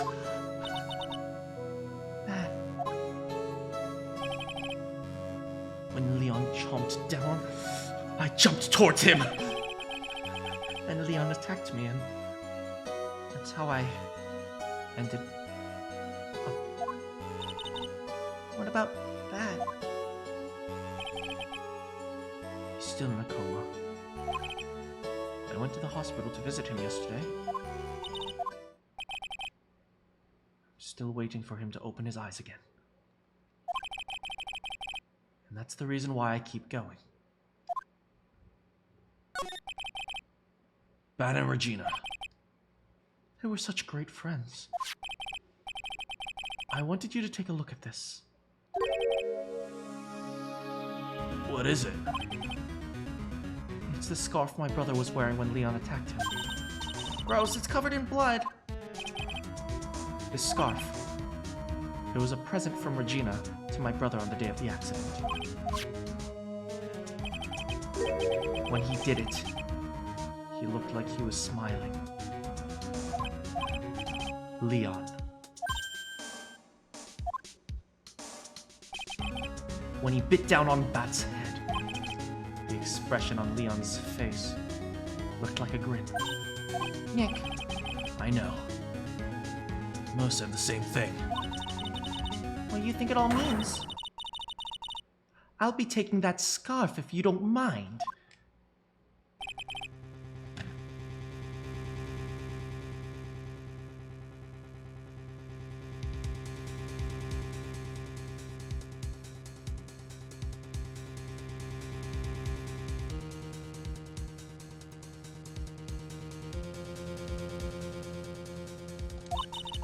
I've already heard everything, so hand over the scarf. But the scarf is evidence in the trial. That is for me to decide. I think we should begin our preparations now, Acro. I've served a summons for Acro to appear in court tomorrow as a witness. I understand everything.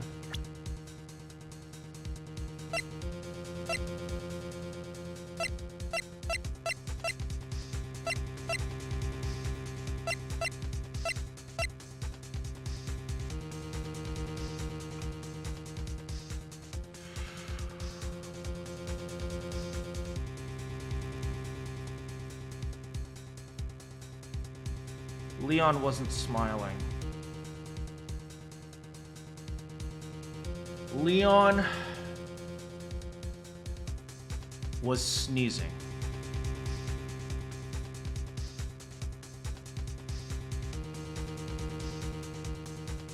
That is why Acro put the pepper in the box.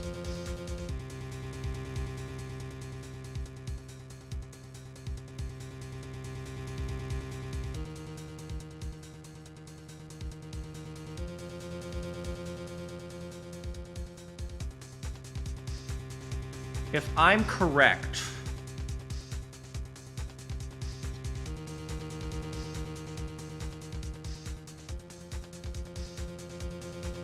Acro teased her with pepper, right? If I was a naive child, which I still am, I'd learn that behavior and I say, oh, he does it to me, I should do it to him.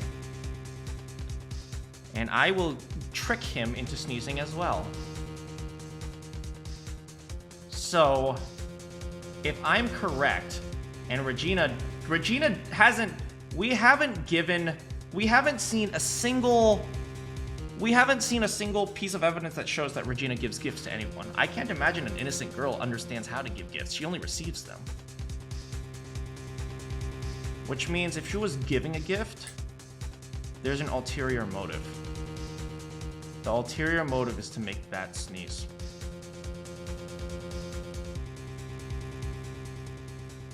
She gave him the handkerchief because she thought it was okay to make people sneeze.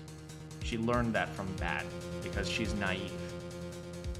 But in the process, made Leon sneeze instead.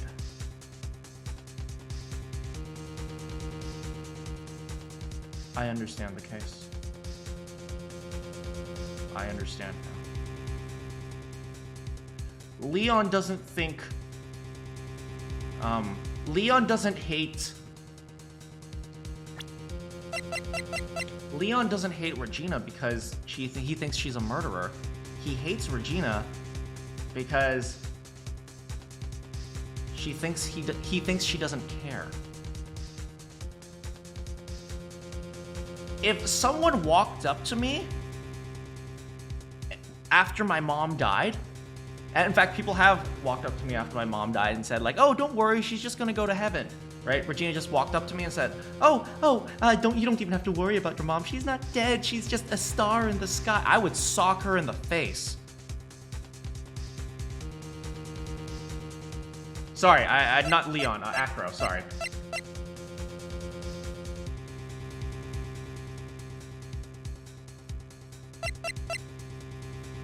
Yeah, that is the case.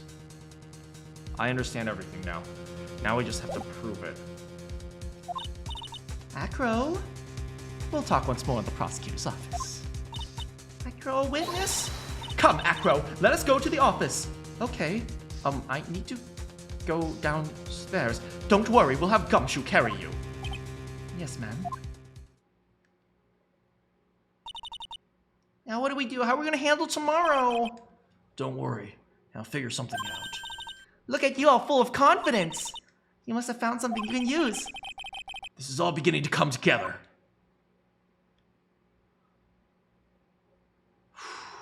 And that is today's Phoenix Wright. Ooh, this ran really, really late, but thank you so much for hanging out. I still have no problem, staying around and chatting with you guys a little bit more.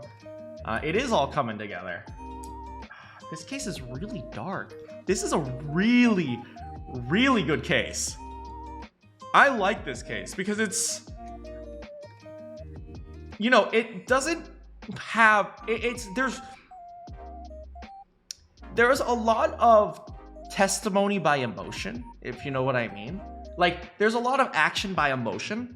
I think, you know, one of the things I hate, or one of the things I don't like, is assuming people just act logically all the time. There's a lot of illogical things that happen in this case, well, besides the carnies.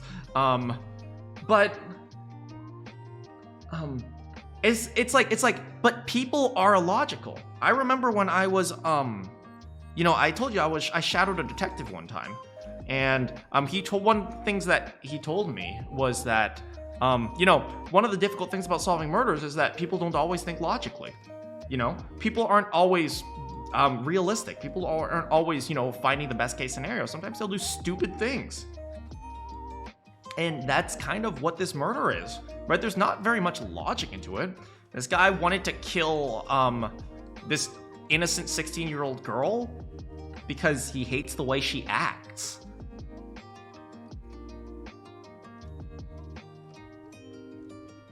When you first played this in your teen years, you thought everyone was sus.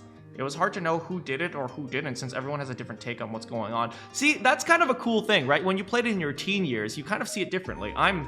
I've graduated from, you know, my undergraduate already, right? So I have quite a bit of, I have more life experience, right? I'm currently working a job. So as a result, you know, when you play it I can imagine when you play it as a teen and then when you replay it as an adult, like, you'll see a lot of things that will make sense when you're an adult that don't make sense when you're a kid. Like, before, like, I told you, when my mom passed away, please don't feel sad. I mentioned this several times already, so please don't say I'm sorry about your loss or anything. I'm not looking for that. When my mom passed away, you know, I remember there were a lot of people from my church, or from a church I went to, and they said, like, oh, don't worry, you'll see your mom again. I'm going to, all you have to do is pray to God and you'll go to heaven with her. And I wanted to sock them in the face. God damn. It's like that is, and me seeing Regina act the way, oh, a star in the sky, that's exactly what I thought of. And so when I see Acro being so sad about, you know, his brother, and then I see Regina, who probably caused that, and she said, and she caused that, but she's probably like almost acts like she doesn't care.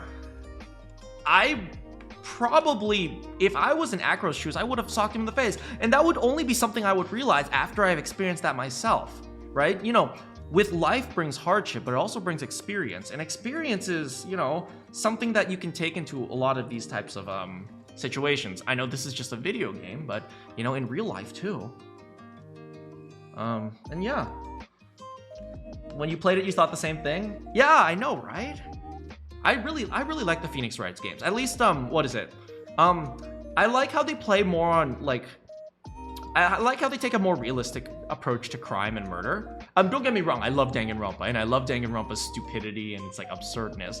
But, you know, Phoenix Wright has a really high realm of realism. Yes, the prosecutor goes around whipping people in the court and stuff like that, and you're not really a lawyer, you're really more of a detective who's like arguing in court. It's like you're not really a defense attorney in this game. You're more of you're really like two detectives like blabbering back and forth. But I putting that aside, it's like the general scenarios are very realistic.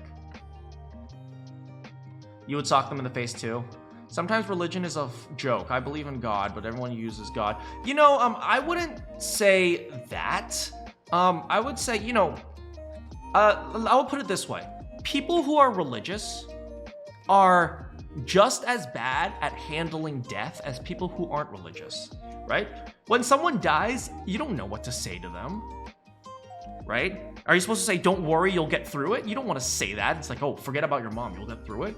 You don't want to say things like, oh, I'll be here for you. It's like, what the heck are you going to be here for? You didn't lose your mom. It's like, there's nothing good to say. So when people say things like, Oh, don't worry, you'll see them again in heaven. I don't think they actually mean that. I think they don't know what to say, so they're just saying what they feel could possibly help at all. Right? You know, I don't necessarily look, like, don't get me wrong, like, I can tell you guys my religious views if you want later, but I don't necessarily believe that it's, you know, we should just, you know, hate on people who are religious who say things like that, because some, you know, often they just don't know what to say in the first place, right? I guarantee you, anything that came out of my mouth to cheer someone up would piss them off, especially if a family member died. I was as strong as I could for my dad when he passed. I'm sorry to hear that, but no one told me what you heard. We were all real about it. Well, I'm glad that you guys could be real about it. Sometimes being real is a real good thing. Real is a real good thing. Yeah, but being real, that's often more valuable than most people realize. Yeah. But yeah, I don't hold it against them. Me and my emotional state, I definitely would punch them, like kind of in an emotional anger, right? But you know, in reality, I don't expect religious people to be able to handle death as anywhere better than anyone else, right? We're all bad at handling it. Thank God my son... Oh, I make that joke a lot. I make that joke a lot, Godslayer. I do make that too, but I mean, I think we all know what he means, right? It's not like he's not gonna thank the doctor. He, you know, thank God is really more like, I'm so glad that someone's alive, right? I use thank God, but we all know what that means. But no, I make that joke too, so I understand that you're making a joke.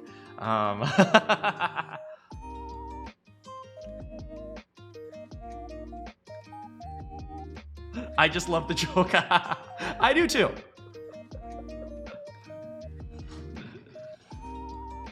Anyone who is new, by the way, I like to, you know, chat a little bit with my, the viewers before I end. We ended a little bit late, and you guys might be coming up bed pretty late, but, you know, I have no problem hanging out with you guys a little bit longer, but I still have to figure out dinner some point soon.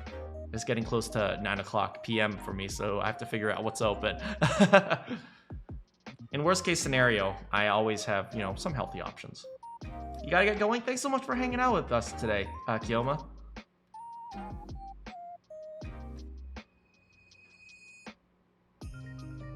Yeah, and for those of you who did join for the Phoenix Wright, I hope you joined for other streams as well. Right now I'm playing Phoenix Wright, but you know, it's going fast. We're at the end of chapter 3 and there's only one more chapter. I know chapter 4 is always the longest chapter, but still.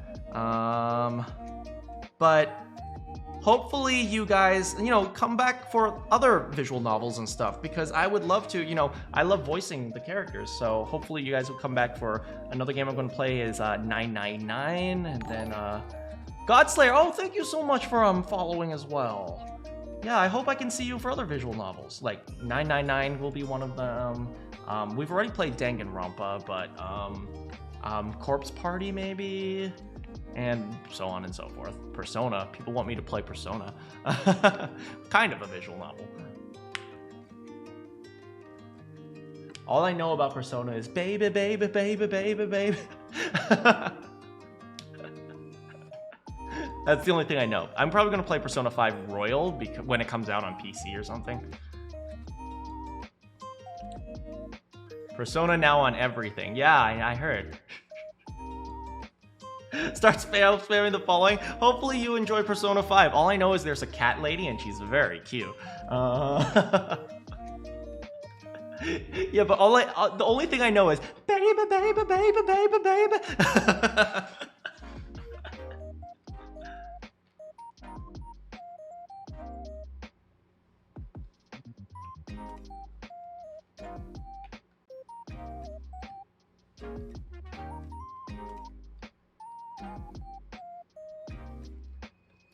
Persona 5 Strikers.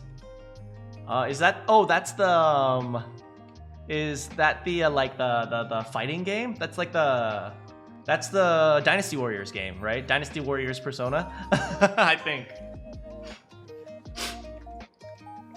Yeah, but you know, I'm looking forward to playing a lot of visual novels with you guys. There are other visual novels I want to play that is, you know, a little bit less known. I really like indie games. It's a prequel. Oh, it's a sequel. Hee-Ho. I do know in Persona 3 they literally kill themselves to summon their superpowers or something like that. Persona!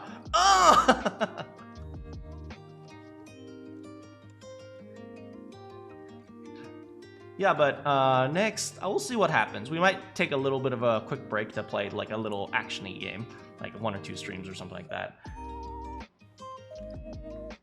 But yeah, you know, thank you so much everyone for hanging out with me today. I had a really great time. Oh, Randy just left. See you later, Randy. Persona dies instead of they take out the wrong gun. Isn't it like a summoning gun or something like that? I don't know anything. All I know is in Persona 3 you shoot yourself, in Persona 5 TV is evil, and in Persona 3 you shoot yourself, Persona 4 TV is bad for you, and Persona 5 is there's a cute cat lady. That's all I know. Well, maybe this is it for me. So thanks so much for chatting with me, guys. Thanks so much for hanging out. To summon the Persona, it's mad. But Skull is... Let me guess, Kemjo. Does Skull have a coat? They rip their masks off. I feel like, you know, I know that they're like criminals in Persona 5, so maybe taking your mask off is a bad idea. Just a little bit of a thought.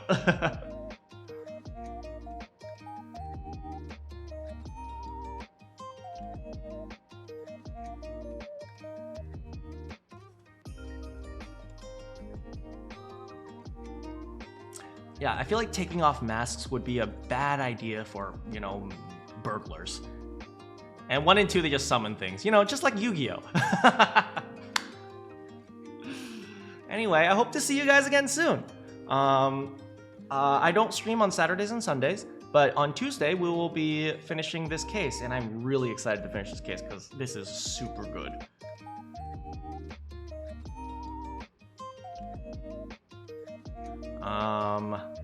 Persona 5 is kind of like Omori, but nothing like Omori.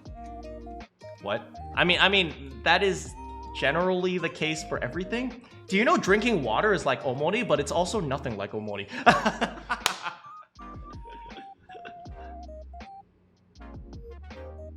Oh, hey, Az is here. Thanks so much for helping mod.